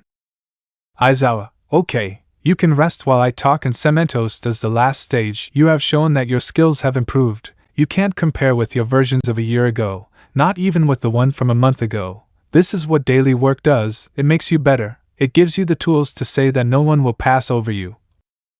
When you graduate, you will be the ones who will stand up and be the wall so that no evil happens. Of course, there will be problems. The road will be long, but I know that you can make it shorter, guys. Ronin, thanks for including us all this time. Aizawa, now for your last exercise. You're tired and exhausted, right? Well, that's what this is made for. You'll fight in these situations, and even worse. There will be times when the rain will cloud your vision, the fire will wear you down faster. But since we can't use the USJ, I think using these situations is the right thing to do. Listen carefully. Your last exercise will be fighting amongst yourselves. Everyone opened their eyes. Were they really going to make them fight under those conditions? Uraraka, but sensei, is it safe? Aizawa, as I said before, this is made for these situations. They will fight, and although obviously the fights will not be as rough as if they were at %, the important thing is to see how they handle the situations even with everything against them. Nobody noticed, but Izuku started to let off steam. It had worked, he had done it. Ronin, come on! The freckled man said this and clasped his fists tightly. Aizawa couldn't explain why or how the freckled man had this strength. Where did he get it from? Not long ago he was barely standing, and now he was showing off with quite a bit of energy. Aizawa, it's good that you have energy. Midoriya, you go first. Ronin, ha! I saw that coming. Aizawa, Kaminari, you go against him. Kaminari, me. Ha ha ha, it will be a pleasure. Ronin, do you finally feel safe? Kaminari, you're tired, you're just showing off, you're crazy if you think you'll win. Ronin, or you for thinking I'm tired. The freckled man got into position, his energy flowing throughout his body. Izuku smiled. Ronin, let's make a deal. If you win, you won't owe me any of the money for my figures, I'll even pay you what you owe me. Kaminari, do you think I'm that stupid? Ronin, just a little distracted. Kaminari, what's the catch? Ronin, none, I have my word. Kaminari, what if you win? Ronin, easy, you pay me double. Kaminari, imbecile. Ronin, you think you can take me on, huh? Then prove it, Denki Kaminari. The fight started and ended without much excitement. Kaminari created his electricity sword with much regret. He tried to attack Izuku, but he dodged it. Although the freckled boy seemed slow, weaker, Kaminari confidently tried to attack again. Izuku dodged it again, but slower. The blonde even saw that his rival was affected. Confident and with a mocking smile, the blonde gave a stab. Izuku dodged again, but with an impressive reaction he threw his black whip, which took the boy by the neck, pulled him towards him and hit him in the face, took him by the head and kneed him in the nose. The boy began to hit him without giving him a chance to do anything. Izuku used his techniques, and suddenly Kaminari fell to the ground defeated. Izuku only put his foot on his chest. Ronin, I wonder how long it will take you to pay me this time. Aizawa, Midoriya wins. Iida, but how there was no chance to.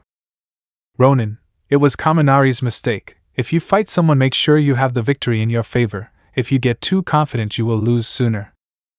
Izuku put his foot under the blonde's body and lifted him up, propelling Kaminari, making him fall in front of Jiro. Ronin, someone take care of him. Uraraka, what was that, Aikun? Iida, I don't know, Oka-chan. Aizawa, okay, let's get on with it.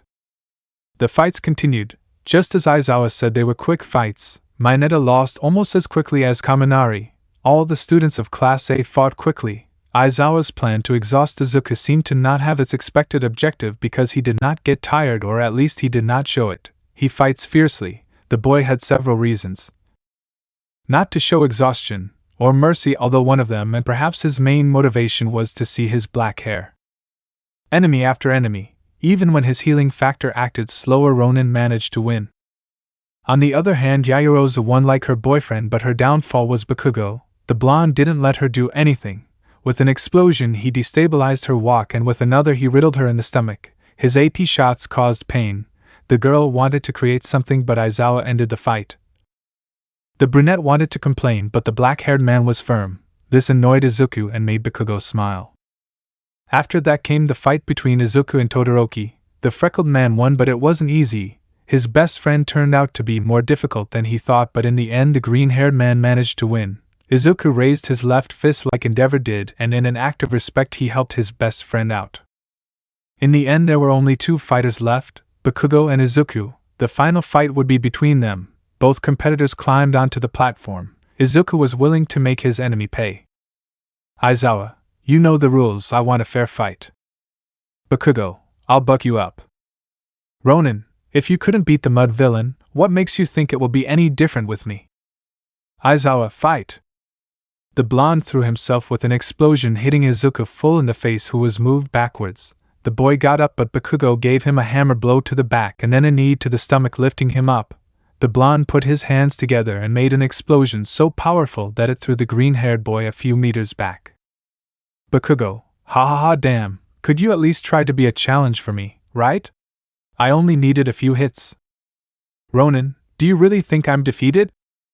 The blonde didn't give him time to do anything. Throwing himself at full speed, he kicked him in the face. He rose up, and when he fell, it was a blow to the cheek that Izuku took. Seconds later, Bakugo rose again and fell with force, imitating Izuku's Manchester smash. Yayorozu was terrified. The beating was brutal.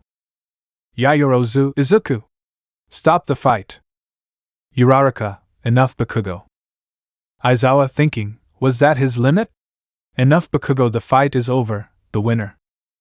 Ronin, it's over? But I was just warming up. The freckled boy stood up. Bakugo felt scared. He turned to see his teacher. Bakugo, you can't fight anymore, say it, Ronin, win? But Bakugo, I'm not even tired. The blonde turned around. Izuku was standing, his gaze sharp, a mocking smile. The boy tilted his head, showing one of his fangs. Ronin, you won? Come and prove it, without even using your hands.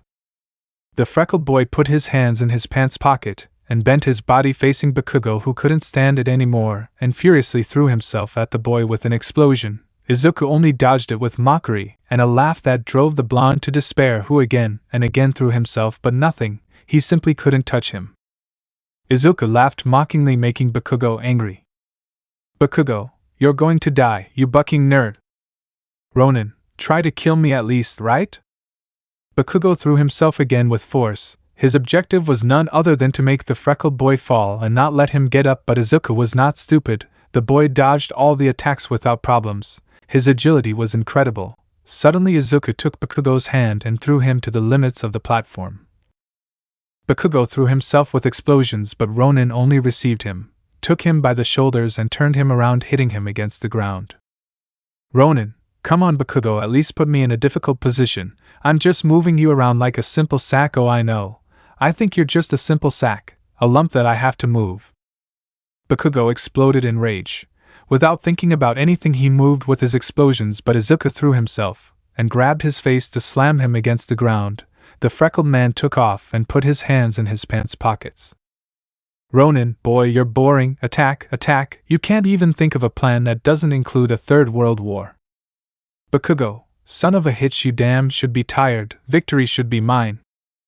Ronin, tired, me? Well, I won't deny that I'm a bit exhausted, but that was from fighting Todoroki. Oh, I know. I think you mean I should be tired from all the exercise, right? Like you guys, having trouble moving and all that maybe, but I know. How about I tell you a secret? Yeah? Well, why do you think this exercise has lasted so long? Aizawa was surprised. The freckled boy had discovered the target. Bakugo just stared at his rival without responding. Izuku just smiled. Ronin, haha, yeah, exactly. This is just because they want to see me exhausted, but to be honest, Aizawa-sensei will have to try harder. Bakugo, damn talker. Ronin, though if I'm honest, I'll admit that your attempt was good, but you know what's best? You don't even know the limits of my power. The freckled man lowered his arms and breathed. His body was enveloped in its green rays and steam. Ronin, Makiri! Once again that technique showed itself again. The green rays mixed with the smoke gave a scary look. Izuku was ready. Ronin, now Bakugo, what do you think if we start the real fight? The blonde got up and threw himself at Izuku, only to be greeted by a whip to the face from the freckled boy, black whips covering his fists. Izuku threw himself and threw one of these, hitting the blonde in the face who couldn't get away. Izuku pulled him towards him and did a spin, dodging him, and then brought him closer again. The boy jumped and fell on the blonde's back. He quickly got out of the way. Bakugo threw himself at his enemy again. Izuku raised his leg and deflected the explosion with a kick. Ronin, I expected more, to be honest. The furious blonde decided that he would not hold anything back. Using all his power, he attacked the freckled boy, who put his arms in a cross to finish Bakugo through a strong explosion that dragged the boy. The smoke dissipated. Izuku still had his arms in their position. The boy just opened them. His shirt had been destroyed. Izuku without more tore off the shreds that remained remaining in the pure pants. Ronin, why the obsession with destroying my shirt? Well, the pants aren't perfect either. Well, I guess that's it, huh? Time for me to start. The boy was surrounded by electricity again and ran towards his rival. His techniques were used once more. Ronin felt that he was going too far, but he didn't care. Garu's words came to his head. The hated will lose, the loved will win. It's a shame, I know, but if you want to change this scenario, then don't lose to anyone. Become the monster they think you are. Izuku smiled. He stopped the attack. It was time to try his new technique. Without giving Bakugo a chance to do anything, the boy began to bounce all over the arena and the ceiling. The only thing that could be seen was his green trail. The boy did not stop at all. His body demanded rest. Using the Mikiri and one for all at the same time was tiring, but he promised that he would make the blonde suffer. Bakugo did not know what to do. He attacked where he thought he was, but only attacked nothing. Suddenly a fireball hit his back, and with the sweat he had, it exploded him. Another hit his chest with the same result. Bakugo somehow managed to get up. The boy was tired, but he did not want to give the victory to his enemy. Then Bakugo and the whole class listened carefully. Ronin! You know Suisei. Bakugo opened his eyes with clear fear. He remembered. That technique was the same one he used at the sports festival, Izuku's Hero's Comet. The boy looked up expecting to see the huge ball of fire, but nothing. There was simply nothing. Ronin, ha ha ha, oh god, just look at your face. Are you that scared of that technique? No, Bakugo, what I'm going to use on you is something new. Please give me your opinion. This is my lightning bolt of destiny. Bakugo turned in the opposite direction to see Izuku approaching at full speed with an emerald green beam. The freckled boy was about to land when he raised his arm and let the attack fall. The spear hit Bakugo's torso, making him scream in pain. Electricity ran through the ground, and after a while the attack stopped. Bakugo's eyes were white. Smoke came out of him. He had some burns. The boy just collapsed on the ground. Izuku had won without a doubt. Aizawa, Midoriya is the winner. The freckled man didn't need any more. Using his little strength, he raised his fist again in a sign of victory. His body was shaking, but he could control himself. Ronin, this is over. Todoroki, show off. Ronin, I guess I can go now, right? Sensei. Nizu, yes, everyone go to your dorms. The Ronin had noticed the state of his student. In a blink of an eye, Izuku left the battlefield. Todoroki, I hate it when he does that. Kirishima, when there's need, old man. Nothing far from reality, although not in the way they thought. The boy barely touched his balcony and entered his room. He could not stand it, and fell face down on the ground. His wounds did not close at the same speed. He believed that not, but the lack of food was taking its toll.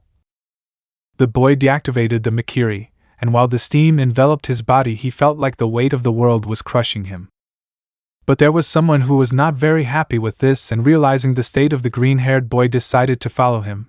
His girlfriend Momo Yaoyorozu now walked elegantly but with an internal concern towards her boyfriend's room. The girl arrived and put her fingerprint on the handle. The door opened and Yaoyorozu found herself with a quite frightening image. Her boyfriend was on the floor, completely passed out.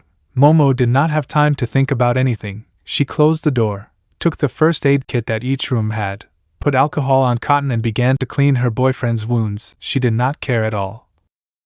The boy, after a while, both by the burning and the smell, he woke up. Ronin, what happened? Where? Ouch. Momo, that hurt. Yaoyorozu, really? I thought you didn't feel pain anymore. Ronin, hey, are you angry? Yaoyorozu, not at all. I love seeing my boyfriend passed out completely exhausted. It's comforting. Ronin, sadistic. The brunette hit Izuku on the head. Yaoyorozu, you are the most brutal of all brutes. Ronin, hey Momo, no. Yaoyorozu, shut up, will you? Why do you always have to give it your all? If you had the strength to knock him out with one hit, why didn't you? Did you have to risk everything? Ronin, should I be honest? I could have finished Bakugo off so fast he wouldn't have even noticed, but honestly I was pissed off. They saw my innocence, and they do these things? Besides your fight against Bakugo, not lost yet, I wanted to massacre Bakugo for that. If they were going to stop the fight I would give them a good reason. Yaoyorozu Izuku. Ronin, I also wanted to try that technique, hee. Yaoyorozu, it was something unexpected. Ronin, it's not finished yet, I burned my hand using it, but I know it was worth it. Yaoyorozu, you followed my advice, right? Ronin, using my electricity as a weapon is good advice. The difficult thing was to catch the rays.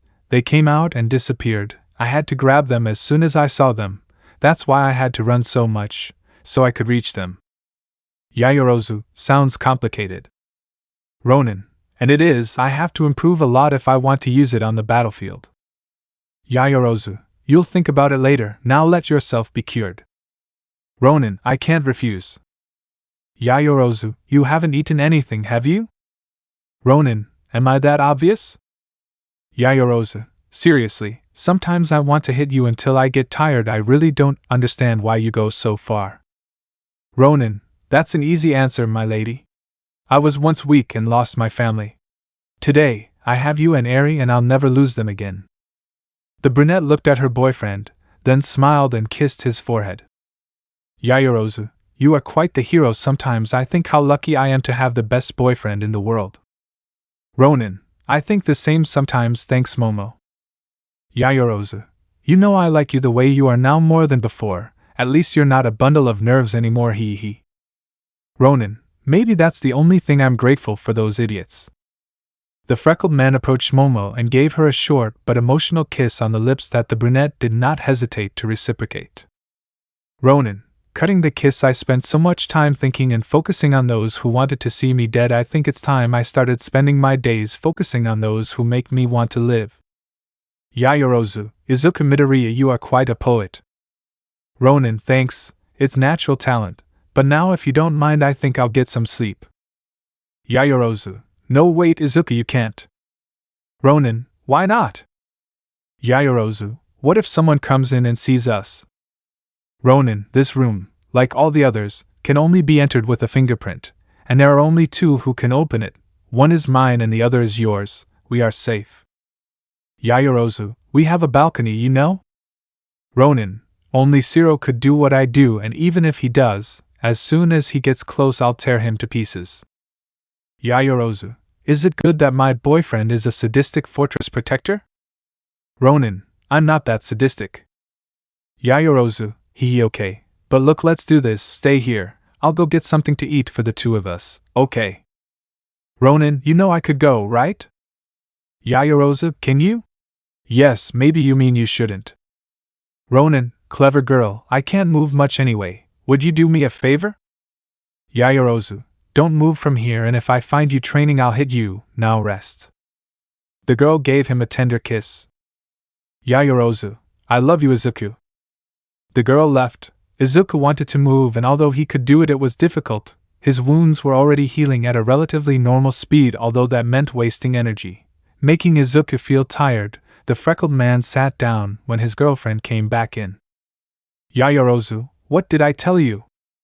Ronin, I didn't do anything you said I couldn't do in peace, just it's a little tiring recovering when I haven't eaten. Yaoyorozu, well then try, I brought you this. It wasn't what I thought it was when I saw it, but oh well, Todoroki's soba. Ronin, soba? Wow, seems like that's the only thing that idiot knows how to do. Yaoyorozu, believe it or not, that idiot cared about you. I told him what happened. He got upset because you went far away, but he understood. I think that, just like his mother, he already sees you as a brother. Ronin, family, hey, I almost don't know what a father's love feels like. When he was finally about to come, he died. I lost my mother, I don't know what it feels like anymore. Yaoyorozu, Maybe this is the opportunity you needed. Ronin, do you have to see the bright side of everything? Yaoyorozu, if I don't do it, then who? Ronin, well, you're right about that, by the way. Do you want to go out to eat tomorrow? Yaoyorozu, we don't know what we'll do for the exercise and it's the last one. Honestly, I'm a little nervous. Ronin, like me? But look, if we finish early, we'll go, and if not, we'll cook here. What do you think? Yaoyorozu, will you prepare? Ronin, I'll give you the honor, hee. Yaoyorozu, hee, although it might not be that rough. I mean, today was to test your resistance and strength. Ronin, they thought I was indestructible. I just showed them that I am.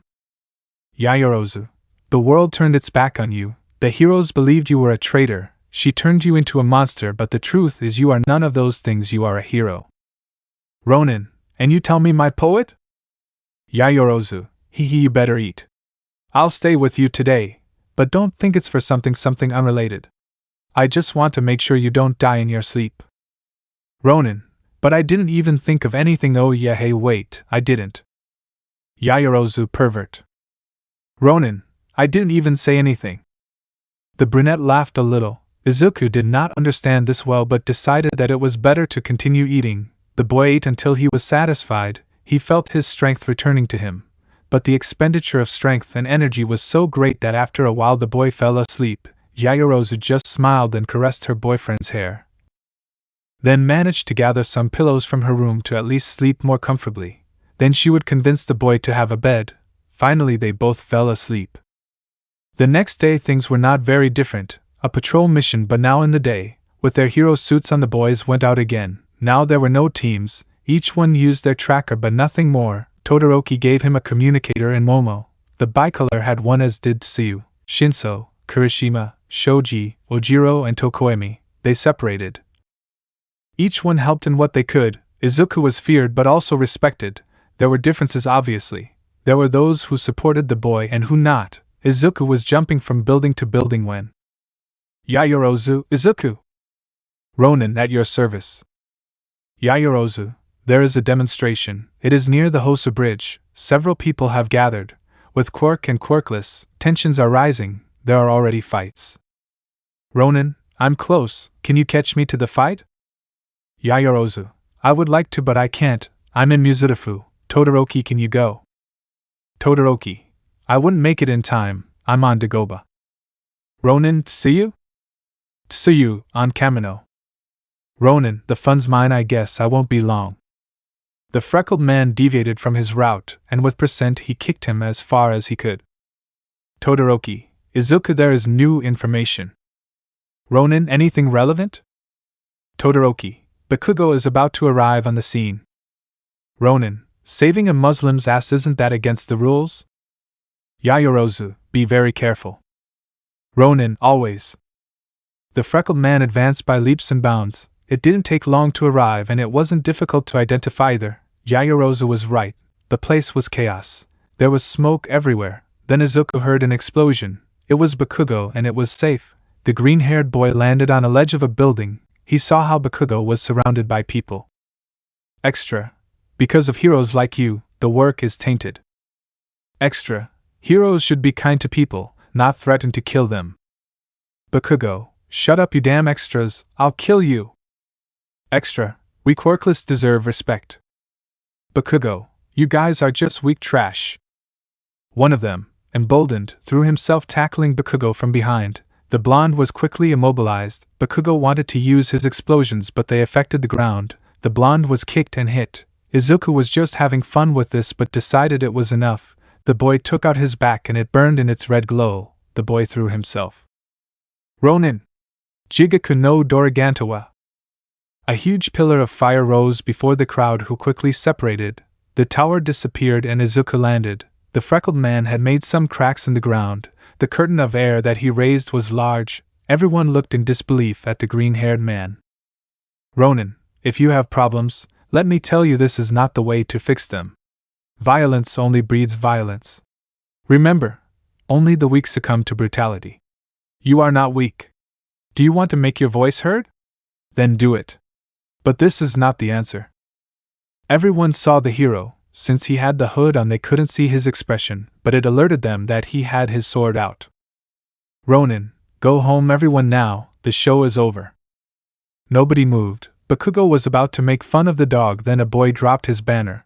Another followed his example. Slowly everyone did the same and left. Bakugo got up. Bakugo, don't even think I'm going to thank you. Ronin, you think I want that? If it were up to me, I would have even recorded the beating you were receiving. I only went in because I felt sorry for you. The freckled boy just turned around and left. Bakugo was furious but decided to finish the mission and kept moving forward. Izuku on his side was moving quickly. He had stopped to buy water, but now he was moving forward as best he could. Todoroki, Izuku needed your help. Ronin, at this rate I'm going to charge you. Todoroki, I'm helping empty lady, sorry, but there's something important, a car out of control. Ronin, let Iida take care of it, didn't he say it's his specialty? Todoroki, the guy's quirk is to amplify the power of mechanical things. The car itself is already sporty. Iida won't catch up with it, or at least not in time. He's about to reach the school intersection. Ronin Eri. Todoroki, run! The freckled boy just took a good boost. His abilities made him travel kilometers in seconds. He quickly located the car. He could also locate Iida, who was running as fast as he could. Izuku just pushed himself further and quickly caught up with him. Iida stopped abruptly at this. The flash of speed was incredible. Ronin, I can stop the wheels with my whips or directly raise the car. I could get in front of it and stop it with a punch. No craziness, Izuku. Think about the citizens. Avoid collateral damage. Think about Eri. But what the boy didn't know is that Iida had made his own plan. Uraraka had removed the gravity from the asphalt, allowing Sato to lift it without complications. The plan was to make a contingency fence. Mina had spilled acid to make the car skid and burn the tires. The plan would not have gone wrong if it weren't for a small detail that they omitted: the inertia. The acid also caused the tires to melt, damaging the asphalt. It also made it skid, but not in the way they wanted. The driver turned, and this caused him to crash into the improvised fence and destroy it. Uraraka, in an act of desperation, touched the car, making it rise. Iida, Ochako, turn off your quirk. Uraraka, but the fall will cost. Iida, just do it, trust me. The girl listened to her boyfriend, deactivated her quirk, and now gravity did its job. The car was about to fall on a crowd of mothers and children who were just leaving school. Eri's same school. The little white-haired girl saw the car approaching. By instinct, and remembering her father, Mirio began to remove her classmates. But soon she saw that it was too late for her. The car was about to crash. The girl closed her eyes, but the blow never came. When she opened them and looked up, she saw something impressive. Her father, Izuku Midoriya, was carrying the car on his shoulders. Seconds before the boy reached where his former friends were, destroyed the fence, made his way through the acid. Izuku thought that using Uraraka's zero gravity to his advantage he could slowly lower the car, but then he saw how it began to fall. The boy did not care about anything else. Using a jump, leaning on the Mikiri and passing the one for all to his arms, the boy managed to capture the car.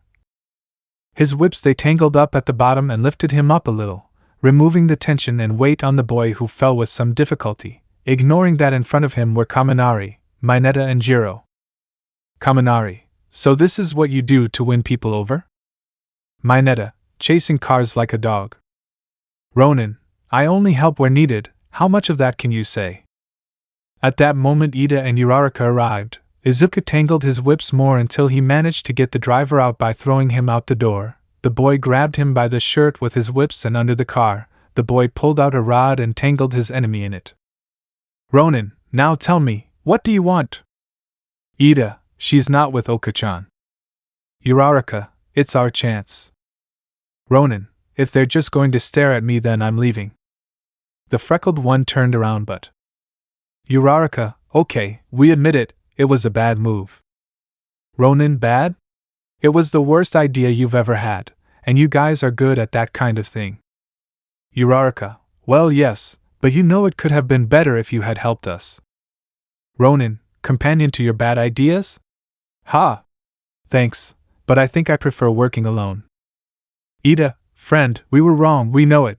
But you more than anyone know that forgiveness exists. You always fought for truth, honor, and justice. We now tell the truth and you know it. why don't we just shake hands and go back to what we were before? The blue-haired man stretched out his hand, ready to make peace. Ronin, the truth you know, I still defend it. I have my ideals perfectly defined. My mother taught me well. I know that forgiveness exists because it happened to me, but that you tell the truth I don't need to use or have super hearing to detect the lie in your hearts. If I give you my hand, you'll bite the other one again, and you know what? Buck you? Iida, Izuku, please. Uraraka, my love, I love you. Please understand that we are not the bad ones. Ronin, you followed orders without question. That almost cost my daughter her life. If that isn't evil, then I don't know what is. Now stay away from me, or I won't be as merciful as I was today. Uraraka watched her ex walk away. Uraraka, daughter, but we never wait a second, Eri. The brunette looked up and saw that the school where the car was going to fall was the little white-haired girl's school. She immediately ran away scared. Ronin, hey girl, are you okay? Eri, yes. Thank you very much, Sir Hero. Ronin, you were very brave back there. I'm sure your parents will be very proud of you. Eri, I think so, thanks Hero Ronin. The freckled man approached and stroked the white-haired girl's hair. Eri knew that inside the mask the freckled man was smiling, as well as knowing that what he was doing was protecting her by not saying that she was his daughter or that he knew her. Izuku turned around, finding himself face to face with Rei. Rei, young hero. Ronin, yes, Mrs. Todoroki. Rei, thank you for what you did. It was a good job. Ronin, it's my job, that's the mission, to protect and serve Hihi. Rei, well, I won't interrupt him, he probably has things to do. Ronin, yes, thank you, but I'm leaving, see you later. The freckled boy was about to leave when he heard his adoptive mother whisper. Rei, I'll wait for both of you on Saturday, Izuku. The freckled boy just nodded discreetly, and with a powerful jump he disappeared into the sky. But without knowing it, Uraraka was about to arrive with the little albino. Rei, realizing this, spoke to the girl who was saying goodbye to her friends. Rei, Eri, it's time to go. Eri, yes, I'm coming. Uraraka, Eri, I'm your mother, are you okay? Eri, looking at her with contempt, you're not my mother, don't even say it. The albino left with the older Todoroki. Uraraka did not recognize the woman. Uraraka, excuse me? But I think you've got the wrong girl. She's... Rei, Eri, do you know her? Eri, no grandma, but let's go now. My Aunt Fuyumi promised to buy me a caramel apple if I came by and I was hungry. Rei, well, let's go. The two women left, leaving the brunette sad. Uraraka shed some tears. Elsewhere, Izuku was heading towards the academy. The exercise had already ended and the freckled boy was hungry. Ronin, ready Momo. Yayorozu, I saw what happened with Uraraka. Is everything okay? Ronin, far from it, I ran into my mom, I told you, she wants to see us on Saturday. Yayorozu, yes, since we have no other choice Aizu, we will go. Ronin, yeah, hey, and Todoroki? Yayorozu, he said he was going out with Tsuyu. He turned off his communicator along with the others. Why do you think I dare to talk about this openly? Ronin, right, well, I'm going to the academy now, do you want to go out? Yayorozu, but of course, I'll see you on the outskirts of the High Alliance, it's closer to me. Ronin, okay. The freckled man hurried, just registered his entry, and went to his bedroom where he took a quick shower and got ready.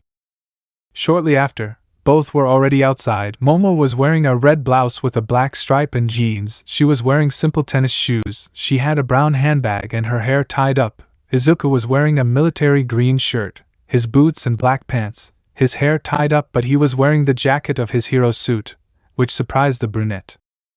Yayorozu, hey, but that's not it. Ronin, take off the shoulder pads, forearm protection, and gloves and you're left with a very durable jacket, you know? Yayorozu, isn't it illegal? Ronin, no, because I don't have my weapons with me, so no. It would be illegal if I brought my full suit, my weapons, and used my power to eat for free in that. Yayorozu, like many heroes do. Ronin, exactly. Yayorozu, well, let's go now, shall we? Ronin, walking, or do you want to disappear from here quickly? Yayorozu, normal Izuku. Ronin, you're the boss. They both walked calmly. There was no specific plan, just to walk, but soon they found a small park where they stayed for a while. Then they went to eat something. Yaoyorozu was fascinated with everything she could eat, and she didn't know it was so good. Izuku just looked at her amused until an explosion caught both of their attention. Ronin, what the hell? Yaoyorozu, now what? Ronin, a villain or bakugo throwing a tantrum. Ronin immediately closed his jacket and took out the mask from inside it to put it on. Ronin, I appreciate being distracted enough to bring her. Yaoyorozu, Izuku, don't tell me you're going to. Ronin, that's right, darling, you stay here. Yaoyorozu, and you still want to leave me? Oh no, you're crazy, I'm going with you. Ronin, you're the crazy one, I won't let you come. Yaoyorozu, I'm not asking for your permission. Ronin, damn, it's okay, Momo, be careful. The freckled man took the brunette and threw her to the side and then gave a light jump towards the child. Izuku opened his arms and closed his eyes, waiting for the blow. Ronin, this will hurt. Yaoyorozu saw how a car headed towards her boyfriend like a torpedo. Izuku made use of his black whips, managing to create a mass that allowed him to resist the blow. The boy was only dragged a little. The boy stared at his hero. Ronin, hello my friend, nice day, huh? The boy could only nod. Izuku carefully got out of the car and looked back to see a tall guy. He had a head with the features of a shark. He was strong and had 2 cannons for hands. Ronin, where do these idiots come from? Villain, fear me all because I, the shark of hell, will kill you all. Ronin, not on my watch, you son of a hitch. The freckled man approached the child. Ronin, hey, calm down and she'll be fine. Sour girl, look at me. Do you see that girl over there? Pointing at Momo. The poor frightened child could only nod. Ronin, she's a heroine, she's on an undercover mission. Go with her, she'll take care of you, okay? Again the child could only nod. Ronin, and don't worry, as long as I'm here nothing bad will happen. The freckled man stood up and advanced towards the villain, who was surrounded by police officers. Ronin, I'll take charge, officer. Police, you who? The officer turned around and was surprised to see the boy's suit. Izuku just took out his provisional license, which accredited him as the UA Ronin student. Ronin, a villain with shark-like features, he asked me why you're still alive. Villain, damn hero, get out of here, nothing and no one is going to. Ronin, can we spare the... I'm the baddest one here. Speech, please? We both know you're going to hell. The boy could not continue speaking because he received a shock wave that threw him backwards until he hit a wall. Yaoyorozu, Izuku. Ronin, so that does it, good, now you know your quirk, damn tuna. The freckled one disappeared immediately. Villain, haha, heroes, they are so fragile, without All Might protecting them they are easy prey. Ronin, easy you say? The freckled man threw himself from behind, but the shark was able to move to try to attack without success because Izuku managed to dodge it and kick that hit the shark's nose. Ronin, thinking, he has good reflexes and is agile. Villain, stupid, insignificant, I can smell your blood. Ronin, why is everyone obsessed with blood? Villain, I'll tear you apart. Ronin, can I make the joke about turning you into surimi? Or do you like sushi more? Yaoyorozu, Ronin. Be careful. Ronin, thank you, miss. Now protect and guard everyone, please. I need them out of the area. I need it to be clear so you can see my culinary skills. The brunette nodded. She would help her boyfriend after helping him with the civilians. The freckled man had a good fight against the huge villain. The cannons could turn back into his hands and he gave big punches using the cannon as an engine. Ronin managed to dodge, but he also protected his girlfriend, who also defended herself by creating grenades and flares among other things that she could use as weapons. Soon this was televised. The headline on all the newscasts was the same. A duo in action, Creati and Ronin fight to defend civilians from a new villain. Nizun knew there would be no problems because they both had their hero license. He was surprised that Izuku wore his hero jacket, but it also relieved him a little because the attacks wouldn't be so serious. But what everyone ignored was that in a certain mansion an adult woman with beautiful features and jet black hair was watching television. When she saw the news, she paid close attention to the pair of heroes.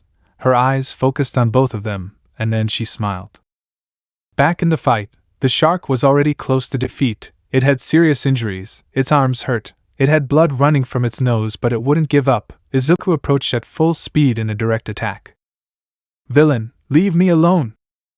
The monster attacked again. Izuku received the attack full on and was thrown back, but managed to entangle his whip on a pole. He spun around and fell against the shark. The boy got off taking some air, then quickly grabbed some debris with his whip without his rival seeing him and threw himself at his rival, who was getting back up. "Villain, I told you I could smell your blood. Ronin, and I told you I don't care." The shark launched a new wave. Izuku jumped on it, and then returned his arms, bringing with him the debris he took, hitting the shark with force. Then he tangled his whip around his feet, and pulled him towards him, and then put another one on the villain's neck and began to squeeze him. "Villain, please don't kill me. I'll do whatever you want, but please don't kill me, I beg you." "Ronin, okay, then sleep." The freckled man squeezed harder, and the shark fainted. "Ronin, officer, it's all yours." The freckled man only put his foot on the villain's back. The policeman in charge approached, checked the area. There was no noticeable damage. Most of it referred to the ground, but in comparison with many other heroes and even with Almight, the boy had won without causing so much havoc. He even managed to keep civilian casualties to a minimum. "Officer, thank you, Ronin hero." "Ronin, it's a pleasure." People knew who he was. They had seen his face at the sports festival. That boy who was accused of being a traitor that day had saved everyone. The officer was the first to applaud, then other police officers followed him. A few seconds later, people were also applauding. Everyone was celebrating and applauding the hero who came back from hell. The hero who showed that it doesn't matter what people say if you do the right thing, the hero Ronin. Yaoyorozu looked at her boyfriend proudly. She was happy that finally everyone saw him for what he is, a true hero. "Yaoyorozu, way to go, Izuku, you really did it." And just at that moment, cutting off her inspiration a bit, the brunette heard her phone ringing. The girl took it out and saw that it was her home number, so without hesitation, and taking advantage of the fact that her boyfriend was helping to remove some debris, with the arrest of the villain and also giving her statement, the brunette decided to answer. "Yaoyorozu, hello? Mrs. Yaoyorozu, daughter, it's nice talking to you." Yaoyorozu, "Oh hi mom, I'm glad too, but what happened?" Mrs. Yaoyorozu, "Well, I was thinking, and although I haven't talked to your father about it yet, I think it would be nice if we got together for dinner, you know, like before." Yaoyorozu, "Yes, I would love to, mom." Mrs. Yaoyorozu, "That's great, daughter. What do you think about this Sunday? So you don't have any problems with school?" Yaoyorozu, "Yes, sounds good, mom." Mrs. Yaoyorozu, "That's good, daughter. Well, then I'll tell your father." Yaoyorozu, "Yes, thanks, mom. I miss you both." Mrs. Yaoyorozu, "And we love you, daughter. Oh, and by the way, bring it with you." Yaoyorozu, "Bring? But what or who?" At that moment, Yaoyorozu felt a slight pang of fearing what her mother would say. Ms. Yaoyorozu, "You know, bring that boy Midoriya. I want more like your father, and I have to talk to both of them." And with that, the eldest Yaoyorozu cut off the connection, leaving the brunette nervous. She knew they'd agreed to tell them both, but so soon? Had their parents noticed? There was only one way to find out. Yaoyorozu, Izuku calling her boyfriend. Chapter 31, The First Visit. Ronin, no, not a chance. Yaoyorozu, Izuku, come on, what's the worst that can happen to you? Ever since the brunette told him about her mother's call, Izuku felt a pang in his head, warning of danger. By the time the girl finished telling him, he was already ready with his answer, which was a clear and resounding "No!" which obviously didn't go down well with the girl. Yaoyorozu, come on Izuku, they are my parents. Ronin, do you want to go? Then go, don't worry, but you won't be taking me with you. Yaoyorozu, look, maybe it's nothing. What if they just want to talk and apologize? Have you thought about that? Ronin, and if not? Have you thought about that? I'll go alone so your father can beat me until he's exhausted. Yaoyorozu, as if you were going to just stand by and let them hit you. Ronin, that's why I won't go, because if I go it will be a fight and I don't want that. Yaoyorozu, Izuku, we had already talked, you agreed to tell them about us. Ronin, but not so soon, or have you already forgotten that we have to go to my mother's tomorrow? Wow, that feels weird to say. Yaoyorozu, so we'll go with yours but not with mine? Ronin, hey, this wasn't my decision. Yaoyorozu, this wasn't my decision either, Izuku. Besides, it's just a matter of going and talking. Nothing else will happen, or what? You'll tell me that the great Izuku Midoriya is afraid of talking to his in-laws. Ronin, that won't work on me and you know it. Yaoyorozu, it's not whether it works or not, Izuku. The truth is I'm nervous, but I don't want to hide it anymore. Not anymore, or at least not with my parents, understand that. At that moment the freckled man hugged her patiently. Ronin, sigh, okay, calm down, it's fine, I guess it won't be that bad, or at least I hope so. Yaoyorozu, so? Ronin, I've already been through Tartaro's Class A and B, what's the worst that can happen now? Yaoyorozu, that's how you talk, hero giving a kiss to her boyfriend. Ronin, I hope it's worth it. Yaoyorozu, I'll talk to your mother. Ronin, you already talked to her, the other one is missing, hee. Besides, it's unfair, you guys get along, I don't. Yaoyorozu, I admit you didn't make a good first impression, but I guess you can fix it, just wear a formal suit, flowers, and that's it. Ronin, you're crazy if you think I'll wear that. Yaoyorozu, ha ha ha, look, I'm your girlfriend, I think that should give you an idea. Besides, I'm joking, just be yourself, not the aggressive bastard you are with everyone, but this version of you that is serious but kind that I like so much. Ronin, I guess I'll give it a try, at least for you. Yaoyorozu, thank you, Aizu. Ronin, but hey, do you want to do something else? It's not that late yet, and we should get back home because tomorrow we begin our journey. Yaoyorozu, look, we've already gone through these tests, what could be worse? Ronin, if I'm honest, I'm not afraid to go to your house, more like discomfort. Yaoyorozu, really? Ronin, come on, I've faced Shigaraki, Stain, Muscular, Overhaul, the League of Villains, Almight, Classes A and B of this school, and I won. Do you think I would be afraid of this? Yaoyorozu, but I thought that. Ronin, I feel uncomfortable because I don't know what to expect. Here at UA I know I have to be alert all the time. But now that you tell me this, I don't know how to react. It's difficult. You have to understand that after my last relationship was practically a lie, well, this is new ground for me. Yaoyorozu, it's totally new to me, at least you have practice, which leads me to the question, Izuku, did they love you? Ronin, to tell the truth, yes. They fully supported our relationship, but I don't know what they thought after my great betrayal. Yaoyorozu, maybe the same as everyone else. Ronin, but do you think that now that the truth is known? Yaoyorozu, today you made a big change, you saw what happened back there, people applauded you, it didn't matter who you were, because they all knew who you were, and yet they didn't see the traitor, they saw the hero. Ronin, honestly I don't care about public opinion, I just want to be a hero and that's it. Yaoyorozu, and that's the difference between you and the others. Ronin, why? Yaoyorozu, I don't know if they told you or you found out. Izuku, when you were locked up they said horrible things about you, at least with Endeavor they moderated themselves because he was a hero, but now it makes me angry to remember it, even when you were outside, even when your innocence was revealed they kept saying it. Ronin, I know that. Yaoyorozu, back then I already knew I liked you. I felt horrible about the way they attacked you. But I didn't understand how you could not be angry, but now I understood. Well, the more I thought and analyzed it, the better I understood. I remembered how you fought before, and although it is very different from how you do it now, I could guess something. Ronin, and it was? Yaoyorozu, although almost all of your nerd side was hidden and buried, there was something that wasn't, it was only improved, evolved. Ronin, I repeat, what was it?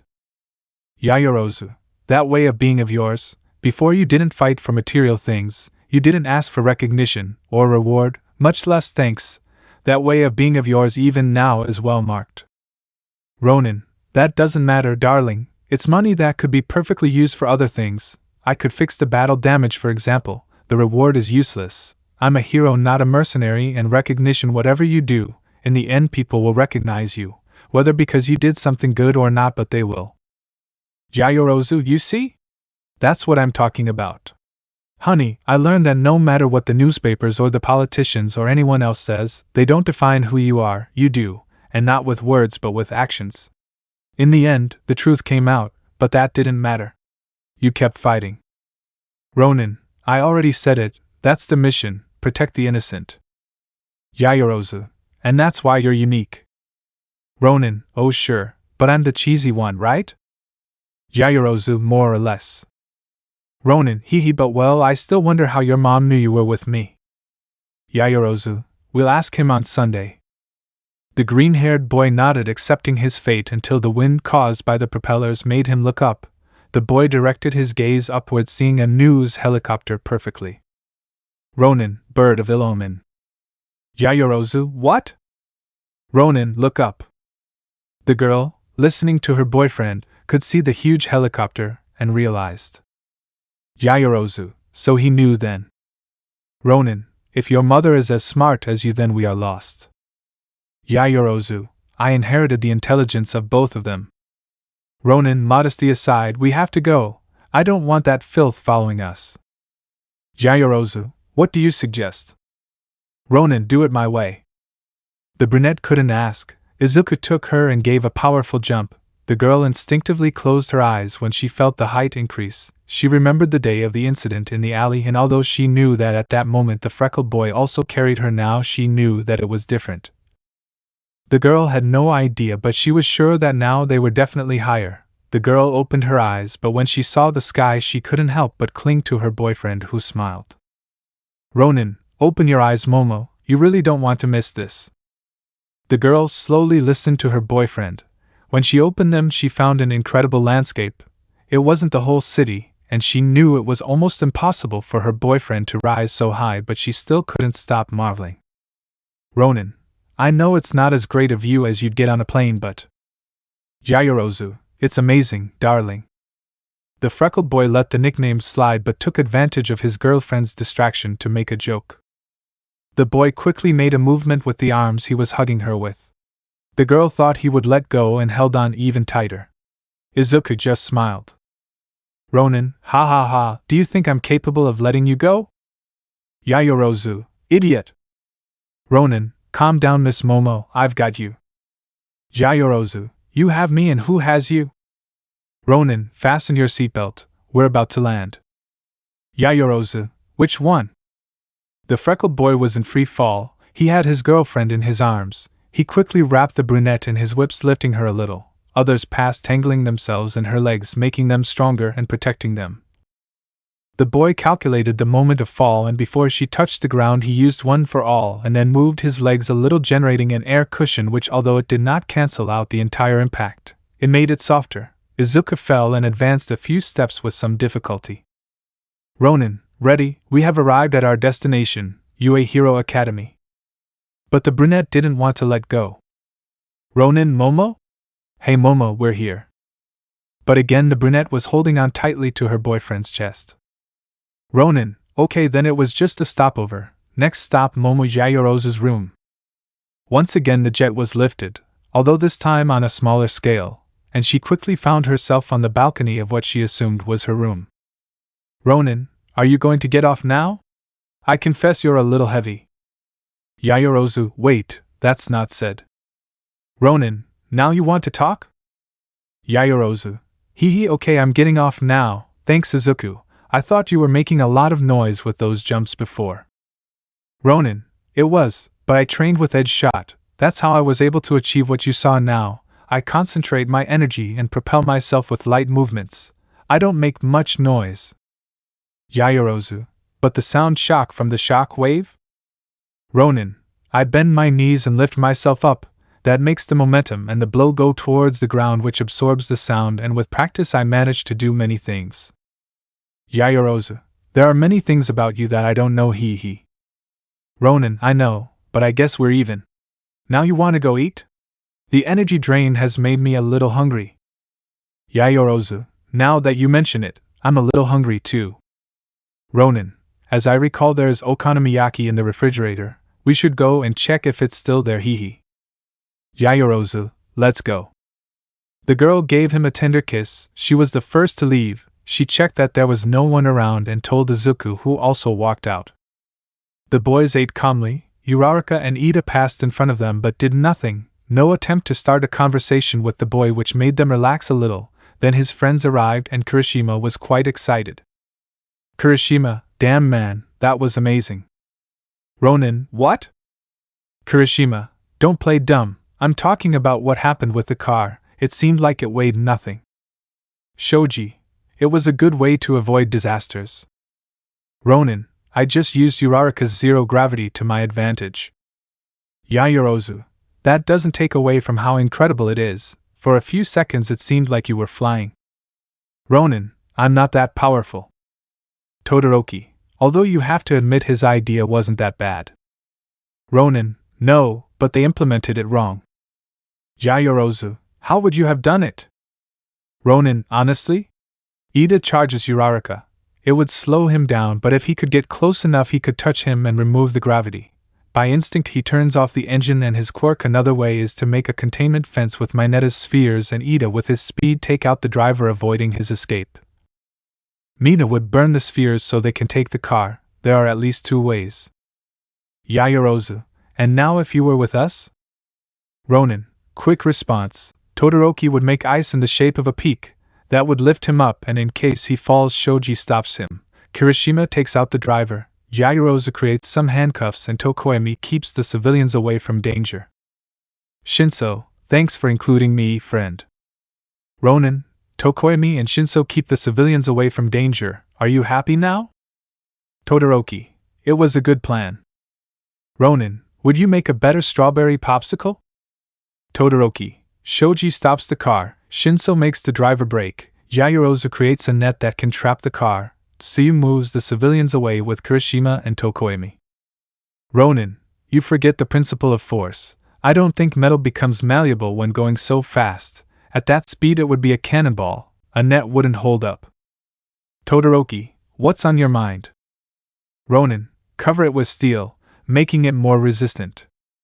Todoroki, and difficult to create. Yaoyorozu, hey!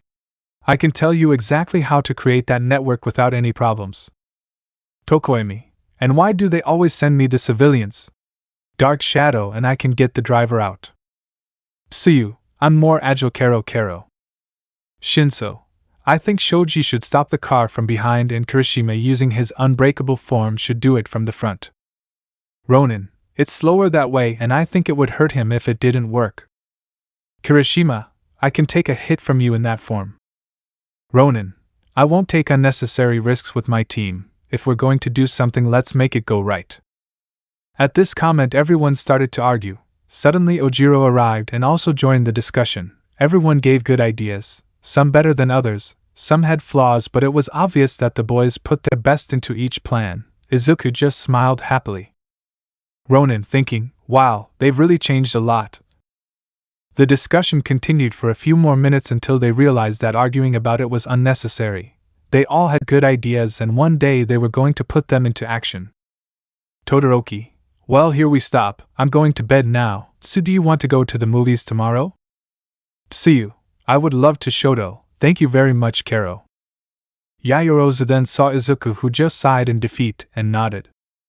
Ronin, before you go, old man, can we talk? Todoroki, is it necessary? Ronin, actually I think so. The bicolor looked at his best friend, observed his face and knew that he really had to do it. Todoroki breathed tiredly. Todoroki, follow me, we'll talk in my room. Ronin, yes. Tsuyu, see you later, friends. Kero. Shoji, see you tomorrow. Tokoemi, darkness rules now, rest under its rule.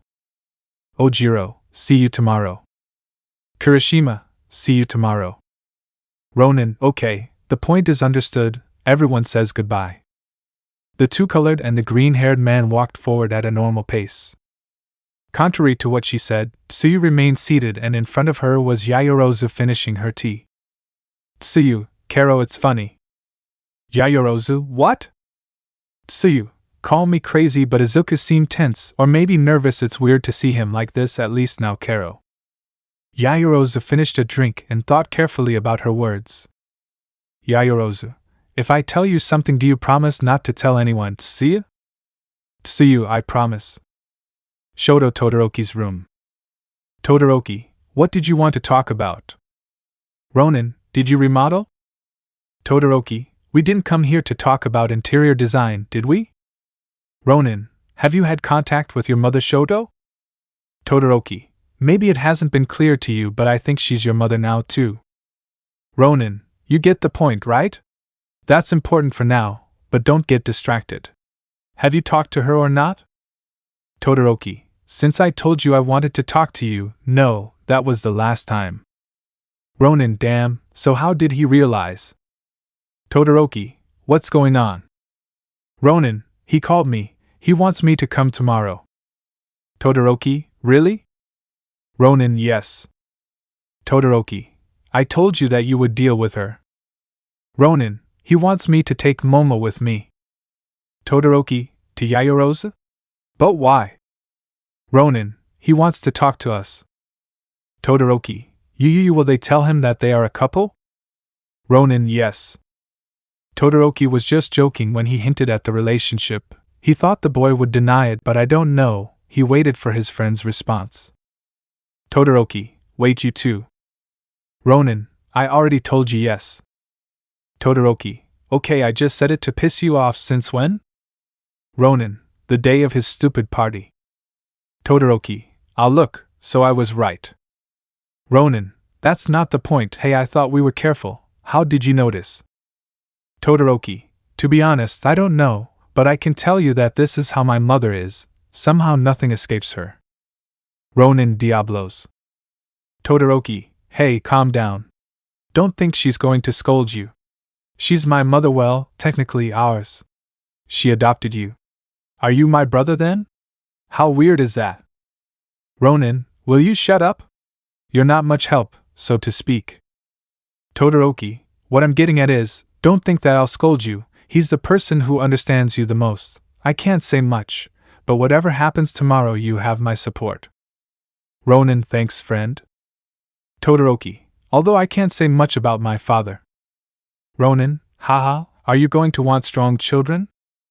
Todoroki, I thought he could make that joke before, not anymore. I have to say he's really sorry. You can see it in his eyes. He stopped being a bastard. I think this time he wants to do the right thing. Ronin, I think so too. Well, I think that was all I wanted to tell you. Thanks for the advice, old man. Todoroki, who else knows? Ronin, of our friends, only you and Mei. Todoroki, don't you think she'll, well, tell everyone? Ronin, no, Momo and I know how to make her shut up. Todoroki, you guys are scary. Ronin, calm down, Shoto. The freckled man was about to leave when Todoroki, Izuku. Ronin, what's up? Todoroki, take good care of her. Ronin, maybe you haven't noticed, Tetera, but she is very strong. Todoroki, I know, but I'm talking about Ronin, and if anyone wants to do something to him, they'll have to deal with me.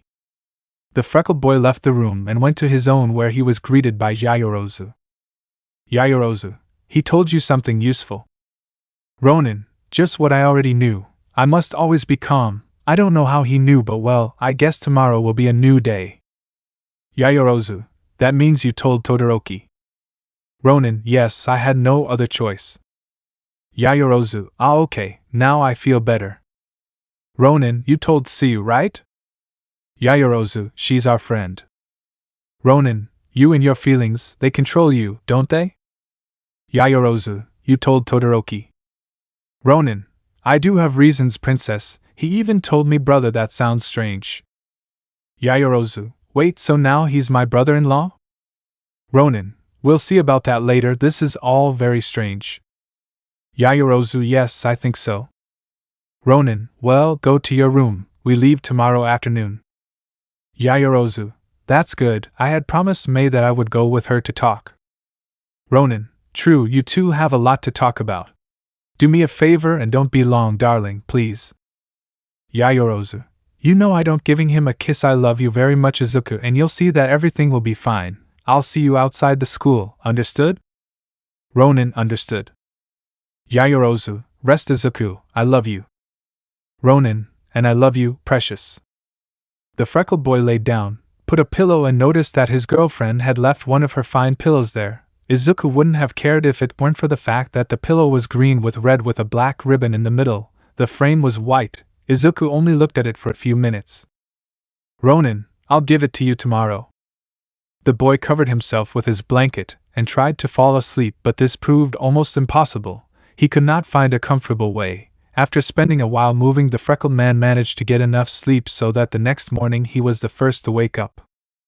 The boy trained his lightning technique non-stop. Izuku ran non-stop throughout UA, and when he was ready he would spin around himself, taking one of his green lightning bolts and throw it at a tree that was not that damaged. Izuku wanted to improve that technique because his only weak point was his aim. The boy had no problem with his bow or his revolver, but his spear was different. His hand shook too much. He had to be fast when throwing, and that did not help him much. The boy trained until he got tired. He decided to let his one for all rest and use his other quirk. The boy lit his fists on fire and attacked his target, quickly destroying it.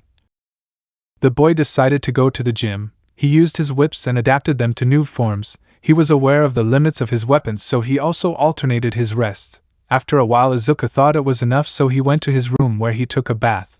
The boy put on his clothes and went out with his phone in his hand, seeing a message from his black hair.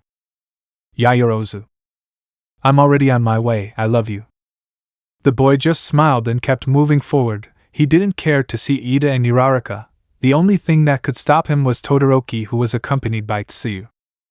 Todoroki, nervous? Ronin, I don't know, well, this is new and... Todoroki, oh, by the way, Tsuyu already knows, so you can say it without any problem. Ronin, I know, Momo told him. Tsuyu, his mother, you're right, Shoto feels weird, but well, she's a very kind person. She loves them both. I'm sure everything will be fine, Kero. Ronin, well, I guess I'll have to believe that. Todoroki, don't worry about the old man. I'm sure he'll understand. Ronin, well, I hope so. Tsuyu, sorry if we can't accompany you, Izuku Kero. Ronin, you're going to see a movie, right? Or some of that cheesy stuff. Todoroki, look, don't even talk. Tsuyu, Kero, calm down, Shoto, we'll arrive more in the afternoon, Izuku. Ronin, okay, I'll trust that now then, breathing, let's do this. The freckled man left the recreation room calmly. Todoroki, only Mei and Shinso are missing. Tsuyu, and Tokoyami and Kinoko Kero. Todoroki, it shouldn't take long now. The freckled man was outside the academy when he ran into his girlfriend. Yaoyorozu, I took a little longer than expected, sorry. The girl was wearing a white blouse and red pants, her hair tied up, a black bag and blue tennis shoes. Ronin, we're on good time, we'll go by train. Yaoyorozu, sure? Ronin, well, yeah, it's not like I have a car or want to travel my way. The freckled man then saw a truck approaching them. Instinctively he stood in front of Momo, and with his black whips he began to form a spear. The brunette was not far behind, starting to think about the components of a weapon. The truck stopped, and a man dressed in a suit and a hat got out. Driver, young Midoriya, let me introduce myself. I am the driver of the Todoroki house. I was sent to pick you and Miss Yaoyorozu up. Ronin, okay, I guess this was an option. Yaoyorozu, I didn't want to take any risks, but how do we know that it's really honest and not a kidnapping attempt? Driver, Miss Ray preferred that they avoid city traffic and also possible incidents with villains. Yaoyorozu, it has a point, and if it matches the description, I think your mother worries. Driver, yes, but he also does it because he knows that young Midoriya is prone to getting involved in such incidents. Ronin, I must admit you know me well, come on, I guess it's safe. Yaoyorozu, yes, happy. Both boys got into the car and began their journey. Pleasant music was what they listened to, their favorite music. The driver looked at the two young people happily because he knew that the boy had suffered enough with his betrayal. After a while they arrived at the Todoroki property. The driver entered the property and let them get off. They both said goodbye politely to the man and headed to the house. Izuku was a little nervous, but he breathed. There was no need to be nervous. It was just a matter of talking, and if he had to tell the truth, he would do it. He knew that his brunette would support him. The boy breathed and knocked on the door. Quick footsteps were heard, followed by an "I'll open it." Corresponding to a voice that Izuku could perfectly recognize, the boy just smiled, touched by his daughter's attitude. The door opened, showing white hair and a long horn. Eri looked at her father, and without thinking twice she threw herself into his arms. "Eri, Dad! You came!" "Ronin, but of course I came. I always keep my word, don't I, Flea?" "Eri, yes." "He." "Ronin, okay, daughter, where is everyone? What about Grandma?" "Eri, my Aunt Fuyumi is in her room preparing her class to have the rest of the day free. Uncle Natsuo is on the phone and Grandma went with Grandpa to get food." "Ronin, don't you have food yet? I think we're too early." Eri then turned her attention to the brunette, who timidly extended a greeting. Eri then put the pieces together. That's why her grandmother wanted the two of them to come. That's why he looked nervous and almost fell when she gave him the message from the oldest one. "Eri, Dad, Miss Yayorozu is your girlfriend?" Izuku was nervous. He had to tell his mother, and now his daughter too. The boy knew he could tell her without any problems, but the problem was how Eri would react, because he knew she was also upset with Uraraka after what happened. "Ronin, daughter." "Yayorozu, yes, I am Eri." The brunette spoke firmly. She came to accompany her boyfriend, but she wouldn't leave him alone. They were a team. Eri looked carefully and very attentively at the brunette. "Yayorozu, don't think I don't know what you're thinking. After what happened with Uraraka, it's normal. I'm not saying that you should accept me just because, but I want you to understand two things. Number one, I'm not Uraraka and I never will be. Eri, and number two? Yayorozu, I love your father very much and nothing will ever separate me from him, and Eri, but you don't love him." The brunette with some signature knew that this was something that would be said someday. The girl breathed and spoke once more. "Yayorozu, love is more complicated in real life, Eri. It's not like in fairy tales. Your father, well, Izuku and I are still in that process. We both want this to work and that's why we are together. He has his fears and I have mine, but slowly we are moving forward. Understand something, Eri. Love is not something that is achieved from one day to the next. We can't say I love you like it's a hello or a goodbye. When you love, you are constant. You don't love one day yes and one day no. I still don't know if I love Izuku, nor does he know for sure if he loves me, but while we find out, you can be sure that every I love you we say to each other is from the heart." The brunette looked at the white-haired girl, trying to see if the girl understood her words. Izuku looked at both of them with a loving face because he knew that neither Yayorozu or Eri would give in if they disagreed. "Eri, thank you, Miss Yayorozu." The white-haired girl finally said this after a sigh. She knew she was different. She knew what she felt was true, but she also knew that her father would not have brought her if he hadn't been truly sure. Eri just smiled. "Eri, take good care of my father." Yayorozu, crouching with the white-haired girl, I propose a better idea. "Eri, which one?" "Yayorozu, we'll both take care of him. He can be a bit silly and disobedient sometimes, he. The white-haired girl smiled and shed a small tear. Her fear was not that the freckled boy would have a partner, because she knew that sooner or later he would get one. Eri's fear was that they would take him away from her, that they would take her father away from her. The man who, along with Mirio, risked his life to get her out of that hell and make her smile for the first time. But now she understood. The brunette did not want that. She wanted the three of them to be together as a family. The little girl hugged the chest of her father figure's partner. "Eri, thanks, but you better not be like her or I'll hit you." "Yayorozu, in the strange case that something like this happens, you have my permission, he. The girl smiled back as Izuku looked at them happily. "Fuyumi, appearing Eri? I'm done with the lesson planning. Who is playing the seeing Izuku and Yayorozu door?" "Ronin, hello Fuyumi." "Fuyumi, who would have thought if you came?" "Natsuo, great. I can stay for dinner. Good thing I managed to change the day, right?" Seeing the couple, "Hello brother." "Ronin, hola? Going with you doesn't feel so weird." "Yayorozu, maybe because it seems like he says it like Kirishima's, bro." "Fuyumi, but don't stay there, he come in. Do you want something to drink?" "Ronin, do you want something, Momo?" "Yayorozu, would you like a glass of water or tea, please?" Fuyumi, calm down, you don't have to be so formal.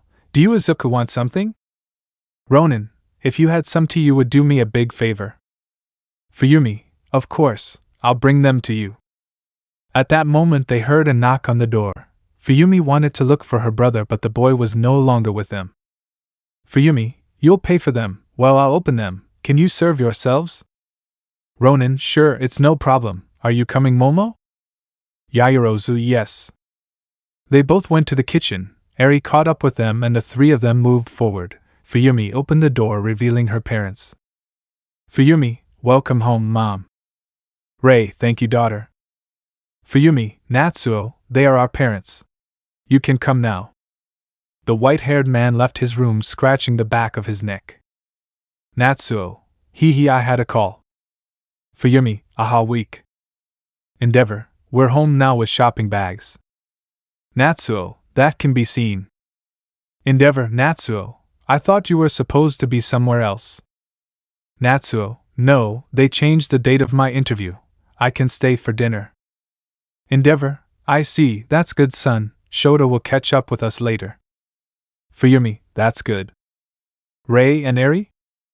At that moment the white-haired woman came out of the kitchen with a big smile. Eri, here I am grandma. Rei, that's great, sorry if we couldn't take you this time Eri. Eri, it's okay, it will be for the next one. Endeavor, hello little one. The older man smiled slightly, stroking the girl's hair and with his fingers he took the albino's nose, who laughed a little. Eri, enough grandpa, hey did you see what I told you? Endeavor, of course, in fact, look what I got, fresh out. The oldest took out a box where you could see designs of some UA students, the box said new heroes in a golden color with relief. The girl took it with emotion, the box opened like a book showing a plastic window in which you could see the contents. The box was special because it was the figure of her father but in his new hero suit. The box said in silver letters, The Lone Wolf. The Ronin Hero. The little girl was excited and thanked the gesture by hugging both adults. Eri, thank you. Rei, listen, and you don't know if it's going to arrive yet. Ronin, are we at a party? Or why the noise? The older white-haired girl looked at her adopted son while smiling. Rei, just the person I wanted to see. Ronin, I keep my word. Endeavor, hello Izuku. Ronin sensei bowing. Endeavor, I stopped being that a long time ago, so be it. Ronin, maybe I should reconsider, right? Rei, hello Momo. Yaoyorozu, nice to see you again. Rei, calm down. Ronin, Eri told me you wanted to talk to. Rei, calm down guys, everyone on your way, you must be a little hungry, right? Yaoyorozu, to tell the truth. Ronin, I think so Rei, I'll warm it up for you to eat. Natsuo, and what's for dinner? Rei, taking advantage of the fact that Izuku was going to come here with us, I took the liberty of buying ingredients to make katsudon. Son, do you think you can? Ronin, haha of course, a special katsudon. Rei, but eat first, then I'll talk to both of you. The white-haired girl looked at the two young men who felt nervous in some way. Endeavor for his part looked at his wife with curiosity. What did the white-haired girl have in her hands? Both boys ate. Todoroki's mother had prepared seafood ramen which they could eat in complete peace. Izuku told them a little about what was happening at UA. Fuyumi interrogated Yaoyorozu about the girl's plans. Natsuo on the other hand asked the freckled boy some things about the prosthesis which Izuku did not hesitate to answer because Fuyumi was too excited talking to Yaoyorozu to pay attention to them. After a while the food ended, Rei took the plates away and when she came back she had a more serious face. Izuku and Momo knew it, the time had come. Rei, well at least we ate well, right? Momo, Izuku come please, Genji will use the office for a while. Endeavor, sure, feel free to use it. The older Todoroki walked and the couple followed her, both hoping it wasn't something rude or embarrassing. They also thought about what words to use. Rei opened the door letting both young people enter first. When she entered she closed the door and locked it. Both tried saliva. Rei, okay, young people, time to talk. Ronin, okay, what's up? Ray, first Izuku, I want you to know or maybe remind you that since you arrived I was willing to help you. I told you the first day. I know what it feels like for everyone to turn their back on you. As time went by you gained everyone's trust, and your help despite the lack of a limb was incredible. Now after all the time that has passed we can say that you are already a member of the family. Ronin, I know. Ray, Fuyumi, Natsuo and Shoto already see you as a brother and both Genji, and I see you as a son. Ronin, I know. Ray, we know that nothing can surpass your mother, and that her death is something you will not easily forget. Ronin, with all due respect, what are you getting at? Ray, well honestly, first of all I wanted to tell you that Genji bought your house so that no one would break in and vandalize it, or the government would demolish it. It's ours until you turn where by law it would become yours, but here there are options. Ronin, which ones? Ray, you can stay here waiting for it to be yours, you and Eri you know, or you can move and wait for the process at your house with her. The freckled boy was somewhat cold with this. He liked being at the Todoroki family's house, he felt at peace there, but he also missed his home. Ronin, Lady Ray, I must be honest with you and I hope you don't mind, but to be honest I would like to be home, my home. I missed that a little. The white-haired girl lowered her head a little sadly. Ronin, but if possible, I would like Eri to stay here. In my house she would feel very lonely, and she would have one more reason to come. I feel very comfortable here living with everyone and I don't want to lose that. The white-haired girl looked at the freckled man. She knew that his decision was based on the memory of his mother, which she respected, but knowing that he didn't want to get away from the rest of the Todoroki family made her feel better. Ray, but promise me you'll come see us, Izuku. Sometimes I'll need your help. Ronin, but of course I'll come back, Mom. Ray looked up in surprise next to Yaoyorozu. The older Todoroki was happy. Ray, Izuku Midoriya Todoroki, you have a great legacy. Ronin, and I'll make you both proud of me. Ray, but we already are, Izuku. White-haired and green-haired smiled. Izuku thought about his mother. The boy then remembered the reason for his visit. Ronin, but I have a question. Ray, which one? Ronin, Eri said you wanted us both to come, but why? Ray stared at the boy and then smiled. Ray, I wanted you to come so we could talk about this, but now that you remember I have to talk to both of you about a serious matter. Ronin, understood, then let's put on a serious face. Ray, son, I know something that Momo may have hidden for a long time. I agree that talking about it may not be an easy topic, especially for someone like you, but it's fair that you know. The freckled boy looked at his adoptive mother and then at his girlfriend who looked back at him. Both realized that they had been making mental messes without knowing that the white-haired girl still didn't know it. The boys decided to play a little joke on the woman. Ray, Momo, sorry to say this, but it is fair and necessary. Yaoyorozu, it's wait, Mrs. Todoroki. Ronin, what's wrong? What's so delicate as to? Ray, Izuku, don't you see that he likes you? The freckled man looked at his girlfriend with a fake face of surprise. Ronin, wait, you liked me? Ray, did I really have to be the one to tell them? Both boys stared at each other without saying anything. Ray, now do me a favor and... The woman could not continue because the boys kissed her again in front of her eyes. Ray, wow, wait. Ronin, and even days later it still feels incredible, don't you think, beautiful? Yaoyorozu, with you it's always special, Izuku. The two gave each other a short kiss and turned to look at Ray with a smile. Ray, wait a second. Ronin, he process it. Ray, so you already? The brunette raised the hands of the two which were intertwined. Ray, since when? Ronin, a few days ago. Yaoyorozu, some several days, he. Ray, oh, you guys have a lot of explaining to do. Both boys just smiled because they knew it was true. So in that way Yaoyorozu and Izuku began to talk about their problems with everything that had happened that day. Ray got upset with Izuku for acting like an idiot, but then she got upset with the rest of Class A. Then again with Izuku, but when the white-haired girl heard how Izuku overcame that idiocy that so prevented him from showing his feelings towards the brunette, she couldn't do anything but feel happy for both of them. The woman stood up and hugged the boys, obviously after hitting Izuku hard on the head for being an idiot. Ray, Momo, I know you know better than me, Izuku is a hopeless fool sometimes. Ronin, the good thing is that he appreciates me, right? Rei, but he's also a great person, he'll never abandon you. Yaoyorozu, I know that perfectly well. Rei, take care of yourselves, both of you. I mean it, I've mentioned it before, but you both deserve to be happy. Ronin, thanks, Mom. Rei, well, what a day, huh? Hee hee, we all came out with surprises. Ronin, in a way it's good that we came with you first. Rei, what do you mean? Ronin, tomorrow we'll go with Momo's team.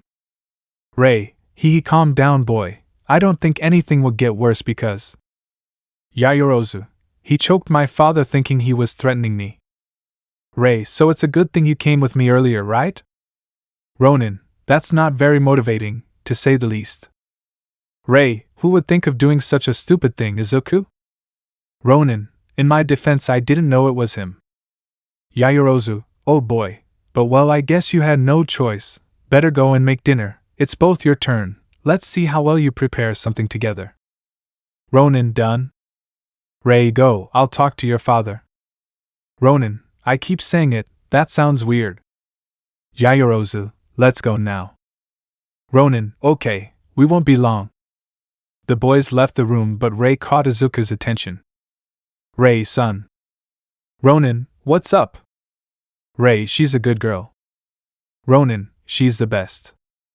The freckled man went out and met up with his girlfriend. They both gave each other a short kiss and got to work. Ronin cut the meat, Yaoyorozu prepared the sauce. Finally, after a good while of waiting, they managed to finish it. Ronin, ha ha ha, ready? We finally have the food ready. Endeavor, finally, they were taking too long, don't you think? Ronin, sorry, I think this is the first time Miss. I have cooks by the ton. Has done something that doesn't involve simple things. Yaoyorozu, hey. Ronin, hee, just kidding, Katsudon itself takes a while. Endeavor, yes, but hey, it's time to eat. Should I help you bring the plates? At that moment Rei appeared. Apparently she had gone to her room. There was also a knock on the door. The fire hero opened it, letting his son and his girlfriend in. Todoroki, we're home. Rei, Shoto, Tsuyu, come in. How did it go? Tsuyu, very well, thank you very much, Karo. Rei, I'm glad. Guys, a favor. Momo and Izuku prepared dinner. Would you do me a favor and help them bring everything? Fuyumi, father offers. Rei, Genji, I have to talk to you, you know. Endeavor, understood, I'm going there. Shoto and Tsuyu, I need you in the kitchen helping the others. Natsuo, Fuyumi with me. Eri, and what will I do? Endeavor, being adorable and showing off your dad's figure. Eri, understood. Fuyumi, we're coming, father. Natsuo, do we really have to be all here? Then why isn't Shoto coming? Endeavor, Natsuo, this is serious, come. The boy saw his father, he didn't seem upset, rather serious. The man went to his office and his children with him. They closed the door, remaining in total silence. Todoroki, I hate it when they do that. Ronin, exclude you? Todoroki, hide things, but whatever it is must be serious, even Natsuo was. Yaoyorozu, at times like this I wish I had Jiro's quirk. Ronin, if we think of it as a strategy, we could pretend that. Tsuyu, no, that would make everyone believe that you're back. Uraraka will bother you more. Karo. Todoroki, that's a good point. Ronin, does anyone have a better idea? It bothers me, but her quirk could help us a lot, and since either of us can steal quirks. Yaoyorozu, an accident. Ronin, what? Yaoyorozu, what if we fake an accident? Tsuyu, what kind of accident? Karo. Ronin, you guys want to hit me no matter what, right? Todoroki, partly yes, but imagine, we hit you on the head, you pretend to lose your memory, so you could get information from all of them without having to forgive them. Ronin, and besides valuable information, what do I gain? Todoroki, we have to plan this better. One mistake and they would realize it. Yaoyorozu, yes, but if it worked, we wouldn't worry about her and the others for a long time. Tsuyu, Karo, but Izuku would have to go back to his old face and way of acting. I don't think he's that. Deku, oh hey Todoroki, are we ready yet? I don't want to keep your parents waiting. The two-colored man and the green-haired woman turned around and what they saw surprised them. There was their old companion again. Deku had returned, his freckled face with that look of hope, even his voice, his kind and warm tone. Todoroki, Izuku what but? Tsuyu, Karo it's like. At that moment Ronin returned, his gaze serious and calculating, his features hard, his gaze mocking. Ronin, it's not that difficult. Todoroki, that fixes one problem. Tsuyu, wow it was kind of hard to watch Karo. Ronin, okay, so just to be sure, I lose my memory, I forget that I am this pointing to himself, I forget my relationship with Momo and everything that happens with you guys. Todoroki, yes. Ronin, forget my relationship, hey, you know I started being single the same day I was arrested, right? Todoroki, where do you want to go? Tsuyu, Karo if we do this. Yaoyorozu, if we do this he'll have to return to Uraraka. The bicolor looked at his friend. He knew how difficult it would be. He was willing to propose another plan, but the office door opened. Ray, it was good talking to everyone. I'm already hungry, but why is there nothing on the table? Todoroki, carrying the glasses because we thought it would take a while and we didn't want it to get cold. Katsudon doesn't taste the same cold. Tsuyu, with the cutlery true, but since everyone came this will only take a second. Karo. Yaoyorozu, with the dishes and almost ready. Ronin, with the huge container and the water. Here is the food. Eri, did you stay here the whole time? Eri, sorry, I was just opening my figure. Ronin, figure? You a new hero? Eri, you could say. The little white-haired girl showed the figure to her father, who was surprised because it was him. His suit had been copied perfectly with all the details, even for a scale figure. Izuku was very surprised. His hood, his sword came as an extra object, although his bow and revolver did not. He was also surprised that he had an interchangeable head without the mask, making a pretty good copy of his face. Izuku took his figure carefully. Todoroki, this is strange. Yaoyorozu, not so much, as Deku already had several.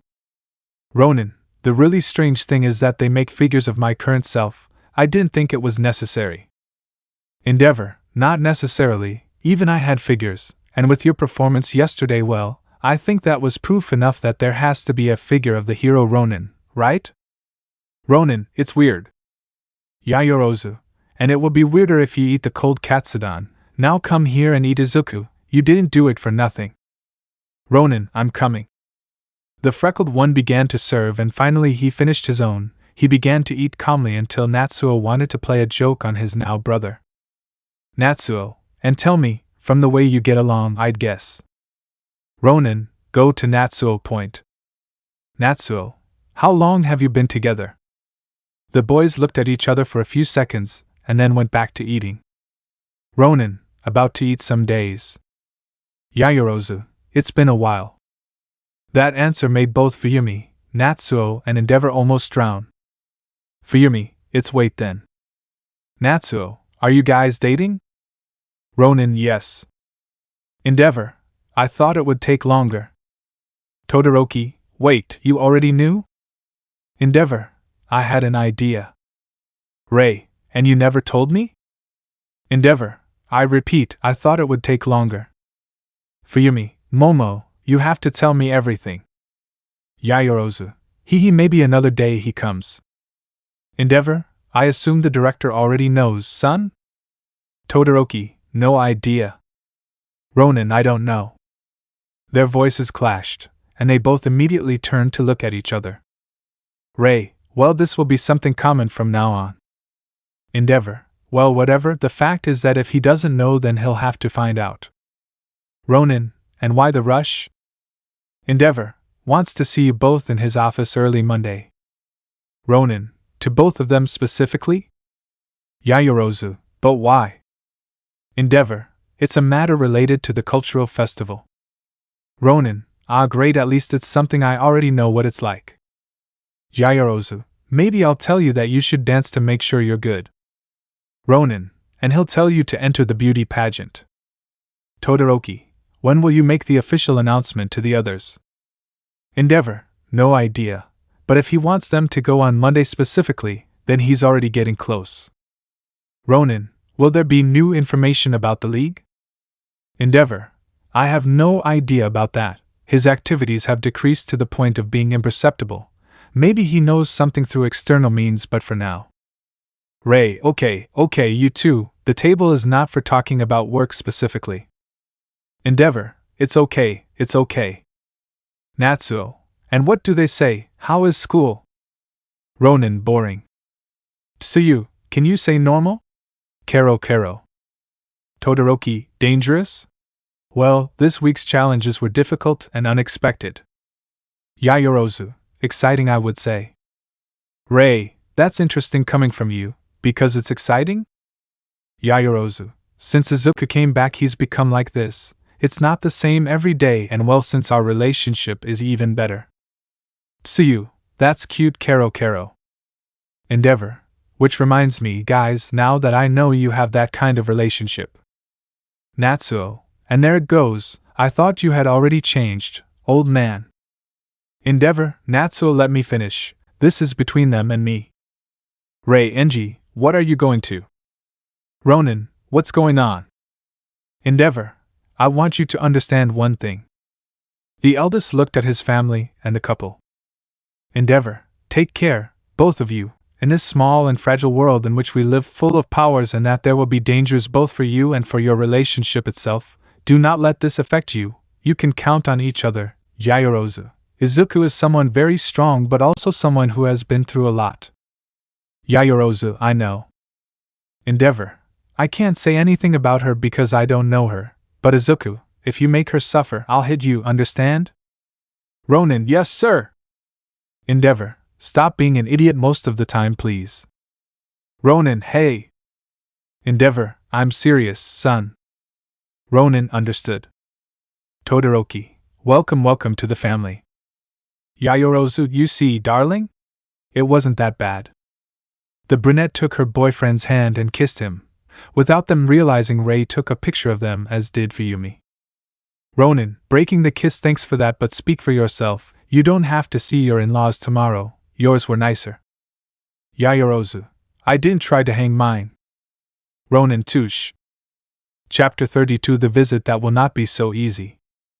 Dinner with the Todoroki ended without further ado. Tsuyu, Todoroki, Yaoyorozu and Ronin left and headed to school. They decided not to take them because they did not want to bother anyone at the time.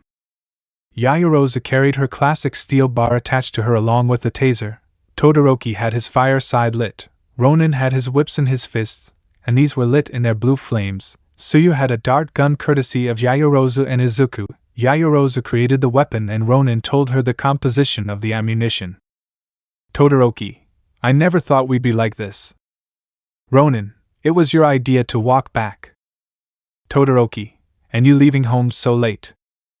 Yaoyorozu, you know you can't complain, right? Tsuyu, they both live in the same house now. Kero. Ronin, they know that taking them my way would be faster, right?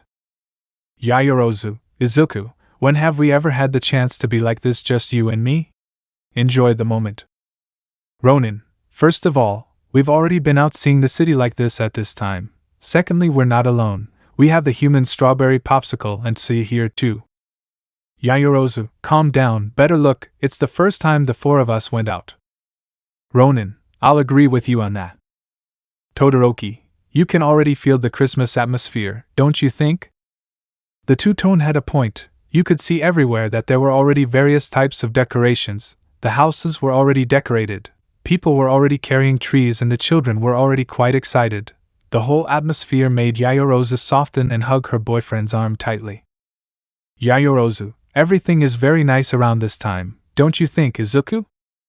Ronin, to be honest, yes, but I don't like the cold. Todoroki, that's not a problem for us and you know it. Ronin, I know, but I won't use my quirk just to keep me warm. The freckled man moved forward, although now he also put his arm around his girlfriend. Todoroki, who would have thought you'd be like this? Tsuyu, you can't complain too much. Shoto. Kero. The little frog hugged her boyfriend's chest. Ronin, the center of the city, turning off his quirk. Yaoyorozu, they decorated it, hiding the bar and the taser. Ronin, they do it every year, but you know what? Yaoyorozu, what? Ronin, this is the first time I won't be spending time with her, and boy am I enjoying it. The boys ended up in front of the huge Christmas tree that lit up the city center. Todoroki, and I'm the cheesy one? Extinguishing his flames. Ronin, more or less. At that moment the brunette saw something that caught her attention. She let go of her boyfriend and went to Tsuyu, to whom she spoke in her ear. The little frog also separated from her partner to be able to talk better with her friend. Ronin, what are they up to now? Todoroki, something I learned in my time with Tsuyu is not to interfere when it's a girl talk. Ronin, how do you think this visit would go? Todoroki, I never had any doubts that you could do it. It's natural for you to make things work out. Ronin, it wasn't always like this, Shoto, and you know it. Todoroki, I know, but maybe things will change a little now, right? You went from a fake relationship to a real one. You even have a family now. For someone so smart, you don't see the good in all this. Ronin, every action leads to a reaction of greater or equal magnitude. Todoroki, maybe Uraraka was that action and Yaoyorozu is the reverse reaction. Ronin, I'd rather not declare victory over an enemy I don't know if I've defeated yet. Yaoyorozu, guys, plans change quickly. Tsuyu and I will go get something to eat. Can you wait for us? Todoroki, we could accompany them. Tsuyu, no need, Shoto, stay here and be our guiding lights, Kero. Ronin, I think your frog just insulted us, bro. Yaoyorozu, we won't be long, guys, please wait. The two girls quickly got lost in the crowd. Izuku couldn't follow them, even using his one for all. Ronin, well, strawberry popsicle, it's just you and me. Todoroki, there's a soda machine over there, and that lady sells, I honestly don't even know what she sells.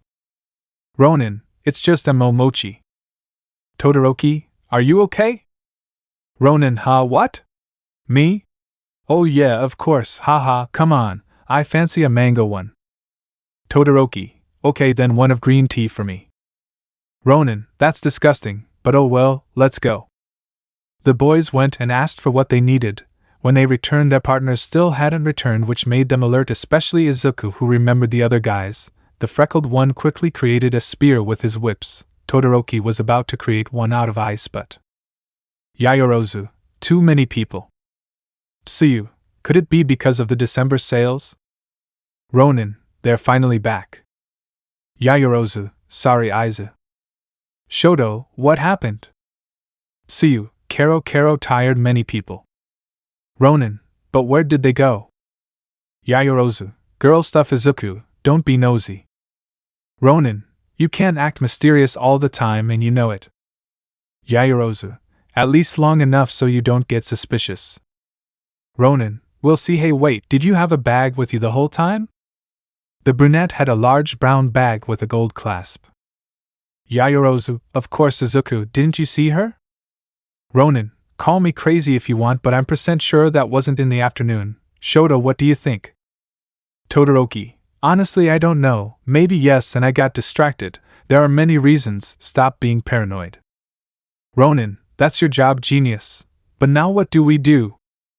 Todoroki, by the way, and speaking of Christmas approaching, have you thought about doing something special? Ronin, I'm not as cheesy as you. Yaoyorozu, I guess I don't know what to say this time. Izuku, do you have something planned? Ronin, nothing in mind for now. Todoroki, really? Ronin, shut up, will you? Tsuyu, Kero, maybe it's something secret. Shoto, you don't have to ruin the surprise. Ronin, exactly Shoto, we already talked about that, don't stick your face where. The freckled man remained silent as he looked at a specific point. Todoroki, I'm getting fed up with that joke. Yaoyorozu, wait, Todoroki. Izuku? Tsuyu, Izuku, are you okay? Kero. The freckled man didn't respond, he just walked forward until he came to a store that had several hero shirts. There were some that he didn't recognize, so he didn't know if they were from Japan or another country. Todoroki, bad habits take root. Yaoyorozu, this is different. After a while, the freckled man came out of the store with a plastic bag. Todoroki, even for me, you acting like this is quite strange. What happened? Ronin, quite a bit nostalgic. Todoroki, is that good or bad? The freckled man took out the inside of the bag showing a black t-shirt. The boy extended it showing that it had no print other than a red diamond-shaped shield with an S on the chest. Todoroki, oh right, the mystery is now revealed. Yaoyorozu, you have something else in the bag, don't you? The boy took out another shirt, this time a blue one with the same red shield with the S on the chest, only now it was also yellow. The boy put the clothes away again while keeping that serious face. Ronin, you wouldn't understand. Tsuyu, Kero, maybe if you explain it. Ronin, he is a hero, the best of all, champion of the United States. Todoroki, I thought that was All Might. Ronin, if he existed, perhaps there would be no need for an All Might. Yaoyorozu, Izuku? Ronin, sorry, I'm just rambling, I told you it was nostalgia. Todoroki, but why the shield? Who was it? Ronin, Superman. The freckled man said this and put the clothes back in their place to start moving forward. Todoroki, how pretentious, right? Ronin, hey, are you going to hurry or what? I'm not going to take you all the way to UA. Todoroki, calm down, we're going. Ronin, I say it because of the time. The freckled boy said this and walked faster. His friends quickly followed his steps. Soon the boys were already at the doors of the academy and after a little, while also in their rooms. Iida, where were you? Ronin, what I do or don't do is none of your damn business. Yaoyorozu, I went with my parents. Iida, calm down. Todoroki, I also went with mine. Tsuyu accompanied me. Iida, and by chance the four of them met on the way back? Ronin, it just so happens that we are friends. Iida.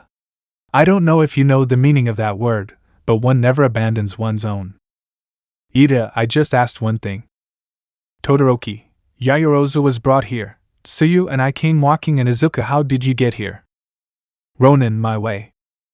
Todoroki, we met by pure luck at the door. Now are you letting us in? Yaoyorozu, I'm tired and tomorrow I have to see my parents again. I don't know what they're up to this time. Tsuyu, do you have plans tomorrow, Shoto? Kero. Todoroki, no, but we'll see what we can do. I could take you out to eat if you want.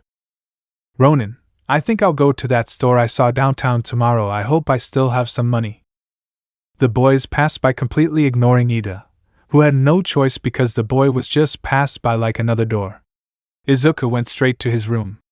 The green-haired boy wasn't hungry since he had already eaten something, so he just said goodbye to his friends and went with his girlfriend to her room. Yaoyorozu, that was fast. Ronin, why waste any more time on him? Yaoyorozu, well, you're right about that. Ronin, nervous? Yaoyorozu, am I that obvious? Ronin, well, just a little precious. Yaoyorozu, you don't look nervous. Ronin, just because it doesn't look like it doesn't mean it isn't. I won't come smiling with my arms wide open, and I bet they won't either. Yaoyorozu, look, whatever happens I'll be there. Tomorrow let's hope nothing bad happens. Ronin, can't some villain escape from jail so we can catch him and have a good excuse? Yaoyorozu, don't think you'll get rid of this Izuku so easily. Ronin, I had to try, right? Yaoyorozu, tomorrow we'll see how it goes, for now the day is over. Ronin, right. Yaoyorozu, don't complain anymore. Tomorrow we'll leave in the afternoon just like today. Ronin, will they come for us like today? Yaoyorozu, I probably don't know, but I hope you can keep walking anyway. Ronin, hey, my parents sent a vehicle for us. That's an extra point. Yaoyorozu, I didn't try to hang my father-in-law. Ronin, that will be your best weapon?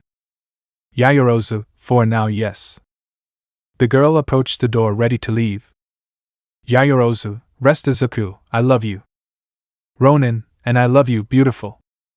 The girl left with a clear blush on her face that was impossible to hide. Izuku just smiled tenderly. Without a doubt the brunette was special to him. Although this joy and tenderness did not last long because on the ground he found a perfectly folded white sheet of paper. The boy was about to pick it up when he noticed a characteristic smell coming from it.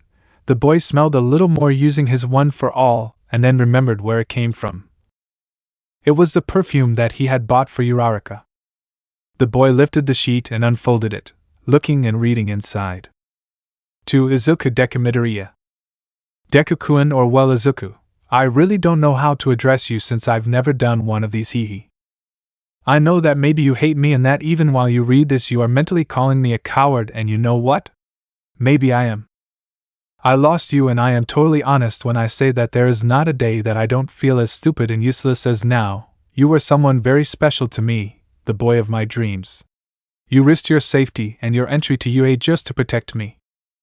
I know that maybe you're tired of reading and I apologize for that, but it's just that I can't stand idly by watching you walk away from me just because of my stupidity. I'm really sorry. I hope you can understand. I have nothing left to say but goodbye. I hope this has helped. If so, I hope you can accept my apologies and allow Iida and I to talk with you. I'm sure you'll see that not everything is so bad if you leave that tough facade and go back to being the tender and heroic Izuku that I fell in love with. Goodbye Izuku, I love you. Sincerely, Ochako Uraraka. The green-haired man was impressed, but also annoyed. This increased when he saw that the letter weighed a little because at the end of it included a small bag which had photos of them as a couple but also of them with Iida. Izuku got quite annoyed. Seriously, Uraraka couldn't do something without ruining it? The freckled man approached his balcony, which he opened. Quickly and with a single jump he reached the roof. Already being there covered by the darkness of the night, he used his pyrokinesis and lit the hand that held the letter, which after seconds began to burn.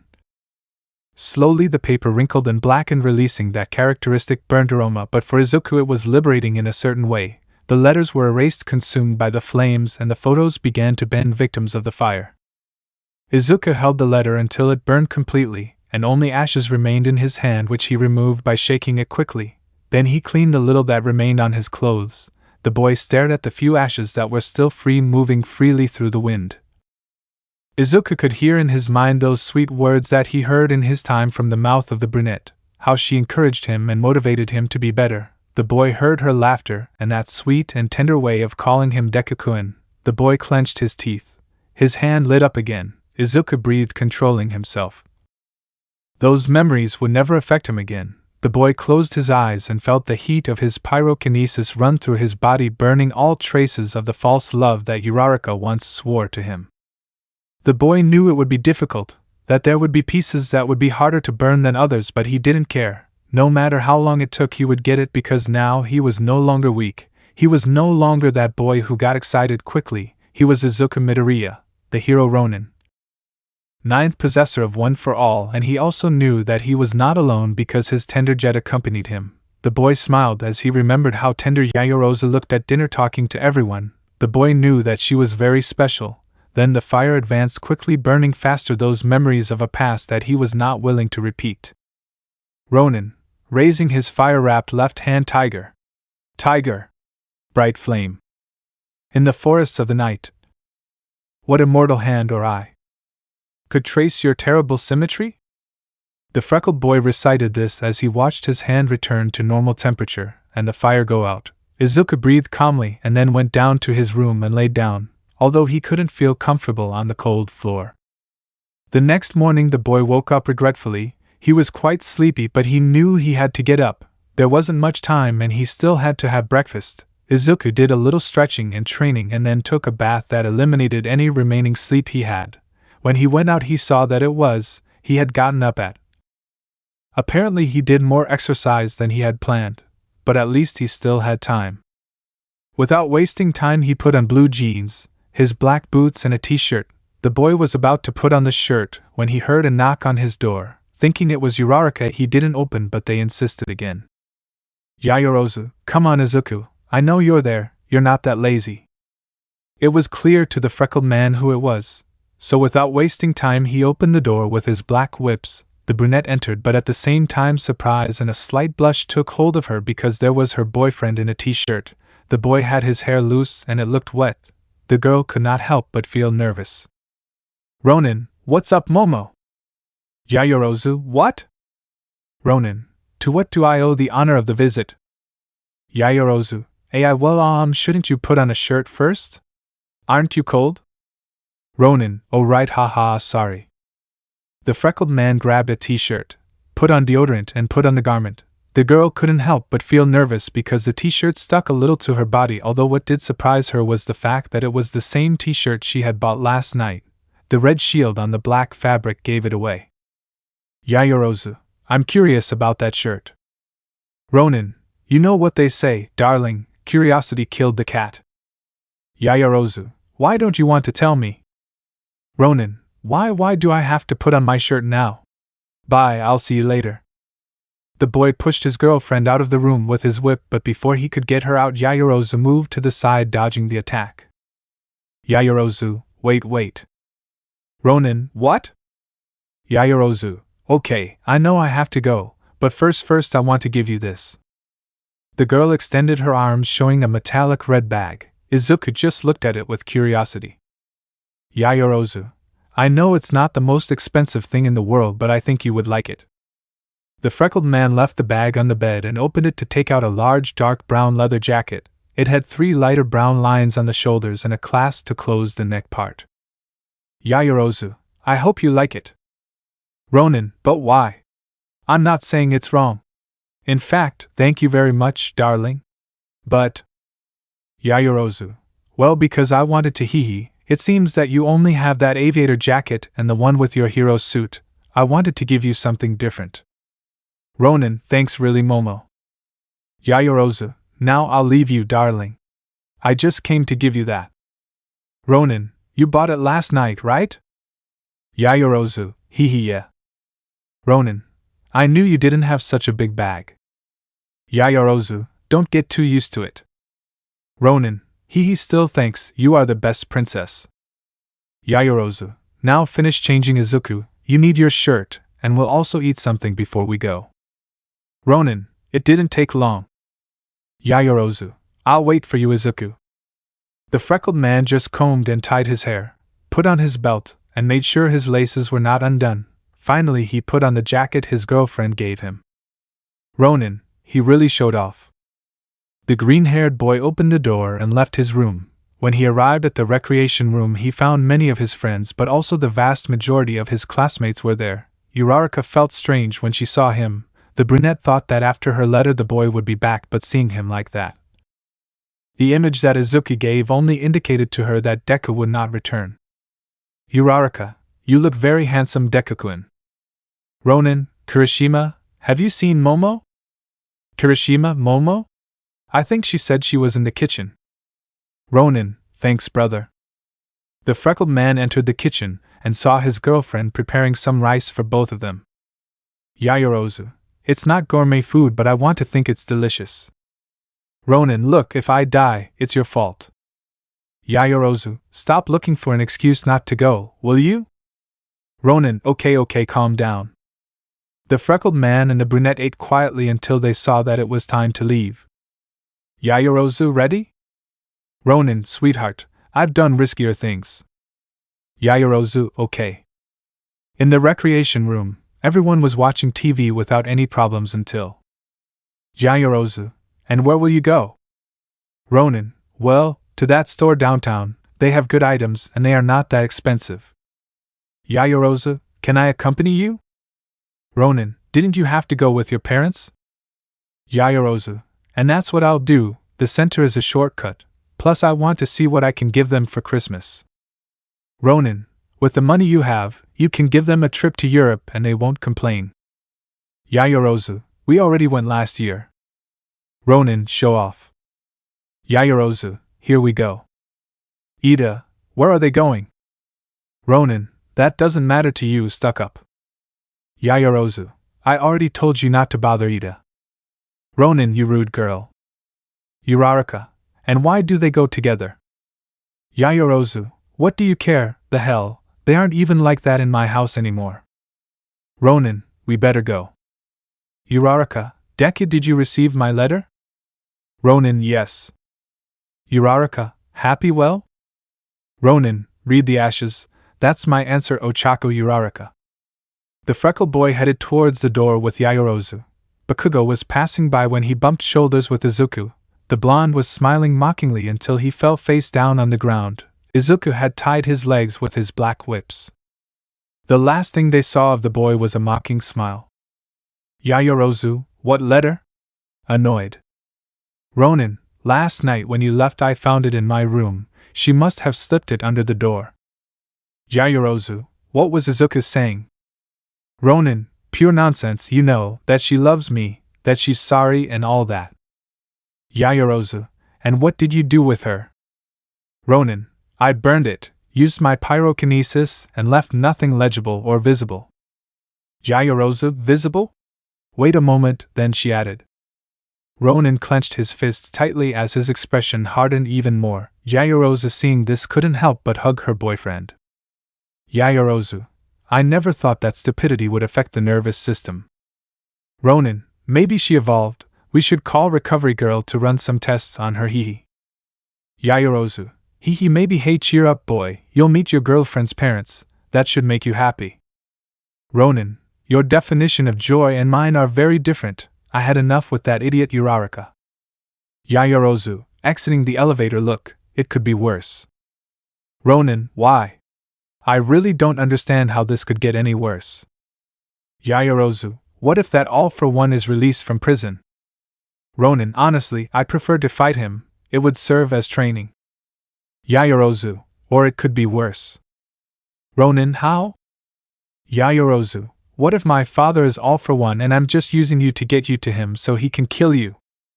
Ronin, first of all, where did you read that, or where did you get it from?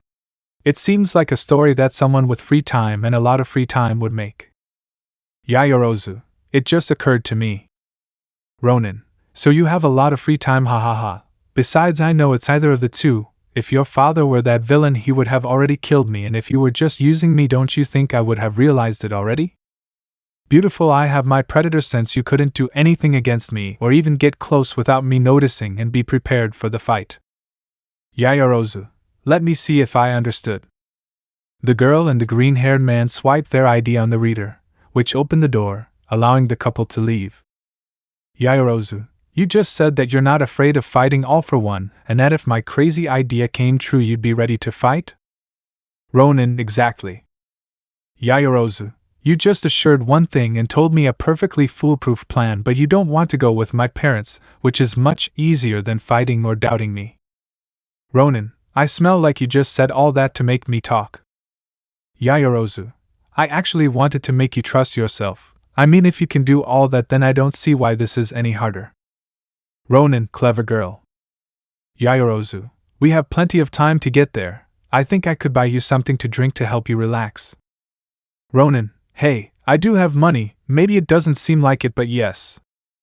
Yaoyorozu, I know that, Izuku, but I don't want you to pressure yourself. Besides, you said you don't like the reward. Ronin, I am not a mercenary, Momo. I know that the government gives you a financial compensation as payment, and although I will accept it, I would also prefer to help more people with that money, let's say.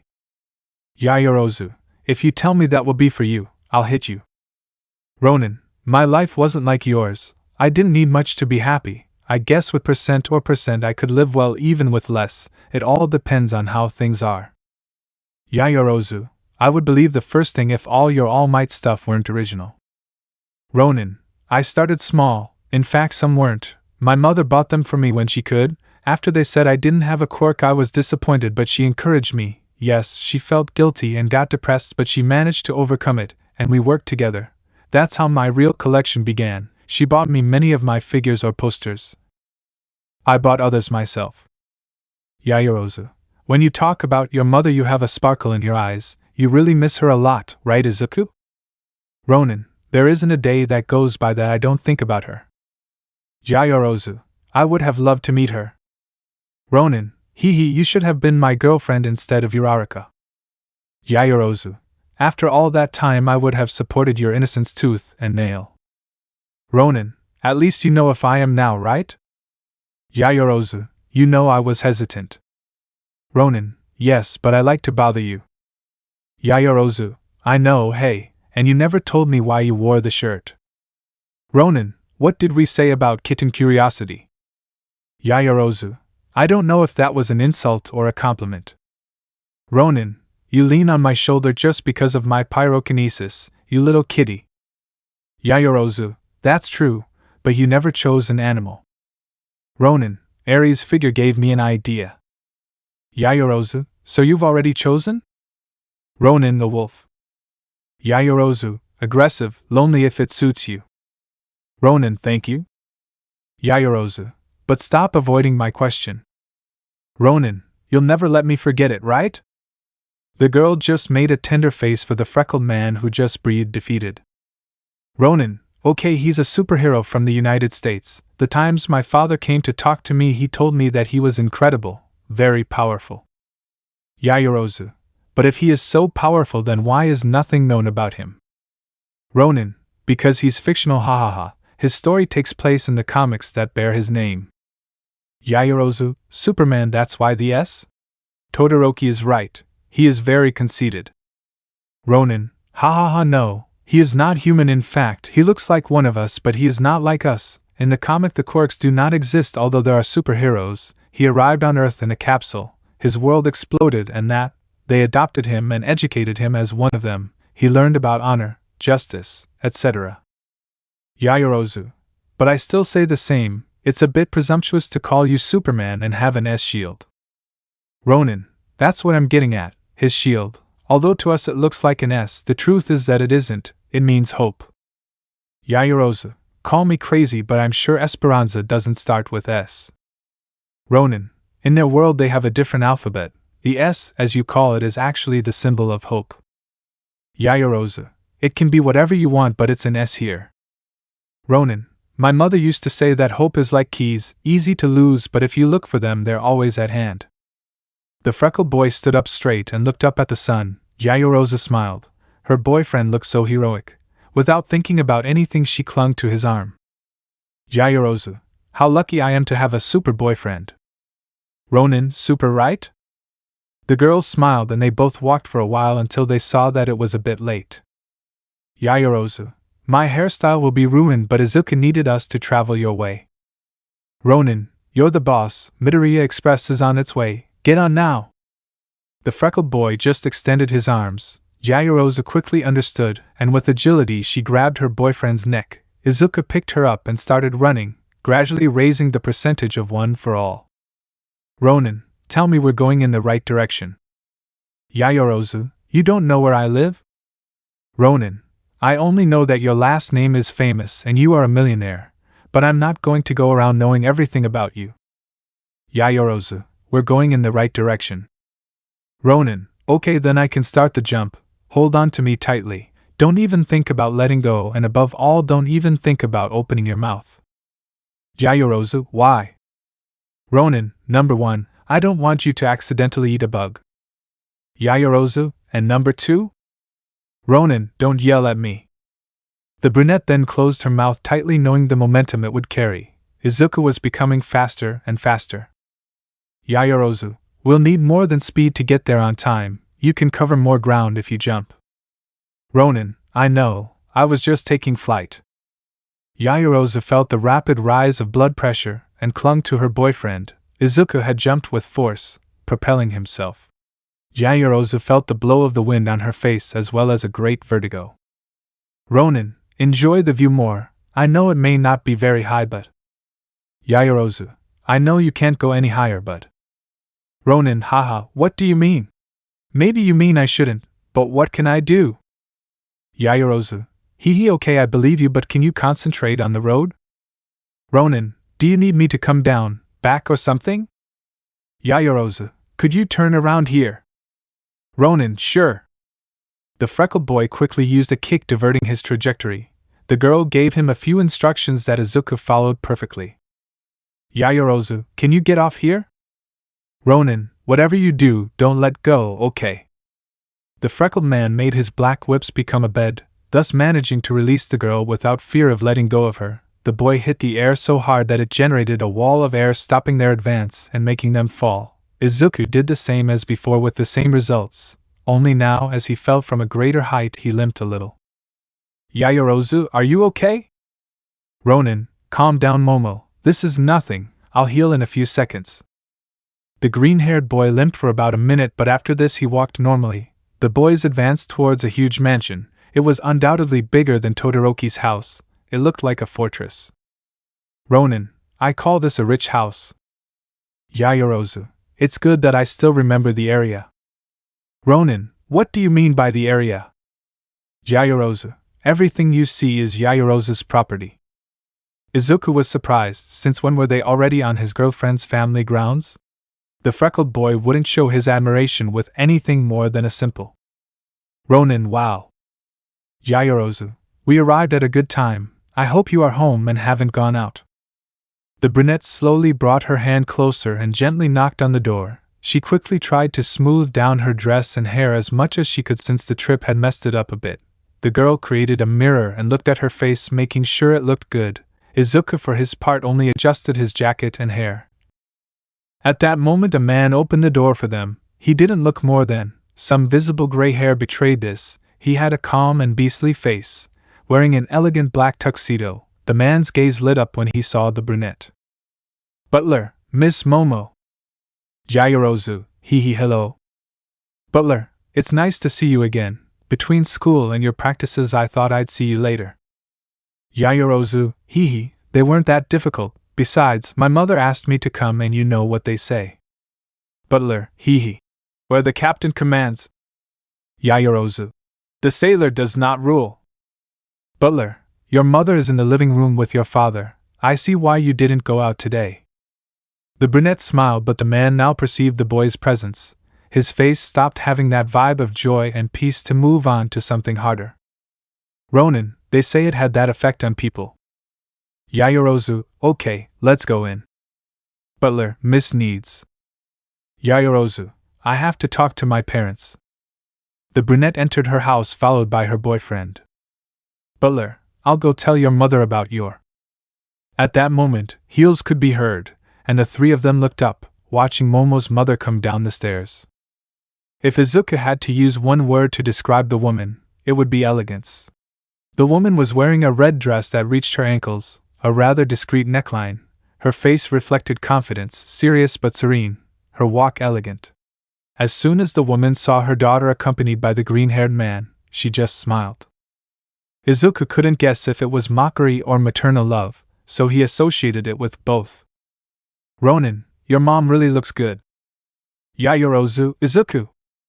Ronin, so it looks elegant or good. I don't mind wearing myself out, it looks good and that's it.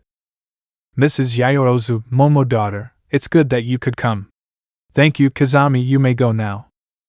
The man just nodded and left, leaving the couple alone with Momo's mother. Mrs. Yaoyorozu, wow young Midoriya, I'm glad you were able to come. Ronin, thank you for the kind invitation, your house is very nice. Ms. Yaoyorozu, thank you very much. But what are we waiting for?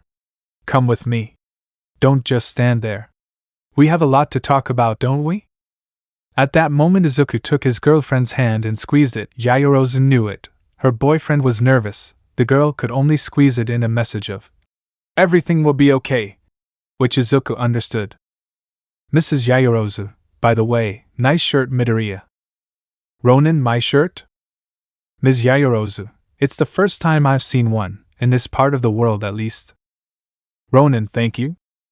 The boys were guided by the oldest Yaoyorozu. Izuku was surprised by some of the objects that were there, although he decided to remain silent because of the tension he felt. Finally they arrived at a large room.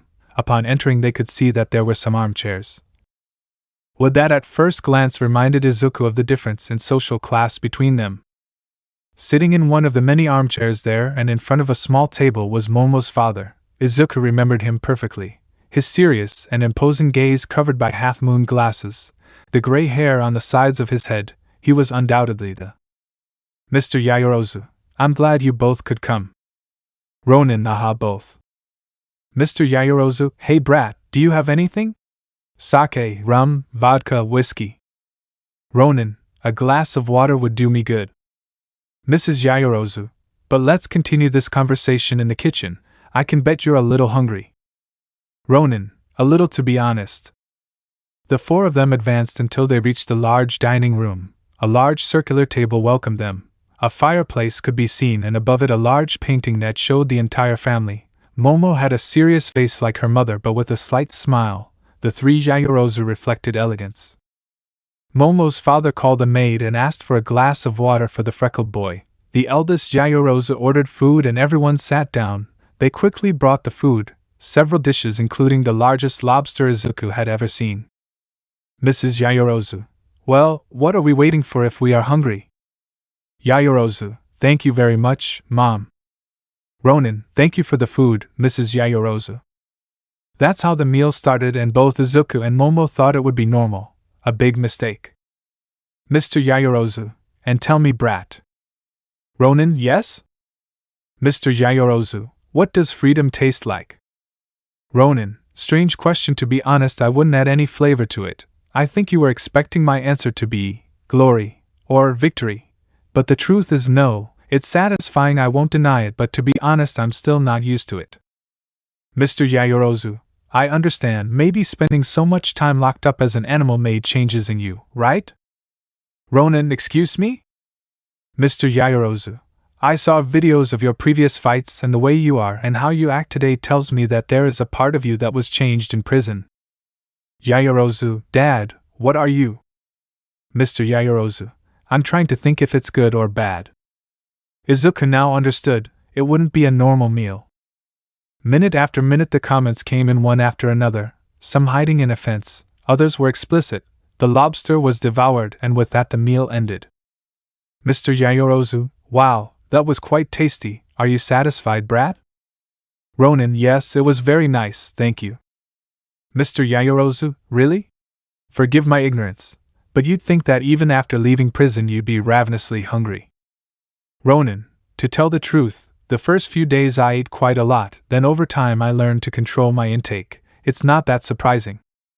Mr. Yayorozu: "Not for you, but understand that none of us have gone through what you have. Imagine being accused of being a traitor. That must have been hard, right? It must have bothered you a lot."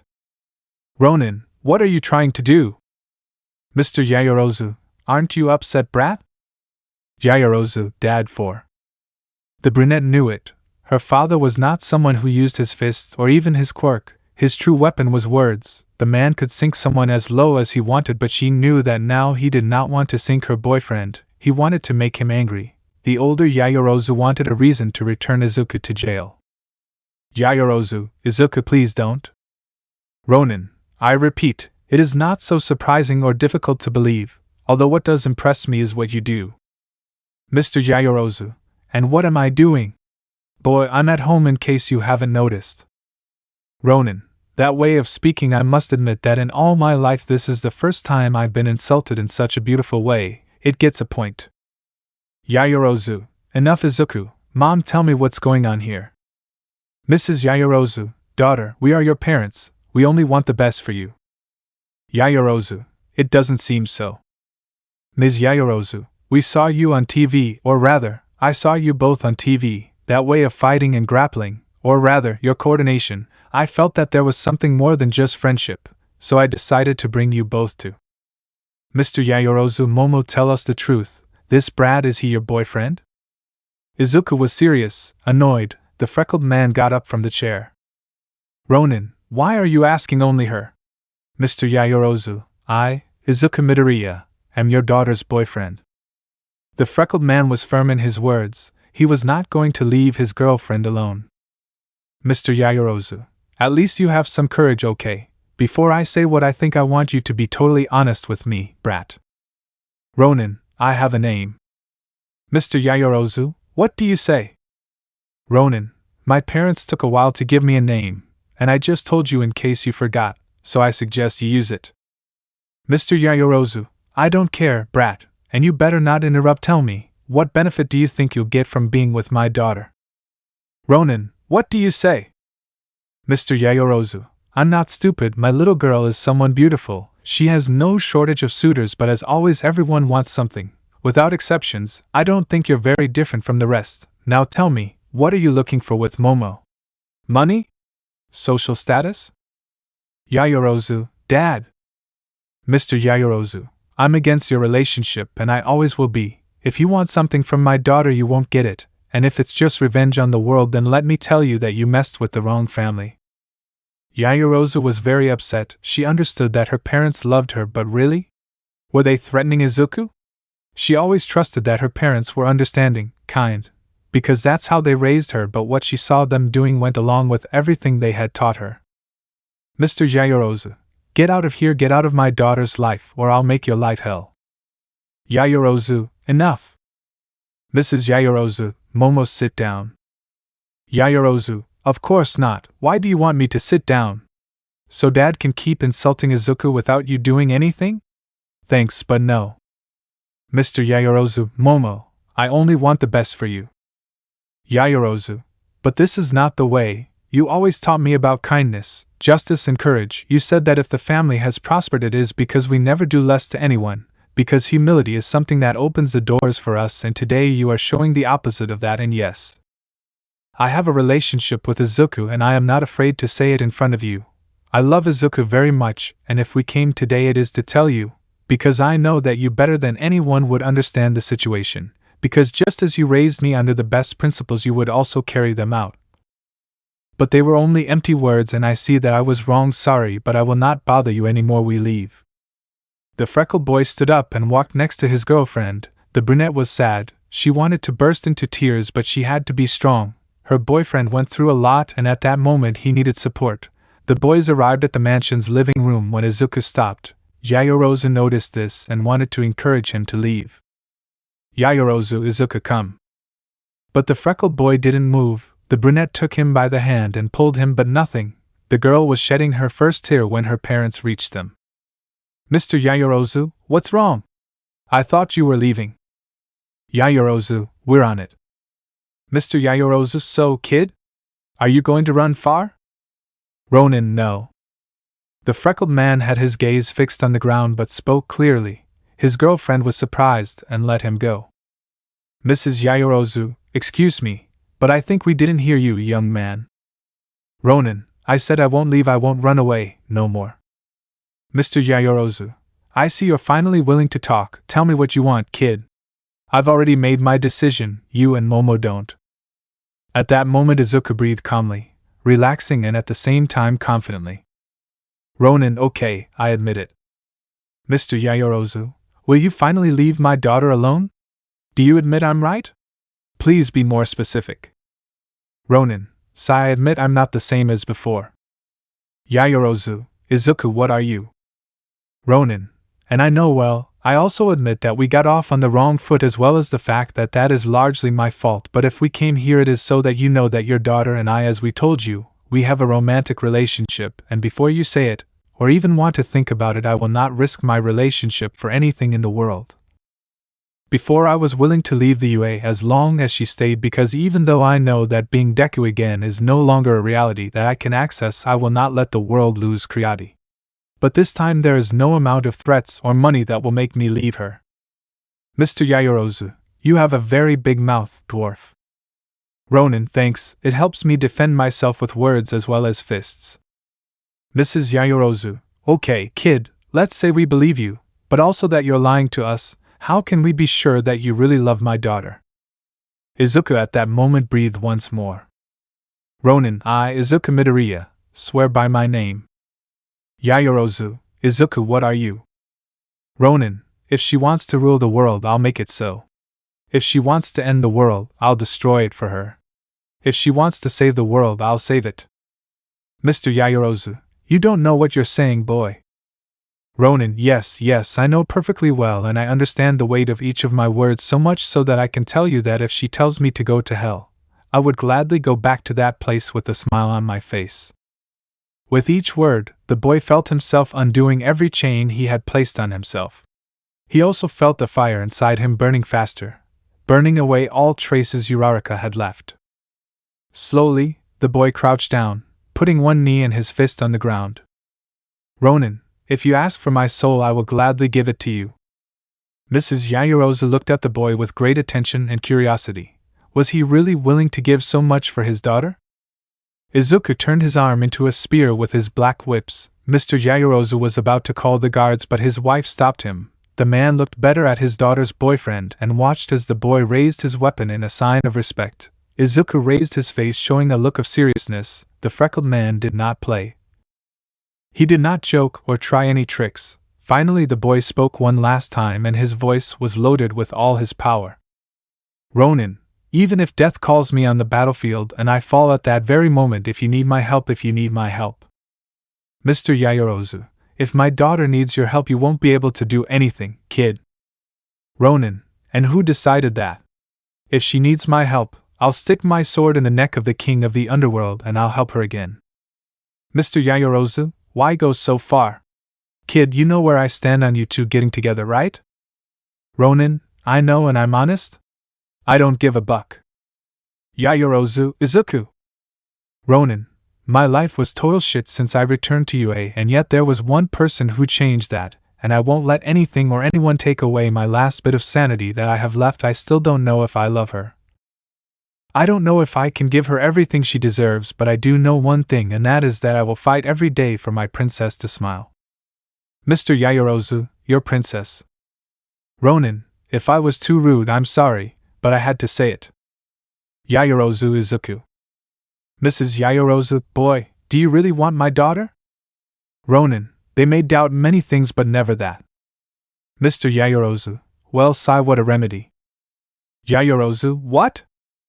Mr. Yaoyorozu, sorry about the whole show, guys.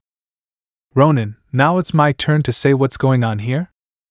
Mrs. Yaoyorozu, boy, we wanted to see your reaction. Ronin, my reaction? But reaction to what? Mr. Yaoyorozu, to rejection despite your innocence known to all. Ronin, rejection? To be honest, it doesn't bother me. I'm experienced with that. It's something I can handle with ease. Mr. Yaoyorozu, understand something, kid, we want the best for our daughter. I think it goes without saying that there is nothing in this world that we would not do for her. Ronin, I know. Ms. Yaoyorozu, you should also understand that your first impression may not have been correct. Ronin, I know. Mr. Yaoyorozu, that's why we did all this. We wanted to make sure that you are someone who wouldn't get upset easily or abandon our daughter.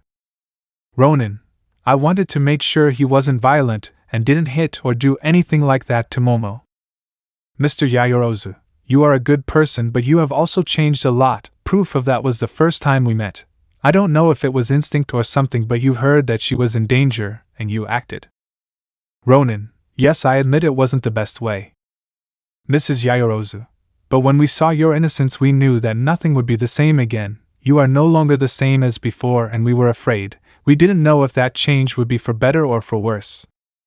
Mr. Yaoyorozu, I personally had my doubts. I knew that an experience like that would change anyone. I thought that threatening you was the best way to keep Raya with Momo, but the more we saw and the more you appeared on television, we knew that you hadn't changed for the worse. You showed signs of bravery and courage. You never gave up.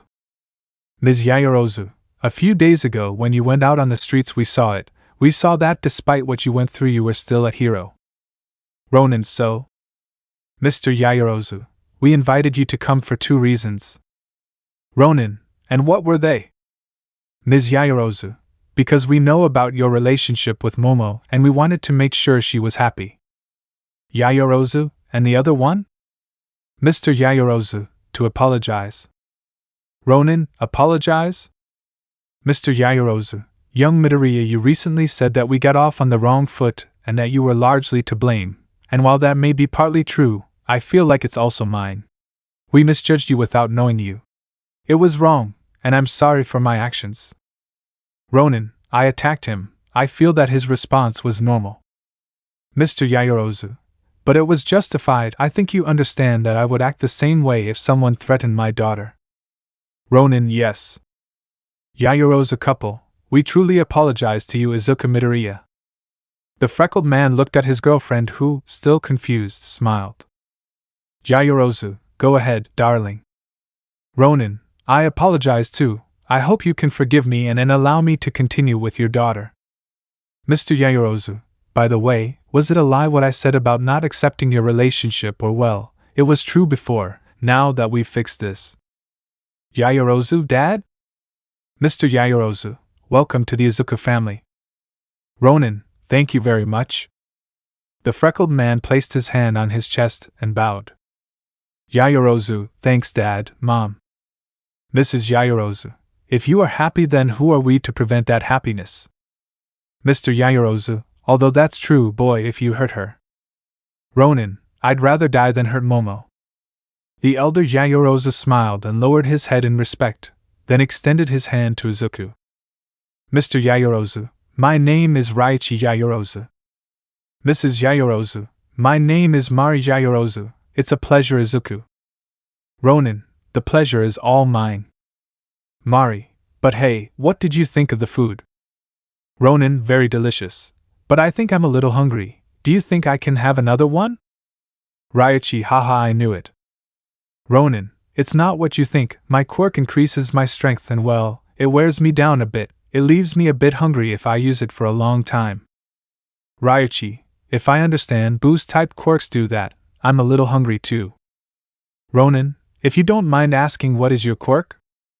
Raichi, I call it absorption. I can touch any material and absorb its composition. I can turn my body or specific parts into that material and also mold it to create materials, but it wears me out to do it, and it's greater when they are large weapons. Well, Ronin uses his lipids to do that. Raichi, exactly, it's something similar to Momo's. Ronin, similar. Lady Mari thinks you could tell me. Mari, my quirk is called hologram. I can create whatever I think of. They are holograms, therefore they are transparent, and although they are resistant, they can break with enough force. They do not have the hardness of the original, and I am limited to objects that are not so large. Ronin, holograms and absorption, that's where Momo came from. Raichi, yes, even our weaknesses are similar. Ronin, really? Raichi, yes, I assume you know which one is Momo's. Ronin, yes, but shouldn't they be different? I mean, you just have to return your limb to its natural form and that's it? Raichi, I wish it were that easy. Once I make the change, the energy, the lipids are gone, there is no refund, and the bigger the shape of the weapon. Ronin, the more the wear and tear, it's incredible. Raichi, once you know how to use it, it's easier. Mari, but okay, come on, I'm still a little hungry. Yaoyorozu, to be honest, me too. Ronin, I told you, darling, rich food. Raichi, how is that? Yaoyorozu, don't encourage him, Dad. Ronin, they give you little of the best. The adult smiled a little. Mari, you better come now, it's good that you saved the best for last. Yaoyorozu, now that I remember, Mom, Izuku cooks very well. Mari, really? Ronin, well, I'm not a professional chef, but Momo likes what I prepare. Raichi, aside from being a chef boyfriend? Hey, that's something I've never done, point in your favor. The freckled boy was no longer on guard, but quite the opposite. Now that he knew his girlfriend's parents better, he realized that if she was good and humble, it was not because she was taught to be, but because the girl saw it reflected in her own parents. The meal passed very pleasantly and quickly. There were some comments, now all in a peaceful tone. Yaoyorozu's father made some jokes embarrassed to his wife and daughter. Mari, on the other hand, wanted to know more about the freckled boy. Some questions were inevitable, but Izuku always answered the best he could. After this, it was the brunette's turn to give her boyfriend a tour of her residence. The boy was amazed by the structure. More than once he praised the art he saw. Izuku was even guided to his girlfriend's room, which made the green-haired man think the same thing as several days ago. Ronin, you actually had a princess life. Yaoyorozu, he shut up. Ronin, I'm just saying what I see. They both gave each other a tender kiss and continued walking. Shortly after, he was guided to a huge library. Izuku was now surprised. It was bigger than a room and full of books sorted by category, publication date, language, and alphabetically. Ronin, do you have books in other languages? Yaoyorozu, yes, I use them to practice many of my language classes. Ronin, what else do you know how to talk? Yaoyorozu, French, English, and I think nothing else, Ronin, wow, look, the more I know about you, the more impressed I am. Yaoyorozu, maybe you shouldn't. I had more lessons, but I didn't master them. Ronin, I know you didn't give up, you're still studying, right? Yaoyorozu, yeah. Ronin, then don't ask me for forgiveness. As long as you keep learning, you're not failing. Yaoyorozu, thank you, dear. After finishing the tour, Izuku went with Momo's father, who took them to the family gym. Izuku was surprised again. So many machines, it was definitely something incredible to see. Finally, and convinced by the oldest Yaoyorozu, the boys stayed for dinner, now having a larger portion for everyone. The family smiled. Now it was Izuku's turn to ask. Ronin, with all due respect, I'd like to ask something that's been bothering me for a while. Mari, what thing, Izuku? Ronin, how did you realize? Yaoyorozu, oh that's right, how did you realize, Mom? Mari, that's pretty easy to answer. It was in their fight downtown. Ronin, really? Yaoyorozu, boo, but how? At no time did they record us together or do anything that would give us away. Mari, Momo, when will you learn that you can't fool your mother? I realize this because Izuku never took his eyes off you. Ronin, what? Mari, now I don't know if you did it intentionally or unconsciously, but look at the report. At no time did you leave Momo alone. The boys looked at each other genuinely confused. The older brunette just smiled and gave a slight laugh and then continued with her explanation. Mari, even if the villain hit you, you always kept your attention on Momo. If the villain approached her or if you didn't see her, you reacted quickly. Also when you took the civilians to her, I could see that look. Yaoyorozu, what look? Mari, that look of complicity, of camaraderie, of affection and also of concern. Things like that cannot be hidden, and you were terrible at trying. The older brunette smiled and took both of their hands. Mari, you have my full support, boy. I know you went through a lot, Izuku, but take care of my daughter. Ronin, that's the mission. The boys smiled, held hands and gave each other a tender kiss. Momo's parents were happy for their daughter. They knew that despite Izuku's fighting methods, the boy would take care of the brunette, and vice versa.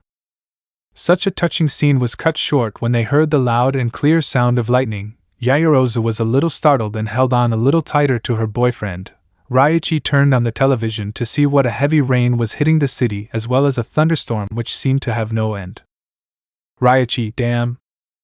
Mari, I think there is no other way, dear. Ronin, well, before it gets worse, come on, Momo, do you think you can create an umbrella for both of us or a raincoat? Yaoyorozu, I think so. Mari, what do you two think you're doing? Ronin, thank you for inviting us, the dinner was delicious. Yaoyorozu, we have to go, the train will be very crowded. Ronin, I know, there won't be any taxis either.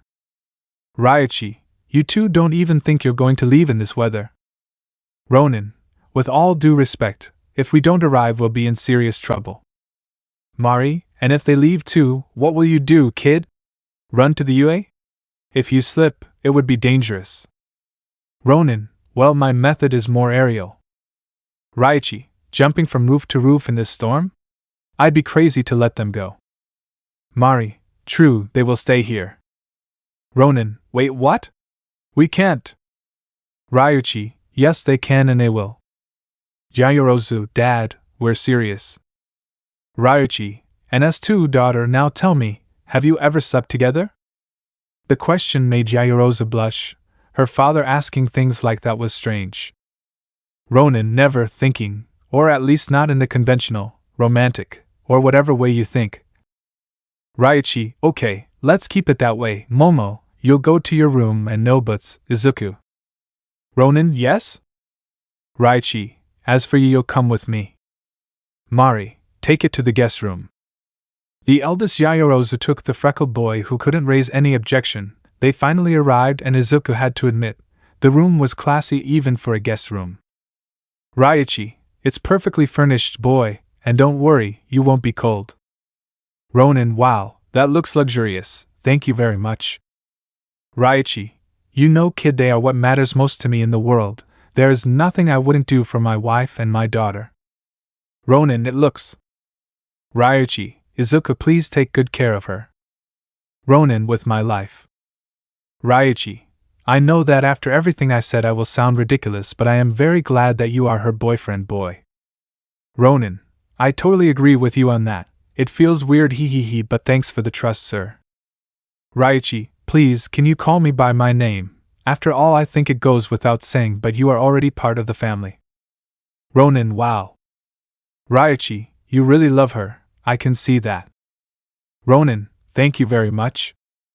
Raichi, rest Izuku, Mari and I will talk to Nezu. We will explain the situation to him. In the meantime, you can sleep. If you need anything, you can trust us to tell you, boy. The freckled boy nodded and went into the room. The bed was huge, but he was already starting to miss a bed. Lying down felt great, but after a couple of hours, the boy felt thirsty. Instinctively, he got up and rubbed his eyes. Ronin, well, they said I could trust. I hope you don't mind. Thank goodness for my good memory. The freckled man advanced quickly with his stealth techniques. He had no problem. The boy advanced while thinking.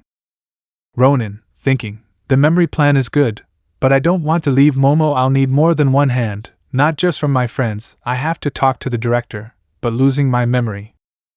It's very different acting like Deku for 5 minutes than doing it for more than a couple of days. I'll need to hold on as best I can to be able to pretend and get information. The boy saw his metallic arm and thought. Suddenly an evil smile formed on him.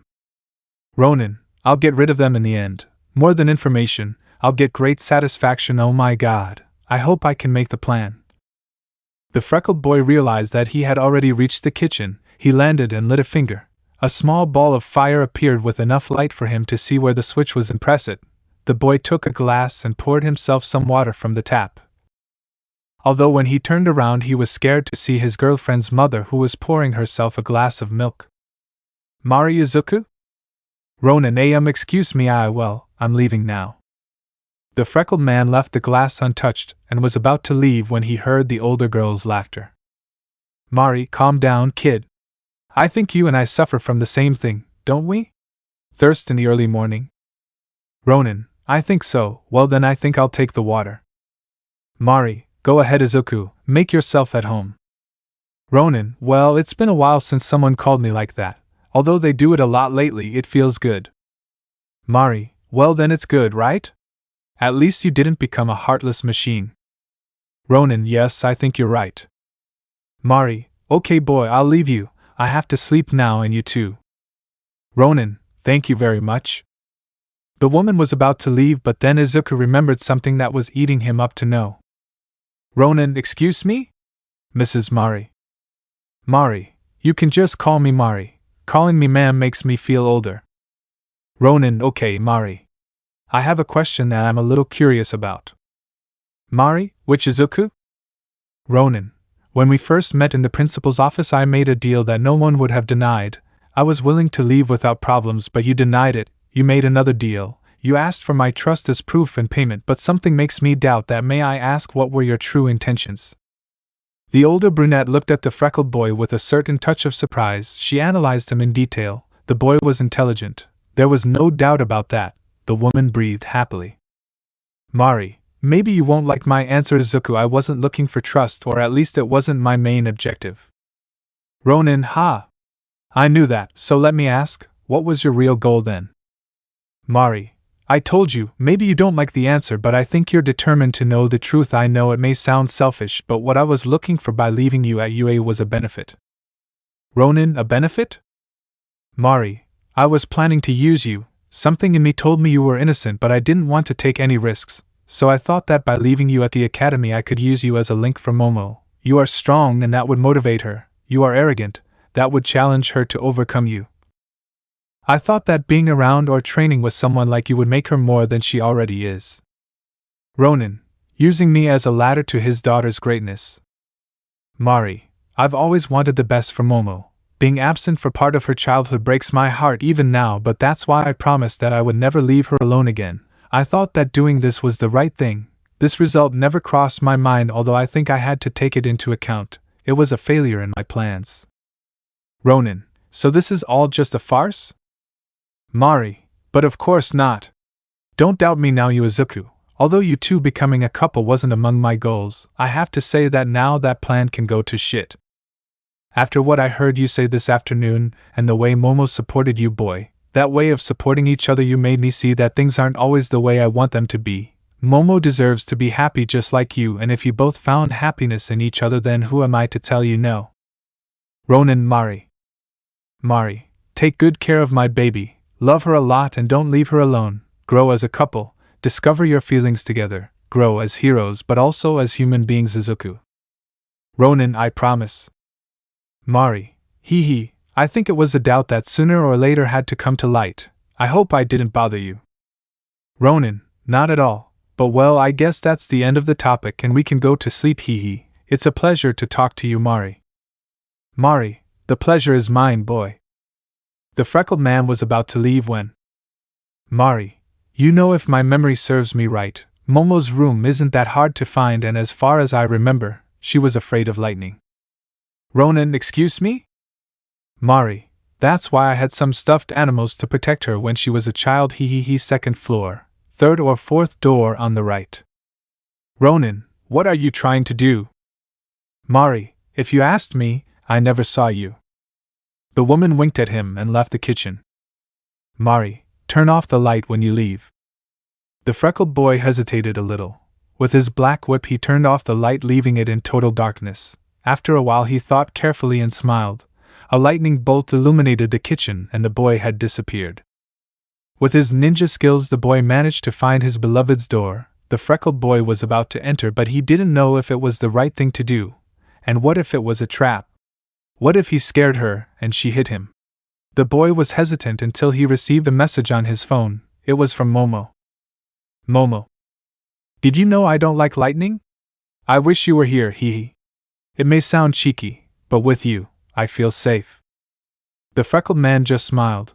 Whether it was a trap or not didn't matter. His princess would need him, and he would take the risk for her. Ronin. I'll open the door, darling, maybe you'll get a surprise. Momo.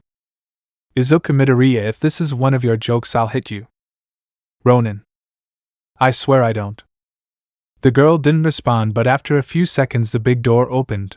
The girl was surprised to see her boyfriend in a t-shirt with his pants. Yaoyorozu, what do you think you're doing? Ronin. I won't leave my princess alone in those ugly rays with mockery. Yaoyorozu. Ha ha, how funny with sarcasm. Ronin. Your mother said to come, and since I don't mind it too much. Yaoyorozu. Come in before they see you. What if it's a trap? Did you think so? Ronin. Yes, and look, I'm here. Yaoyorozu. Come in, you must think I'm ridiculous. Ronin. You talked to the person who previously had a pair of Almight pajamas that fit him. Yaoyorozu. You must have looked pretty cute. Ronin. Don't you ever call me sweet again, understood? Yaoyorozu. Hee hee, maybe, but now what do we do? Ronin. I guess sleeping. It's not like you're going to watch a movie right now. Yaoyorozu. You know it will be the first time we sleep together, at least in one bed, right? Ronin. You're going around in circles. Just lie down and that's it. I'll be far away. Be thankful your bed is huge. I'm at the other end in case you need anything. Yaoyorozu. Oh sure, lie down. Get comfortable please. You're in your bed. Relax. Ronin. Thank you. Yaoyorozu. I wasn't serious, or hey. And he's already gone to bed, sigh silly. Okay, move. Ronin. Why? Yaoyorozu. Because that's my side of the bed. Ronin. Are you really going to do that just for comfort? Yaoyorozu. Yes, now move, I'm cold. Ronin, muttering bossy. The freckled boy made his way across the huge bed until he reached the other end. Yaoyorozu lay down and agreed with her boyfriend. He was exaggerating things. After all, they wouldn't do anything wrong. The girl just lay down and covered herself as best she could. She could feel her boyfriend's presence, and thanks to this, even though more lightning was falling, she didn't feel so scared anymore. But after a while and gaining courage, the girl finally decided to speak. Yaoyorozu, Izuku? Ronin. I'm asleep pretending to snore. Yaoyorozu. This is serious. Ronin. You have almost the entire enormous bed to yourself. I won't move anymore. Yaoyorozu. Don't be silly, sigh, I'm a little cold. Do you think you can boo? Well, you know. Ronin. I'm not going to use pyrokinesis. As soon as I fall asleep the fire will go out, and you won't have me up all night. I'm not your personal heating system. Yaoyorozu. At least let me finish the damn sentences, okay? Ronin. It's fine, darling. What do you want? Yaoyorozu. I'm a little cold, but could you hug me? Now it was Izuku's turn to be surprised. Was the girl really asking him that? Ronin, Momo, are you sure what you're asking me? Yaoyorozu, now you're the one making a drama. Just come and do it before I regret it. The boy was about to ignore her, tell her to cover up better, but he knew that no, it wasn't the answer, nor was it the right thing to do. A little hesitant, the boy approached his girlfriend. Soon both felt the other's presence. Yaoyorozu was as blushed as could be, and Izuku was nervous. As their skin touched, they opened their eyes. Yaoyorozu could perceive the scent of her boyfriend, the muscles of his torso covered by the thin shirt, and those of his arms perfectly. The girl felt Izuku's breath on her neck, making her shudder. Ronin, call me crazy, but I think you need to stand up so I can put my arm underneath so I can hug you. Yaoyorozu, shut up, okay? This is new to me. Ronin, I'm in the same boat, and don't complain, it's not like this wasn't your idea. The brunette stood up and Izuku put his arm around her. Now Izuku hugged his girlfriend. She had her back to him but held his hands with delicacy and affection. Yaoyorozu, you know? This isn't as difficult as I thought. I feel quite protected. Ronin, if for 1 second you think I'm going to say cheesy and shocking words, then forget it, Momo. Yaoyorozu, ha, no, that sounds pretty silly, you know. Ronin, thanks, at least we agree on that. Yaoyorozu, hey Izuku. Ronin, what? Yaoyorozu, thank you for staying by my side, really. Ronin, I think the one who should be thankful should be me, Momo. Despite being an idiot most of the time, you're by my side. Thank you for that, darling. Yaoyorozu, smiling with affection and tenderness, I love you so much, Izuku. Ronin, and I love you, Momo. The freckled boy kissed his girlfriend on the head, and shortly after closing their eyes they both managed to sleep deeply without knowing that they would move unconsciously, or at least the brunette would make it more evident because she would turn around now facing her boyfriend. The girl breathed on Izuku's chest, who didn't wake up at all. She even tightened her arms. Both boys smiled while they felt that they were protected by the other. Chapter 33. Wake up, it's time to go back to UA. Izuku was slowly waking up. The freckled boy felt like there was something on his nose and it tickled him. When he opened his eyes, he found his girlfriend's forehead. Ronin, who would have thought that up close you have more forehead? Yaoyorozu, I heard that, silly. Ronin, oh, are you awake? Yaoyorozu, yes, and before you think about it, I didn't move just now, it must have been when I was asleep. Ronin, how convenient, huh? Yaoyorozu, shut up, Izuku, come here. The girl got closer to her boyfriend and gave him a tender kiss. Yaoyorozu, good morning, champion. Ronin, good morning, beautiful. They both hugged for a while and then moved away a little. Ronin, what time is it? Yaoyorozu, I don't know, what time is it? Ronin, raising his wrist, it's 1:30 invisible. Yaoyorozu, oh man, it's getting late. The brunette smiled and took out her phone, and that alone was enough to wake her up completely. Yaoyorozu, Izuku, it's... Ronin, relax, yawning we have. Yaoyorozu, we're not in UA, remember? Ronin, shit.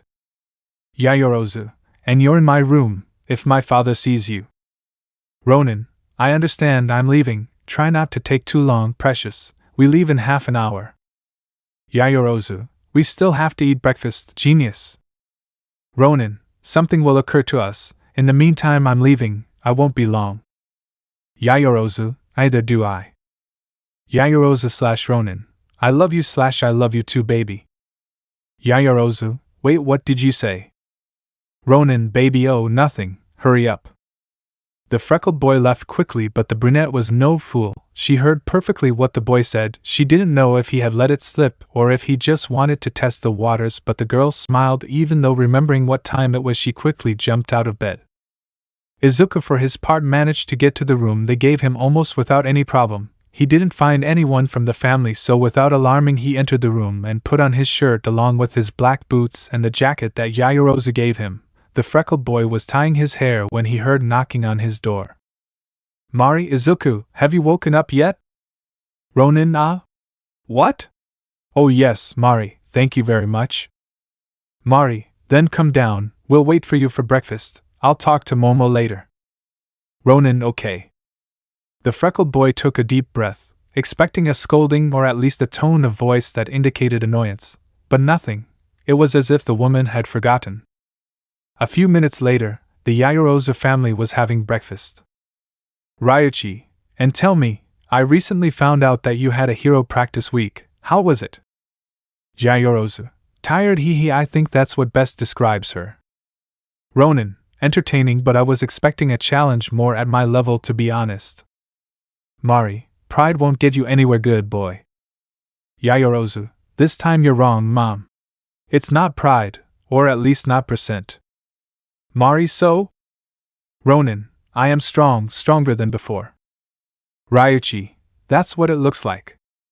Ronin, the problem is that my homeroom teacher thinks I could be a threat, and that's why the tests had a specific purpose. Mari, exhaust yourself. Ronin, exactly, each of the tests were done to see my resistance, strength, etc. Ryuichi, hey, but ever since you came out you've acted like a hero, hell, even at the sports festival you saved everyone. Ronin, well yes, but if there's 8% chance that it will become a threat, then we have to be sure that we can fight it. Yaoyorozu, who? Ronin, Aizawa-sensei told that to the director. Mari, oh how bad, that's true. Now that I remember, we were talking with the director. Yesterday we called him to let him know that they wouldn't arrive, and he said that there wouldn't be any problem. He would cover them, but if you have to arrive today. Ronin, really? Ryuichi, that's true, so you can have breakfast in peace. Mari, they both got up in a hurry. Ronin, thank you very much. Mari, by the way, Izuku, did you sleep well? The comment made the freckled man choke because the boy was drinking water. Ryuichi, boy, are you okay? Ronin, why yes, coughing, it's just that I got something stuck in my throat, but I'm better now, thanks. The brunette on her side was completely red. She knew that her mother's comment was not so innocent. After breakfast the boys took care of washing their dishes despite the objections of Momo's parents. They made sure not to forget anything and left the mansion heading to the academy. Yaoyorozu, you see? It wasn't that bad. Ronin, my mother didn't speak ill of you in the hope that you would get angry. Yaoyorozu, I repeat, I did not try to hang my father-in-law. Ronin, why can't you? Yaoyorozu, no? Ronin, I dare you to hang the no-hero without suffering the consequences. Yaoyorozu, well that's it, he. Ronin, ha! You can't use that argument against me anymore. Yaoyorozu, you took away my best weapon. Ronin, calm down. Yaoyorozu, aren't we going too late? Ronin, I don't think so, besides we have to talk to the director, remember? Yaoyorozu, that's true. Ronin, I think that's why he covered us, although it shouldn't be for long. It will take us a while on foot, but look on the bright side, it's like having the cavalry. Yaoyorozu, I know, but do you have any ideas for getting there sooner? Call a taxi or… The only thing that could be heard was the scream of the brunette from the sky. Izuku was swinging with his black whips, the freckled man was propelling himself quickly, the girl clung more to her boyfriend with each swing she made. People only saw a black blur pass over their heads. A child managed to make out the red shield. His only exclamation could only be a dry, wow. And in his eyes, even this fell short. Yaoyorozu, it's wait, Izuku, not so fast. Ronin, you know what they say. A bad step is a step in the right direction.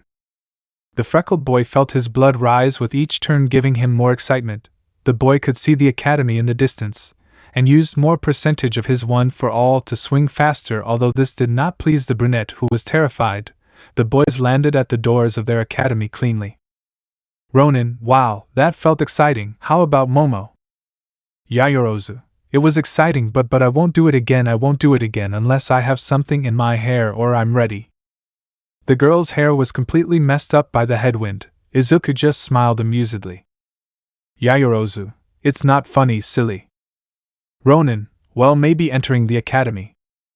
Yaoyorozu, I don't understand how this is easier for you than talking to my parents entering with her boyfriend. Ronin, that joke doesn't stick anymore, get a new one. Yaoyorozu, you'll pay me back. Ronin, don't be a winner, come on, we'll go to the principal's office ninja style. Yaoyorozu, ninja style? Ronin, Don't shout, I don't want them to know we're here. There's 1 or 2 classes left until recess, but still, let's go. Yaoyorozu just nodded and then felt Izuku carry her princess style. The brunette smiled and then they both disappeared, leaving a trail of dust and some cracks on the floor. Meanwhile, in the director's office, Nizu the rodent was reviewing some papers when suddenly he felt a vibration in his whiskers. His ears moved. The kind and gentle director just smiled. Nizu, I thought they would never arrive. Izuku, Principal Nizu bowing. Yaoyorozu was confused. Yaoyorozu, I thought you were the stealthiest person along with Edge Shot. Ronin, you're looking at the smartest person on the planet, and he just happens to be an animal. His senses are better than ours. I'm still trying to avoid that. Yaoyorozu, wow. Ronin, you get used to it over time. Nizu, hee, thanks, kid. Ronin, so, what we came for? My father said he wanted to talk to me. Yaoyorozu thought father told Endeavor. Nizu, I see you refer to Endeavor as your father. Ronin, he sees me as a son, I guess that's right. Nizu, I guess. Ronin, so what? Nizu, the cultural festival is near, boy. Ronin, I know. Nizu, well, but first I want to talk to you about something. It has to do with what I want to tell you and it will help you understand better. Ronin, we're all ears or no ears, Momo. Yaoyorozu, yes. Nizu, well, first of all, congratulations on your relationship, guys. Ronin, wait, that's not possible. How did you know? Nizu, I saw them during Aizawa's training. I guess I did seem a bit slow in that, but since I discovered them, I congratulate them. When will you tell the others? Ronin, only your parents, mine, my adoptive brothers, Eri, Tsuyu, and you know. I hope you keep it a secret forever again. Nizu, if that's your wish, then I accept it. But now, kid, we have a little to talk about. Ronin, go ahead. Nizu, okay, first sit down. Now, well, you know that for your crimes, they locked you up in Tartaros. Ronin, you don't have to repeat it. Nizu, well, the fact is that so many measures were taken because there was a suspicion beforehand that there was a traitor in the academy. Yaoyorozu, a traitor? And why was it never communicated to us? Ronin, think about it, princess. It was not known if there really was one, and if we had warned the students it would only put them on alert. Imagine if the supposed traitor was one of us. Yaoyorozu was thoughtful until she gave up. The boy was right. Nobody knew them. They were new. Everyone was perfectly suspicious. Yaoyorozu, that's right, you're right. Excuse my impertinence. Ronin, but then what you're trying to say is that there was already a suspicion of someone who wanted to betray the school. That's why they were so aggressive. Nizu, exactly. Ronin, well, that doesn't excuse them, but at least it doesn't make them so guilty. Nizu, yes. And in case you're wondering since when the suspicion has existed, I'll answer, since the USJ incident this began to germinate. Yaoyorozu, before we left there was a crowd of reporters who wanted to talk to Almight. Ronin, I see, now that I remember that was after a trap. At that time it was not known that Almight would be a professor, it was not public domain information. Nizu, there were other incidents that made us doubt even ourselves. In fact, the idea of the High Alliance was so that you would be safe, but also so that both students and teachers could be monitored. Yaoyorozu, a trap for the traitor wrapped in a gift box for the students. Nizu, yes. Ronin, don't you think it was cruel? Nizu, difficult decisions require strong wills. Ronin, I don't like it, but I think I share your opinion. Nizu, when we arrested you, the fumes subsided. Everyone thought they had done the right thing. There was no hostile signs, so they became confident. Ronin, stupid. Yaoyorozu, with all due respect, having clarified that, may I ask, why do you need our help? Nizu, it has to do with the cultural festival. Ronin, I won't dance even as a joke. I'd better sign Momo up for the beauty pageant. I'm sure that now that Nijire-senpai has graduated there won't be anyone who can beat her. Yaoyorozu, and what about Kendo? Ronin, I repeat, there is no one who can beat you. Yaoyorozu, hee thanks darling.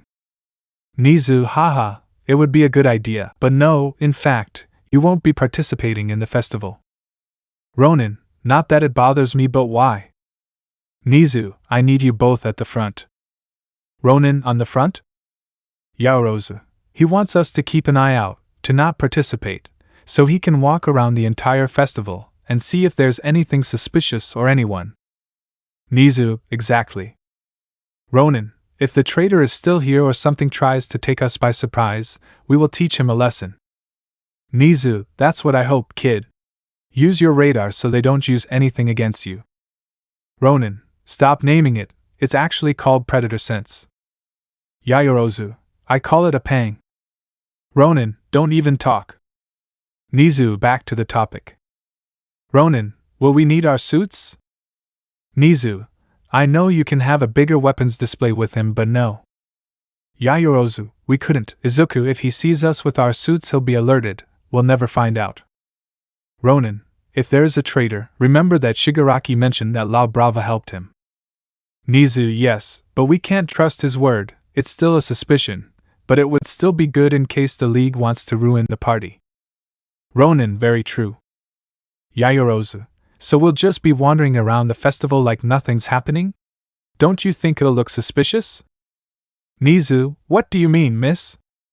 Ronin, just the two of us walking around freely while everyone else is working, that's what it means.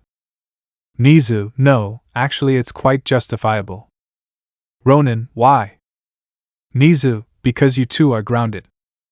The rodent was clear, surprising both boys. Yaoyorozu, what a good cavalry, looking at Izuku. The boys looked at each other, then at the principal, who was smiling. Sometime later in the classroom of Class A, you could see almost all the boys in their class except for two people. Their seats were empty, and that worried some. Todoroki, although he didn't want to admit it, he had taken a liking to his adoptive brother. Tsuyu was worried about both of them because although she knew he could fight without any problem, she couldn't trust that the villains would be good and kind. Bakugo, for his part, as well as Iida, were tense. Their nightmares made them feel in danger now that the freckled man was not there. Yaoyorozu and Izuku's friends were also alert because although they knew that the green-haired man was strong, they didn't know when he could resist in a long-duration fight or with too many enemies. That's why they were ready. At the first sign of danger, they would go out to help. And finally there was Uraraka. The brunette was worried about her ex-boyfriend. She knew she had ruined him, but subconsciously she didn't want to admit her guilt in the right way, but that prevented seeing Izuku's empty seat from making her afraid. Even Aizawa Shota, who always had a neutral face, looked worried, although this would turn into confusion when he heard voices approaching. Nizu, and as I've been telling you, you have to at least give notice. Yaoyorozu, we already understood, director, but... Ronin, wait, you said but to him? And I'm the lunatic. The door opened and the missing boys could be seen, followed by the friendly principal. Aizawa, Director Nizu, what do I owe this visit to? Nizu, sorry for the interruption, Aizawa, but I came to bring you the two missing students. Aizawa, Midoriya, Yaoyorozu, where have you been? Ronin, calm down, big caterpillar. I was at Todoroki's parents' house. I bought what I needed, and as I saw that the rain was unstoppable, I went to take shelter there. Aizawa, and why the Todoroki house? You don't have anywhere to live? Ronin, sorry, I seem to remember they took everything from me when I was arrested. Todoroki, Izuku lives in my house by family order. Uraraka, really? Excited. Uraraka had raised her voice quickly because now she knew where he lived and could visit him. Iida, you know you can also stay at my house, friend. You are welcome whenever you want. Ronin, we'll go for walks with your brother every day. I honestly want to see that. Aizawa, enough. Why didn't you call? Ronin, I didn't think it was convenient. After all, I could get there in a couple of minutes, but sleeping in bed after so long is comfortable. Honestly, I fell asleep. Aizawa, you're still my student, don't act funny, Midoriya.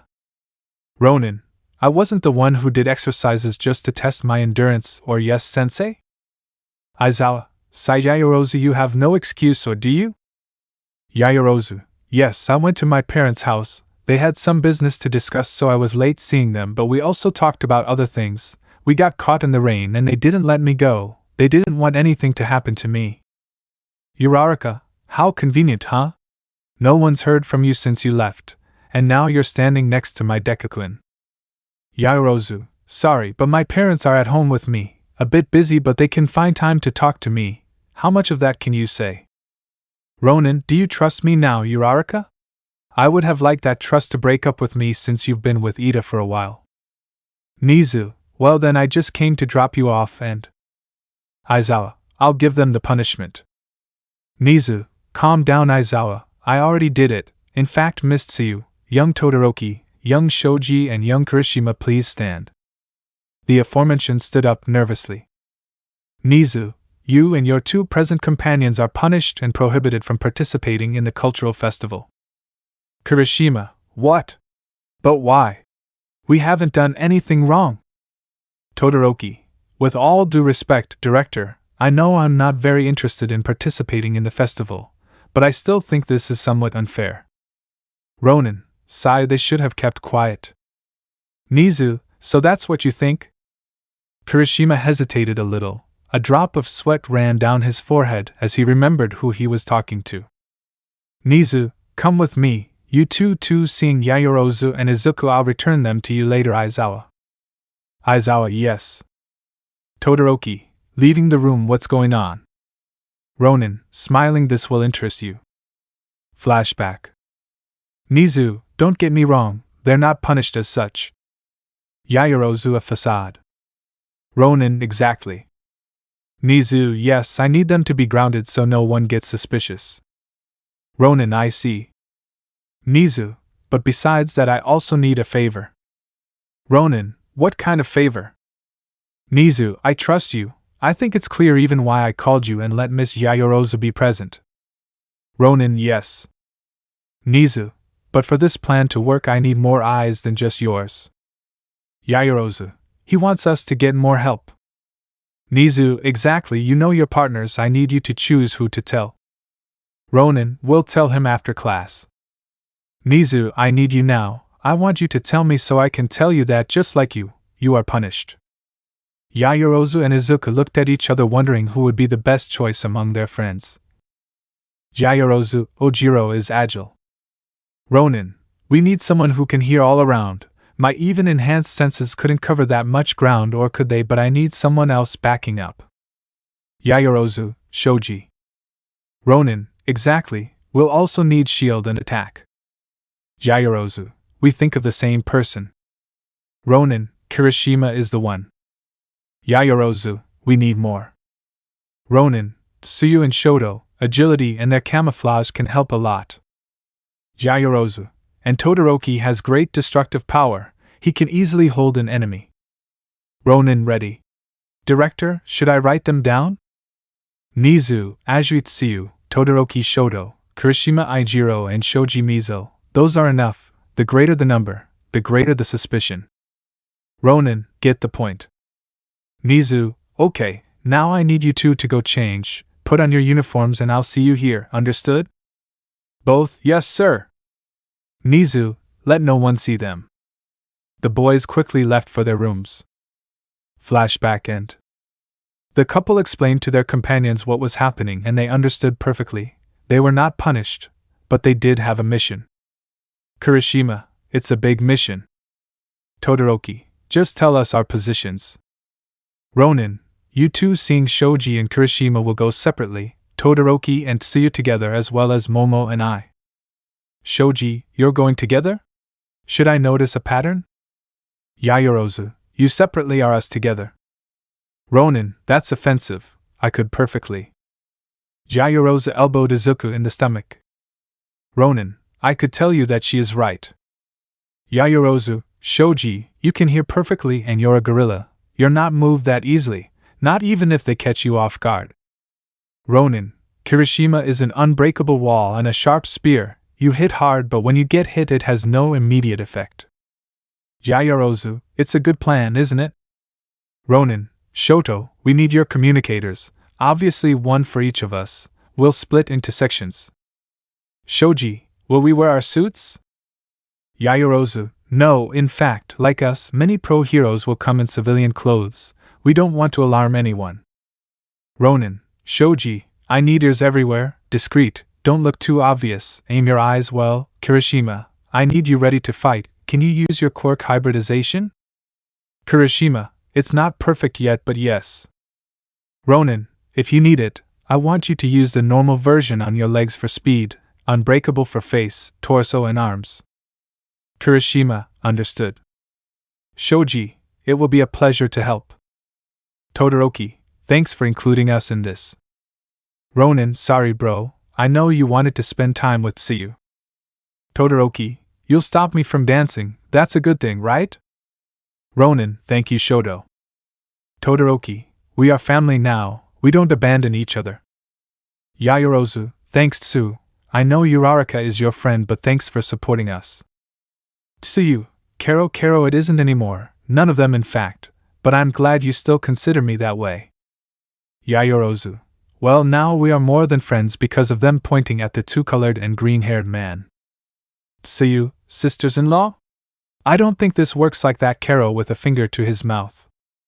Yayorozu, honestly me either, but while best friends don't. Tsuyu, yes. Kero.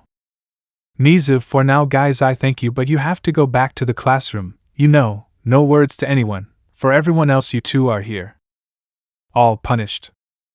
Ronin, well you know what they say. Yayorozu, when life gives you lemons make the best of it? Ronin, something like that. We miss classes but not lunch, let's see what I can try to fill myself with today. Yayorozu, that would be a gastronomic miracle. Ronin, you can't say anything miss. I can't gain weight because as soon as I go over my ideal weight I'll create things. Yayorozu, I feel like hitting you. The freckled boy just laughed and started walking, his friends followed them, they all went to eat quietly, even Izuku gathered the others and told them his plan, he also told them who he planned to tell on behalf of the teachers so they wouldn't worry. The boys accepted his idea although for Shinso and Tokoemi things wouldn't be as easy as they painted them. Shinso, the idea is not bad.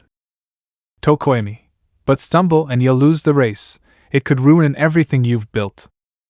Shinso, what he said, imagine, there are several things that can go wrong with that plan. Ronin, like which ones? Shinso, as long as they don't believe you and you fall into their trap. Tokoemi, that's true, what if they discover you and set a trap to really hit you on the head? Ronin, they can't, no one avoids the sting. Shinso, you're not even 20 yet. Ronin, I didn't mean that exact sting, but oh well. Yayorozu, but well, what else can go wrong? Shinso, that day they change teachers and the one who really fights seriously stops the fight or gets worried when he sees the blow, which would cause the person who hits you to be expelled. Ronin, we've got that covered. Shoji, what if you really lose your memory and they take advantage of that? Ronin, relax, will you? Tokoemi had thought his words carefully until he saw his friend and knew he had to say them no matter what. Tokoemi, whoever fights with monsters should be careful not to become one of them. Ronin, what? Tokoemi, when you gaze long into an abyss, it also gazes into you. Ronin, Friedrich Nietzsche, beautiful phrase, very profound. Tokoemi, take it as an omen and a warning. Shinso, what if you end up back to how you were before because of them? What if your old self returns? Aren't you afraid? The brunette looked at her boyfriend. They had a point. Izuku could miss that union inside him. The girl was about to tell him not to do it, to abort the mission. They could get the answer out of him even if they hit them. The girl didn't want to sound selfish, but she didn't want to lose her boyfriend either. Izuku for his part just breathed and put on a serious face. Ronin, your ideas sound good and I know there are risks, but you know what? I already looked and I didn't blink. Tokoemi, things have a dark background, there are some gaps in the plan.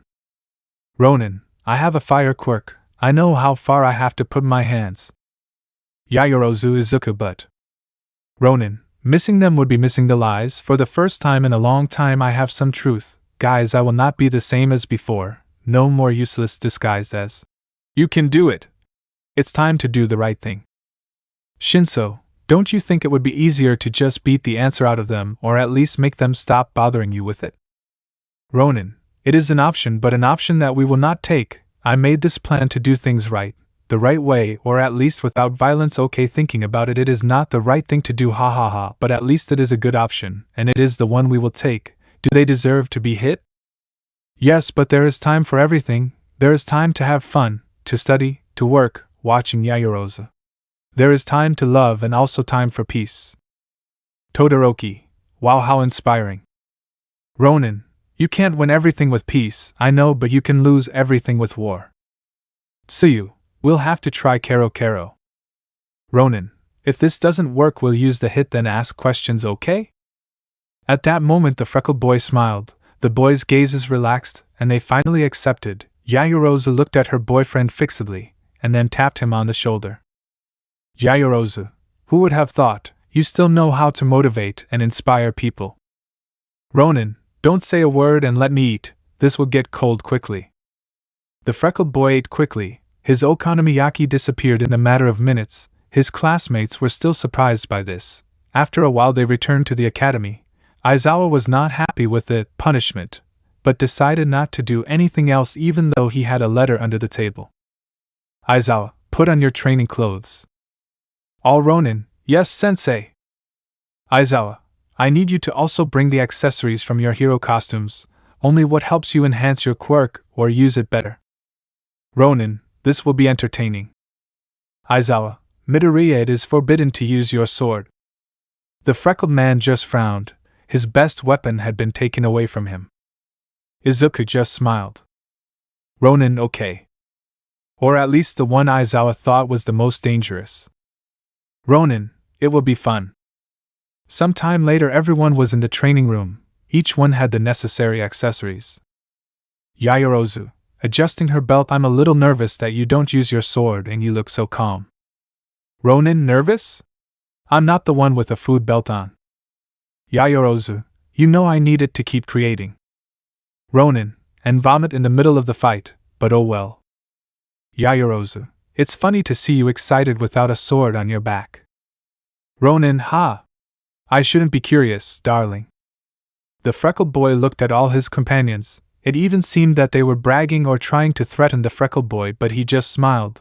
This annoyed Bakugo, who approached his rival. Bakugo, what are you laughing at, stupid trash?